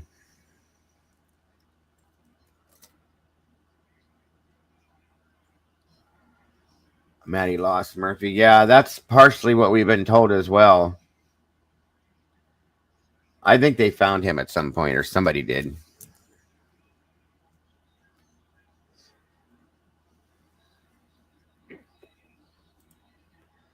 Good point, James. I don't really see anything in these photos here. It's a weird retention wall. I just don't get the landscaping in this house. Dust to dust.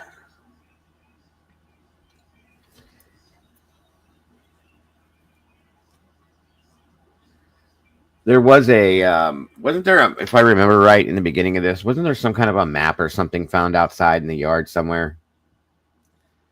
Or something with numbers or something on it. They found on a piece of paper, I remember. I can't remember what the hell it was. It's been so long.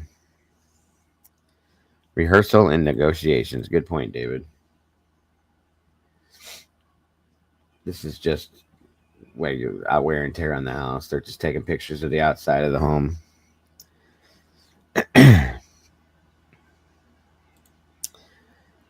I'm sure, Debbie, he was probably froze to death. It was freezing out, and he's just a little guy.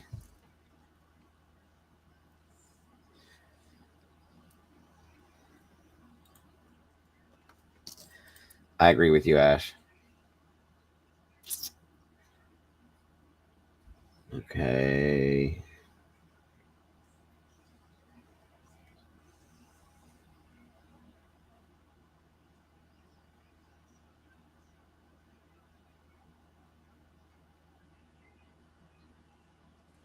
Again, this is the back, like the wooded area that they expanded out through. Like I said, my understanding is they found some things down in there. There's the cooler. Back to the kitchen window. At that point, everything's off the table again. More food cartons everywhere. Garbage. Yeah, see, there's the pizza box that they were saying that Dana and Ethan may have ordered pizza. And there's also what looks like the takeout container from the grub truck there. From the other photos we saw. Here's the footprints, if anybody can see those. That they were saying looked really large right here. And they go out. One set of these prints goes out around this stump, down this way, if you can follow my cursor, and out towards the front of the house. And then another set of these prints goes this way, off to the left side, heading this way. Up towards that other parking lot. You know what I mean? That's what we were told in the report. Scott Green was born in this house, by the way, folks. If you guys didn't know that, that's what Debbie's talking about. This was his childhood home. Tell me that's not ironic. Too many things just don't. There's too many things that fit in different ways in this case that weird me out. I'll just be honest with you.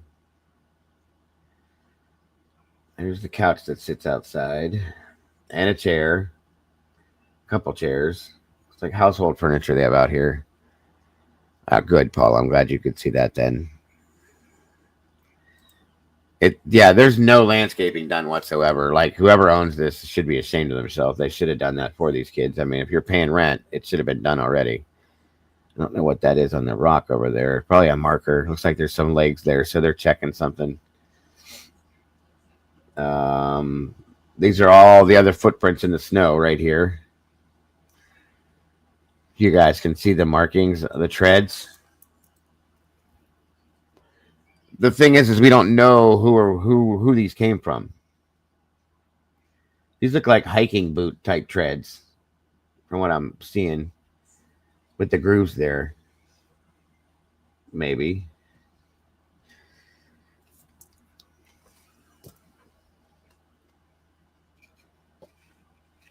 In the cooler backpack, right? Yeah, I think that 430, that truck that stops there has something to do with the cleanup as well. I've come to that conclusion. That loud ass SUV that comes up the road, it's not the one that's parked in front of the house, you guys, by any means whatsoever. That was there before. If that statement from Gower is true, then it was there. And that other vehicle is a different SUV that comes around the corner at 428 and stops and turns off their engine in front of or in the parking lot of this house. So in my opinion, that tells me that they didn't go anywhere. Did they go inside and help clean up? Because they had to have, in my opinion. Yeah. Yeah, they did do that too. Yeah, you can see that in the one picture. Hold on. Oh, I guess not. But Dylan and their curtains were messed up. Yes. Back to the front door. So these all should be in succession, by the way, in like numbered. And that's what Lana is foyering the photographs that were erased. She wants to see the 10, I think it was, before and after those three that were erased, to see which segmented line that they're in succession with, which is a huge thing that I want to see too. Because I think that this is my opinion, nobody else, and Lana didn't say this either. So if you're going to quote somebody saying it, you can quote me as saying that I think, see, this SUV was here that whole time, folks, the entire time. Before they went out and after they came home, it was there. It had never left. This belongs to one of the triplets here. It's not the vehicle that comes around the corner at 429 and pulls up and parks. It is not.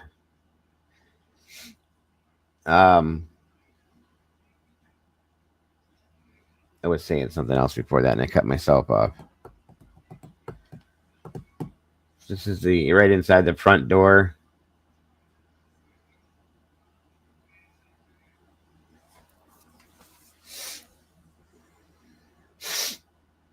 Going up the stairs. I don't see anything. There's paperwork there. What does that say?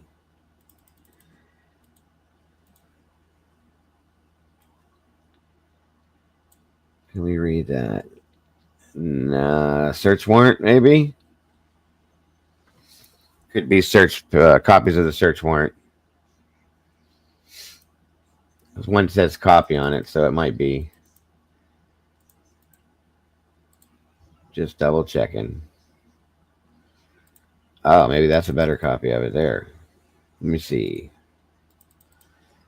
I probably still won't be able to read it. No. Damn it.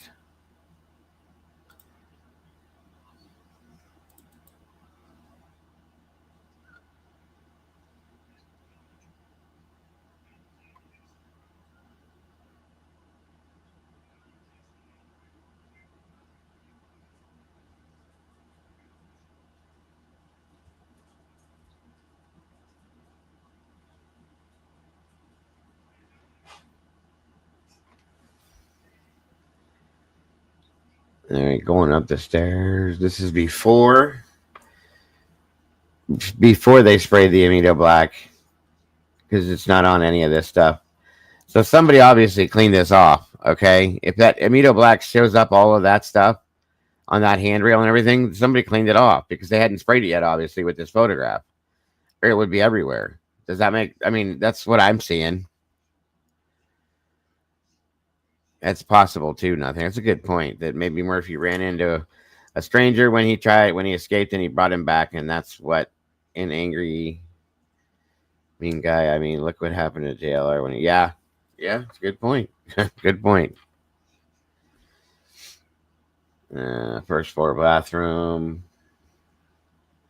That looks like a couple of those hotel room shots that Gower was offering his passengers.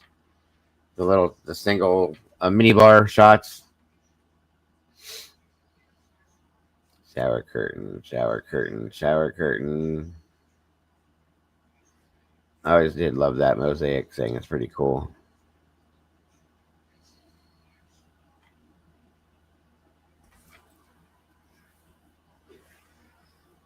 There is some scary people in Moscow. You ain't lying. First floor bathroom sink. First floor bathroom sink. Sorry. Joe. 1 second, everybody.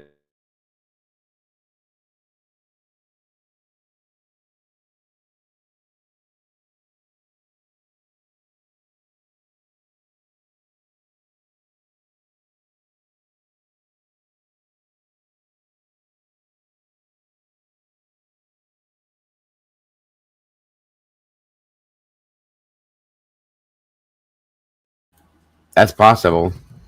Could be.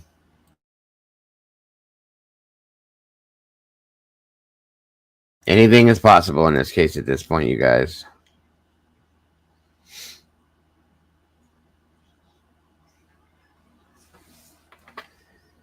I don't. There's just a bathroom again. That I believe is a blood droplet. Right there.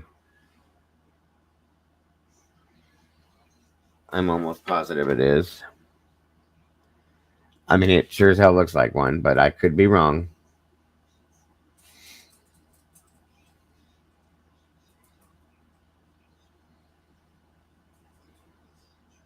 At least they're doing close-ups of the floor.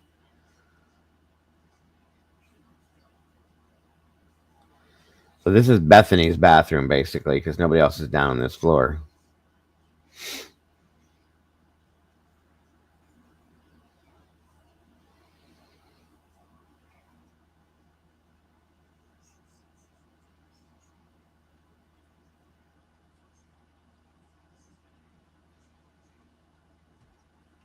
Maybe right there.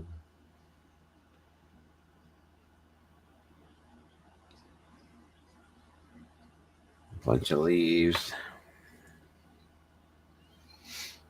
Now, there's the furnace room they couldn't get into that had the door locked that they got into.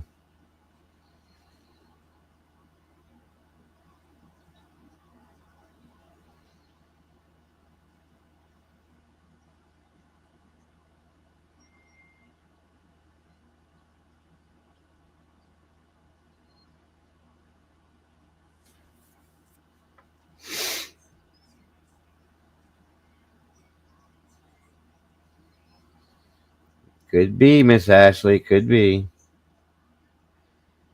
Yeah, this is the furnace and stuff. There's those minibar shots again. I wonder if those came from Gower, to be honest with you. You know what I mean?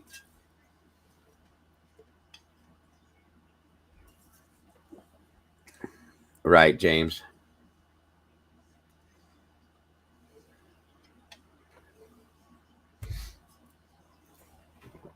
Oh, let's see.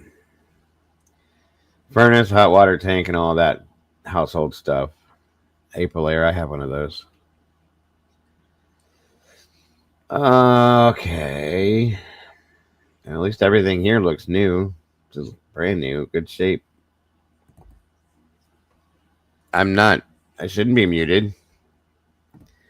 My mic is on and so is my button. Can you guys hear me okay? I shouldn't be muted.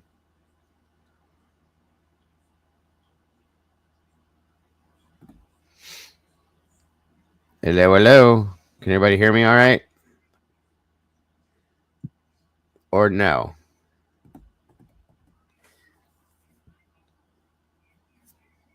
Can you guys not hear me? Oh, you can hear me? Okay. I think it might be you, cat lady. You might have to go out and come back in, hon.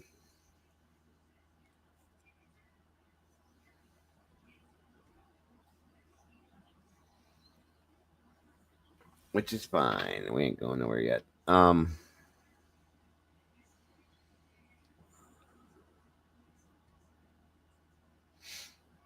Yeah, this is that a blood droplet there? Maybe it looks like it. Just one. So there's a couple on the first floor that are just single droplets, folks. So you gotta wonder about those. And that's in the doorway to the. That's weird. Or is that a piece of dirt? I can't tell. Spoken the tongue of a true Italian. Forget about it. Forget about it.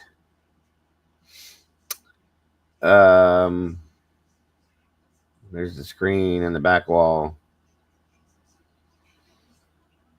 Hey, Angel, welcome back. Okay.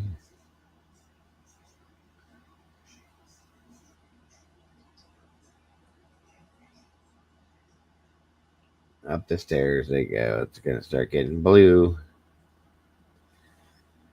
when they start spraying that handrail and stuff.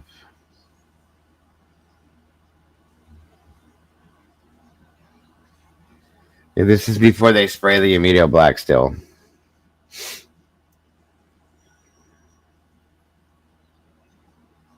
They're showing close-ups of the stairs, so there must be something here they're trying to take pictures of. Maybe footprints, treads, the shoes they're looking for here, possibly.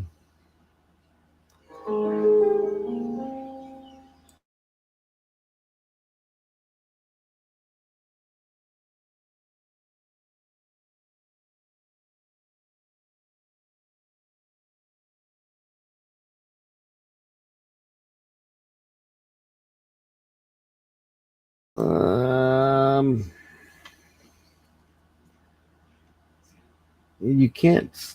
They haven't sprayed anything yet, so you can't really see anything. There must have been something here that was wiped off, though, for that stuff to react there.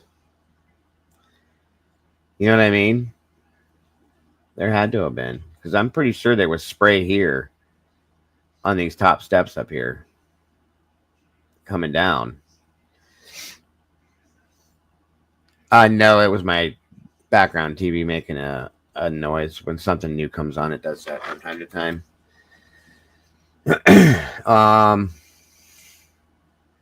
Aha. What do we have here? Look at that. Now, does that or does that not look like a big blood, like a big, like there was a lot of blood there that was wiped off? Yes, no?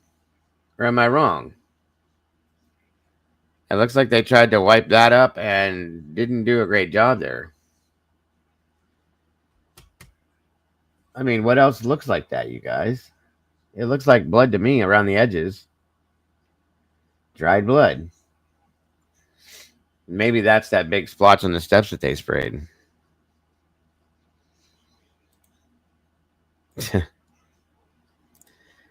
It is hard to tell, but it sure looks like it could be blood with the outline of it. You know what I mean? Maybe pop. I don't know. It could be. It's just that I've seen so much blood on things, folks, over the years. It has that. The edging has that look to it, like it was dried and wiped it. You know, they tried to wipe it and it dried too quick while they were wiping it. Just saying. It could be something completely different, though. I'm just telling you. They have that marked as well, but it's okay. That whole handrail lit up when they sprayed that.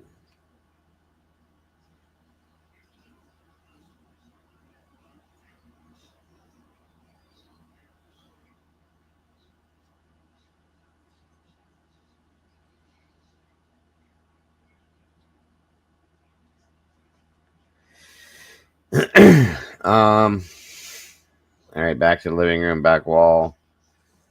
There's one boot. That must be the match to the other boot that we just saw right there. Yep, there's the other one. So they were both in the living room. Those boots were.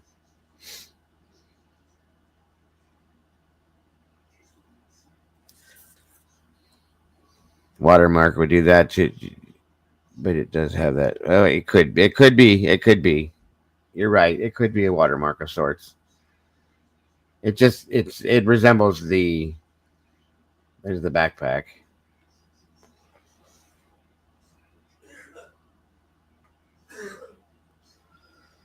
Back to the table.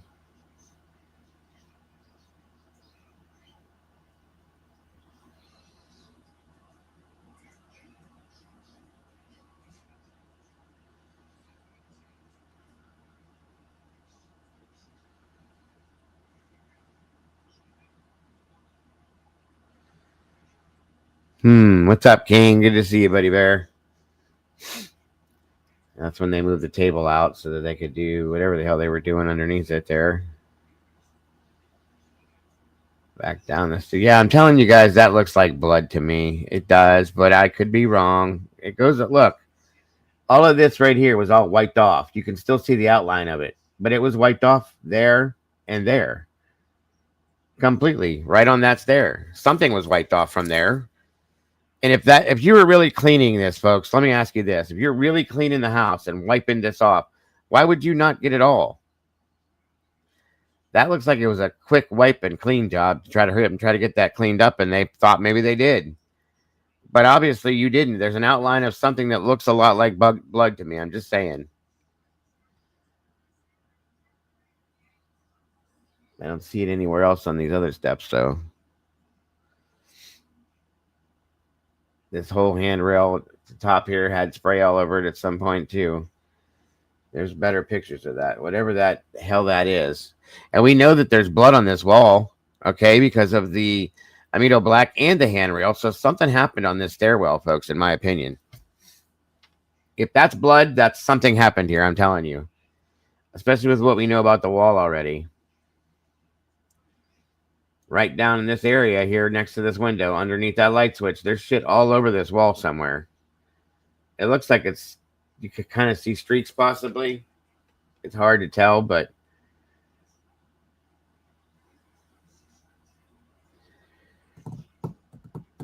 yeah, right, Contessa.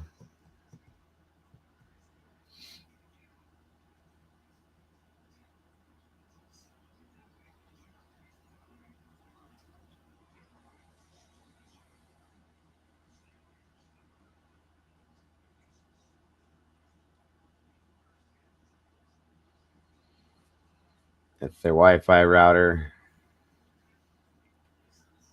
That looks like a male suit jacket. I don't know who that belongs to. That looks like an old ass, really old ass glass of orange juice or something nasty.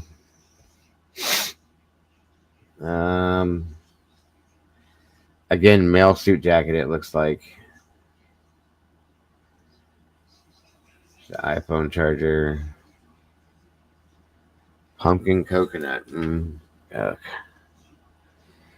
There's a TV and what was on. It looks like a Roku screen.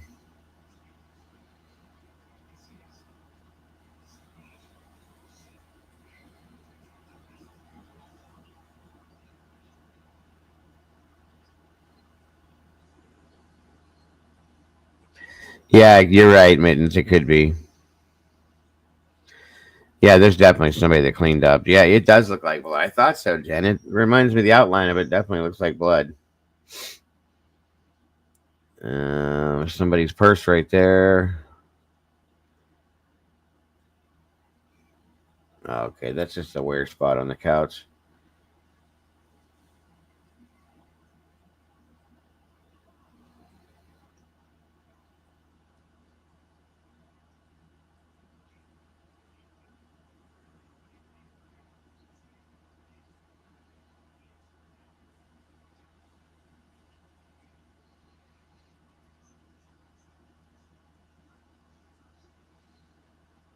Tube of something. Potato chips. Bethany said she had a bag of chips. Went down to her room to watch the Big Daddy, but there's a bag of chips up there too. So who knows? Maybe their stories are both completely twisted around.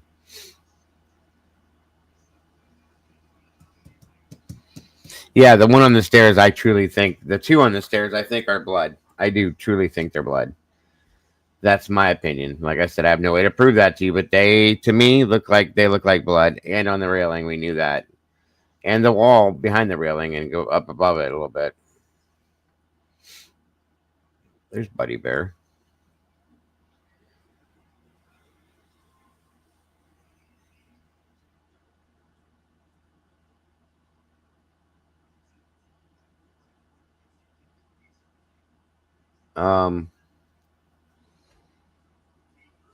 One chew, yeah. You think it's soda? I don't know. I've never seen soda dry like that after you wipe it down, but you could be right. I could be completely wrong. It's just my thought, based on my experiences, busy. So don't take me saying disagreeing with you personally. I promise you, you're probably more right than I am. No, because that stuff's clear. I was going to say it could be one of the white gloves too, but those are clear.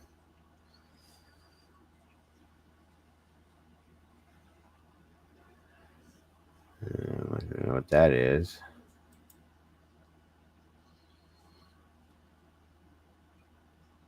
Oh, it's another lid to one of them shot bottles. Okay. Oh my god.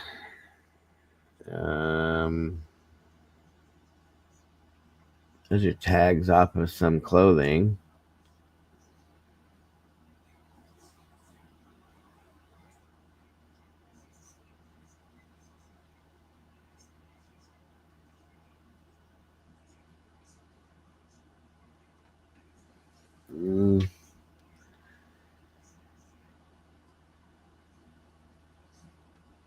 So these are just the other side of the room that we've seen in pictures on the other side of.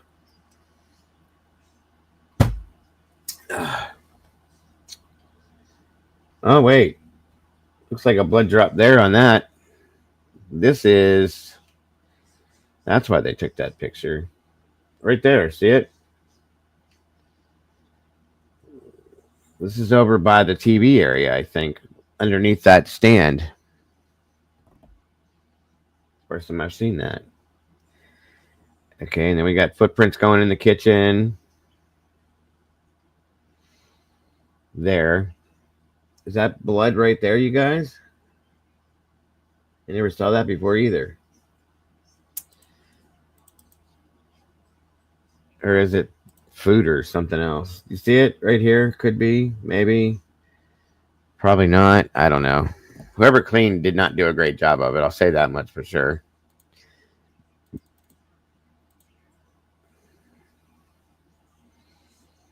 And now we're back to the counters being semi-clean. No, that's not blood. That's something else, I think. I can't tell for sure.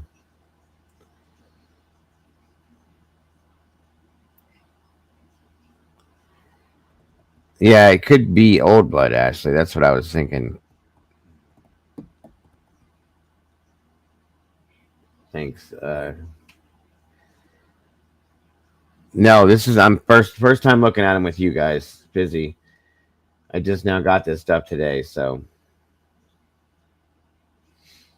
And I'll be looking at them again. I can promise you that much. Pink blanket. Okay.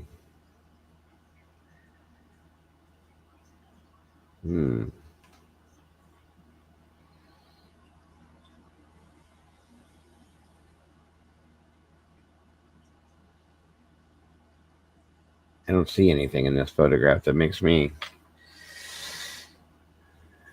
Okay, there's all the amino on the floor over there. Doesn't look like they did the counters yet, maybe. Or maybe no, that's just dirt. Okay. There's another towel on the floor. The floor's definitely needed washed or mopped or something. Yeah, I think that's just dirt, you guys, for right now, or dried blood, maybe. Because it doesn't look like they sprayed anything at this point yet there. It's just regular dirt, I think. Don't quote me, I could be wrong. The odds are that I probably am.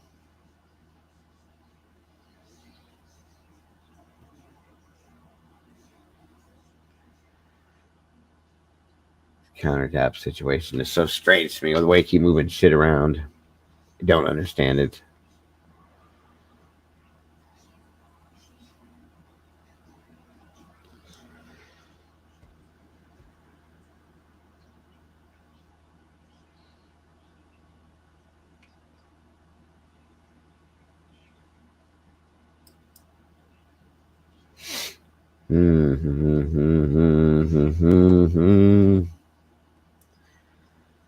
These are all kitchen cabinets, corners of them. The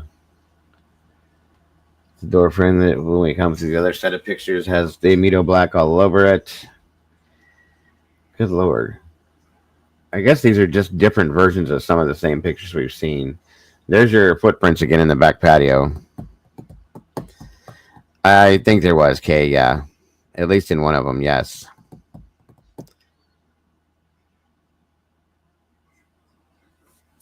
It looks like it could be like salt from the snow.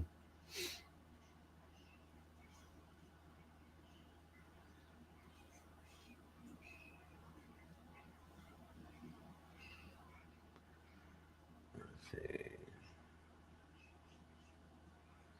Nope, not yet. Okay.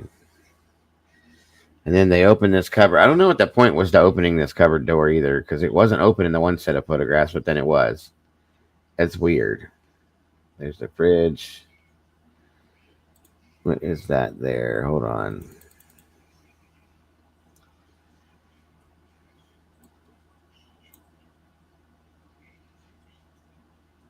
I can't figure it out.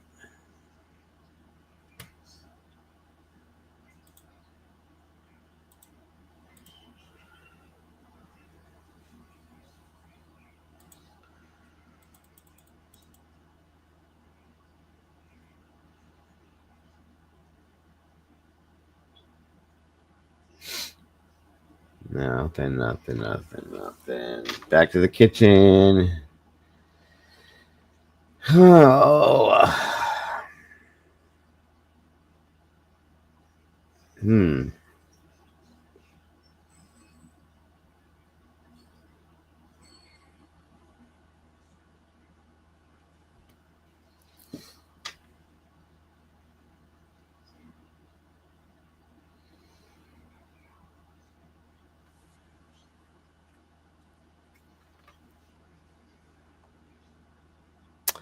Not even close.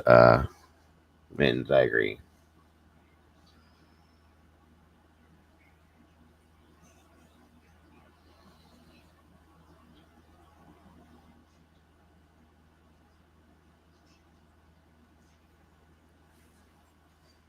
$11:36.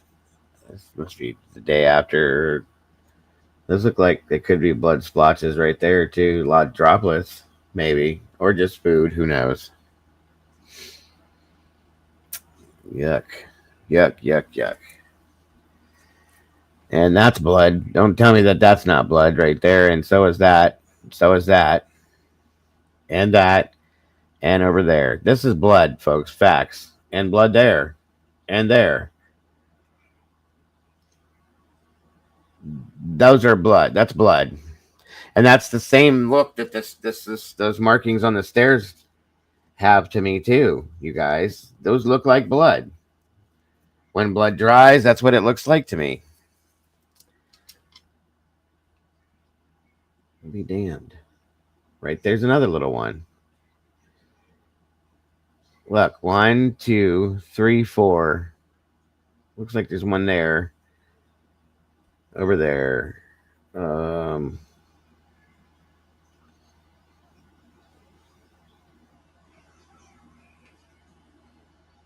hmm. There's blood there. See it? I'm pretty sure that's blood at least. Um,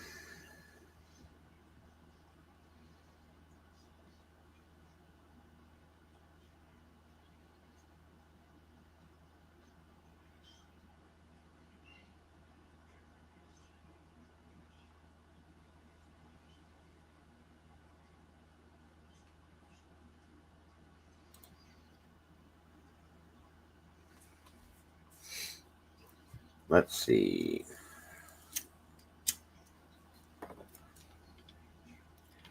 This is just showing everything in the cupboard and the French fry thing on the microwave.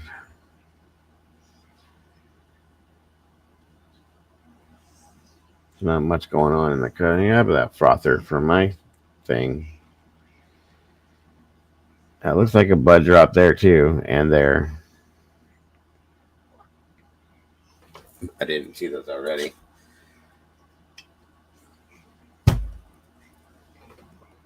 Um,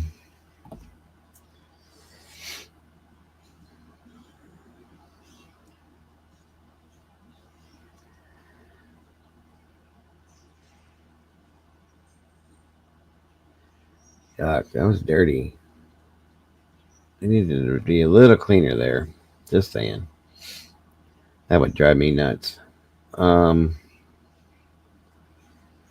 Looking for a good time. Call someone else. Oh, okay. Interesting. Got you.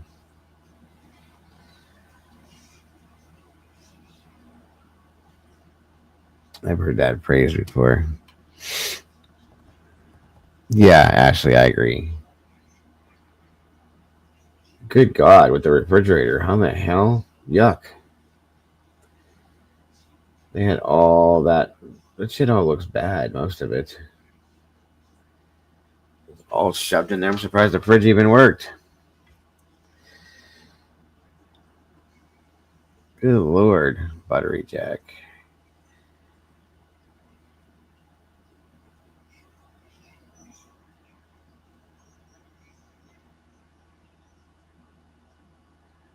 Huh.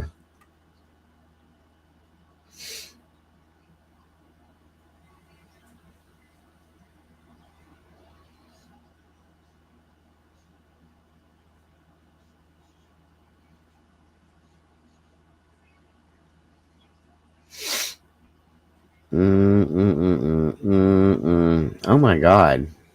I need it cleaned out bad. Surprised that thing still worked. Okay.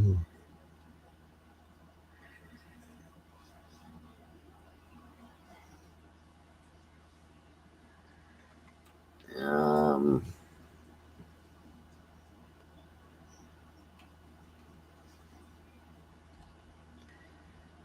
More kitchen cabinet photos.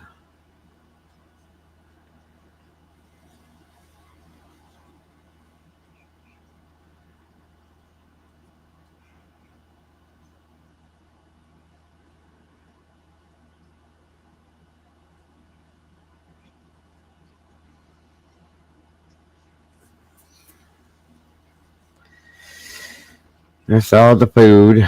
Looks like a lot of health stuff in there. Somebody was trying to eat healthy to some extent.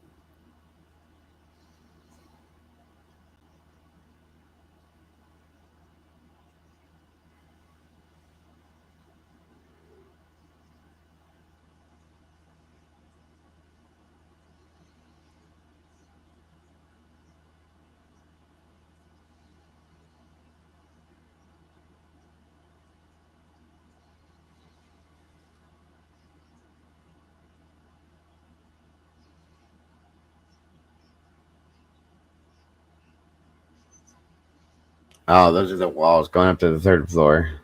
Took me a minute to figure that one out. Sorry. Oh, I'm getting tired, you guys. My apologies. The medication they got me on makes me, like, knocks me out after a period of time.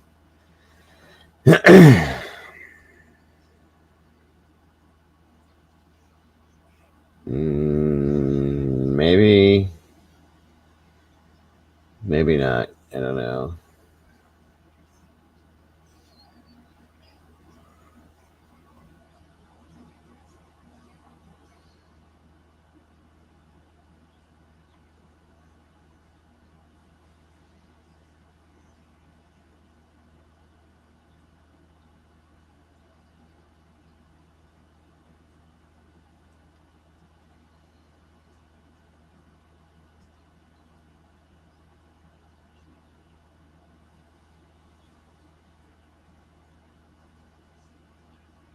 Nope.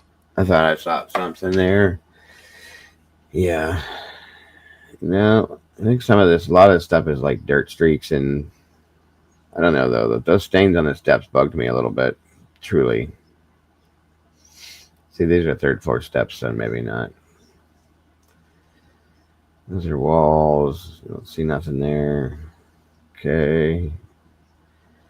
Third floor bathroom, mirror. Kaylee's room was right there.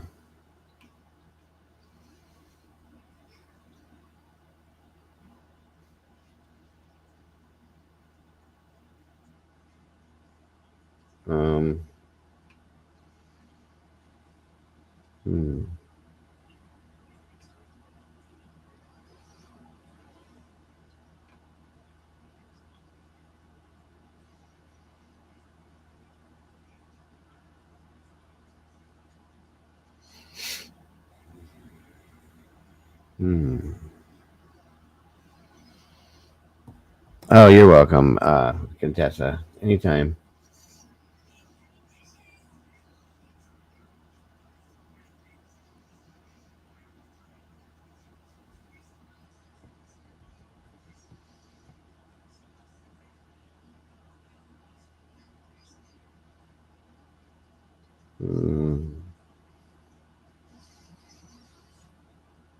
Just weird.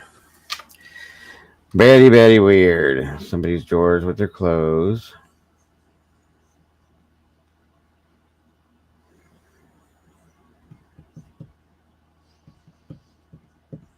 Yeah, I have to say that with those stairs, they bug me a lot. And I don't need to see their underwear and their pajama drawers and all that stuff.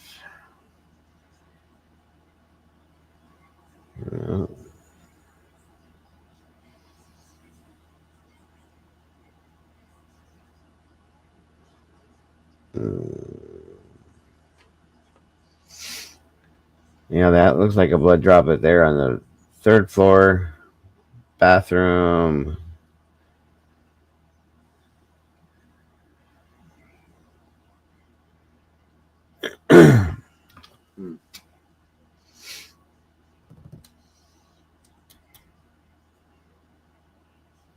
Right there too. Unless it's the same one, but it definitely does look like a blood droplet.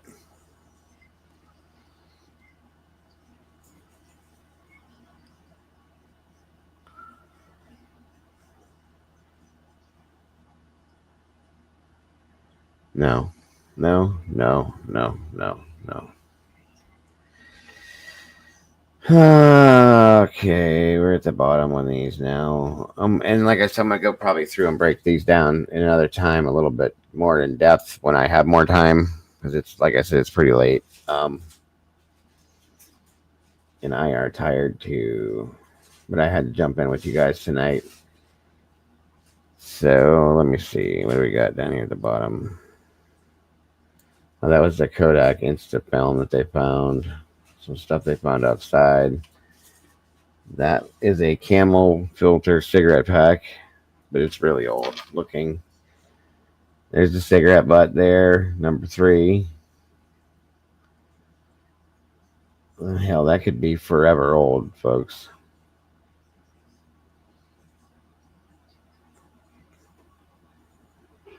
That's crazy. Wait, was that the knife sheath? What, Kane? What the hell are you talking about, bro? There's no knife sheath. No, no, no. Good try, though, bud. I wish to God it was. And then we're back outside.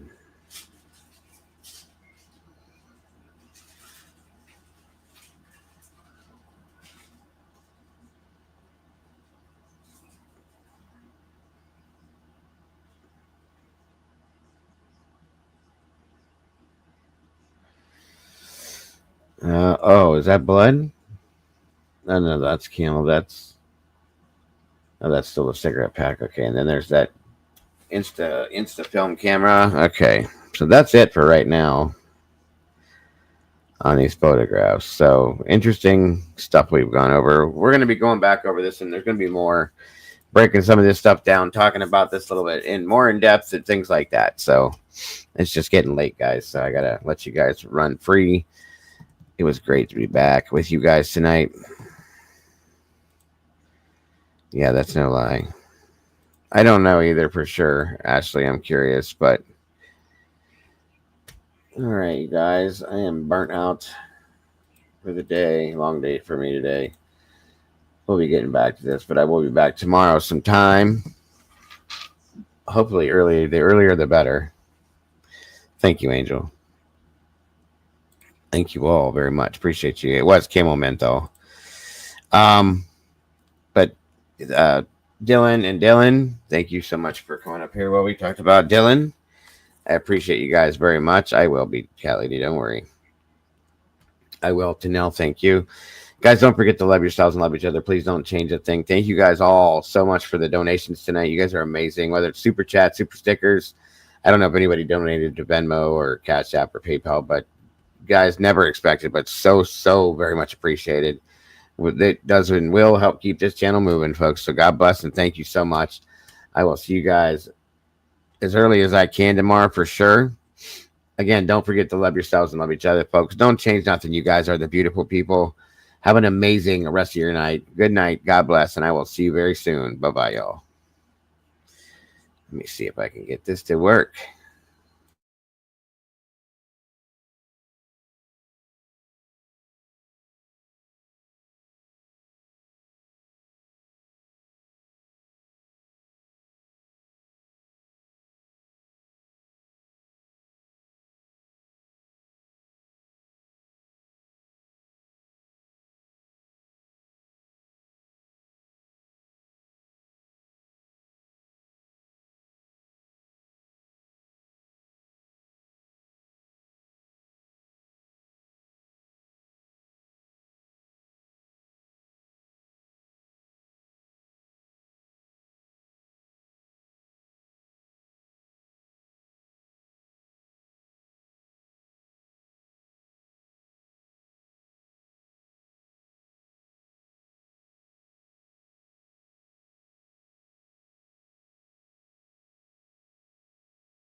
I can't think.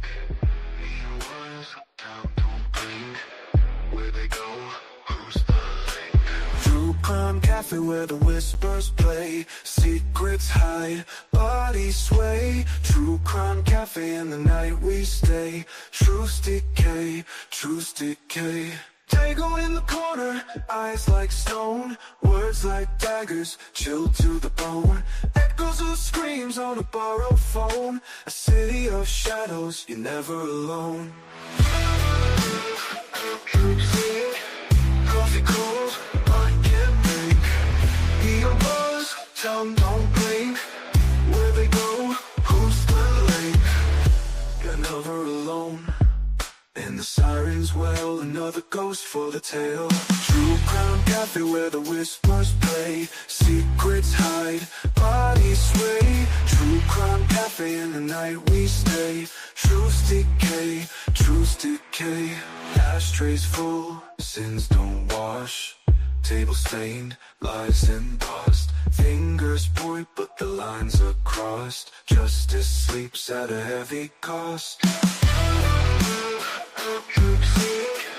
Coffee cold, I can't think. Neon buzz, tongue don't blink. Where they go, who's the link? Echo in the corner, eyes like stone. Words like daggers, chilled to the bone. True crime cafe, in the night we stay. Truths decay, truths decay. Echo in the corner, eyes like stone. Words like daggers, chilled to the bone. Echoes of screams on a borrowed phone. The city of shadows, truths decay. Play-Doh in the corner, eyes like stone. Words like daggers, chilled to the bone. Echoes of screams on a borrowed phone. A city of shadows, you're never alone. Coffee cold, I can't think. Neon buzz, tongue don't blink. Where they go, who's the link? Ashtrays full, sins don't wash. Table stained, lies embossed. Fingers point but the lines are crossed. Justice sleeps at a heavy cost.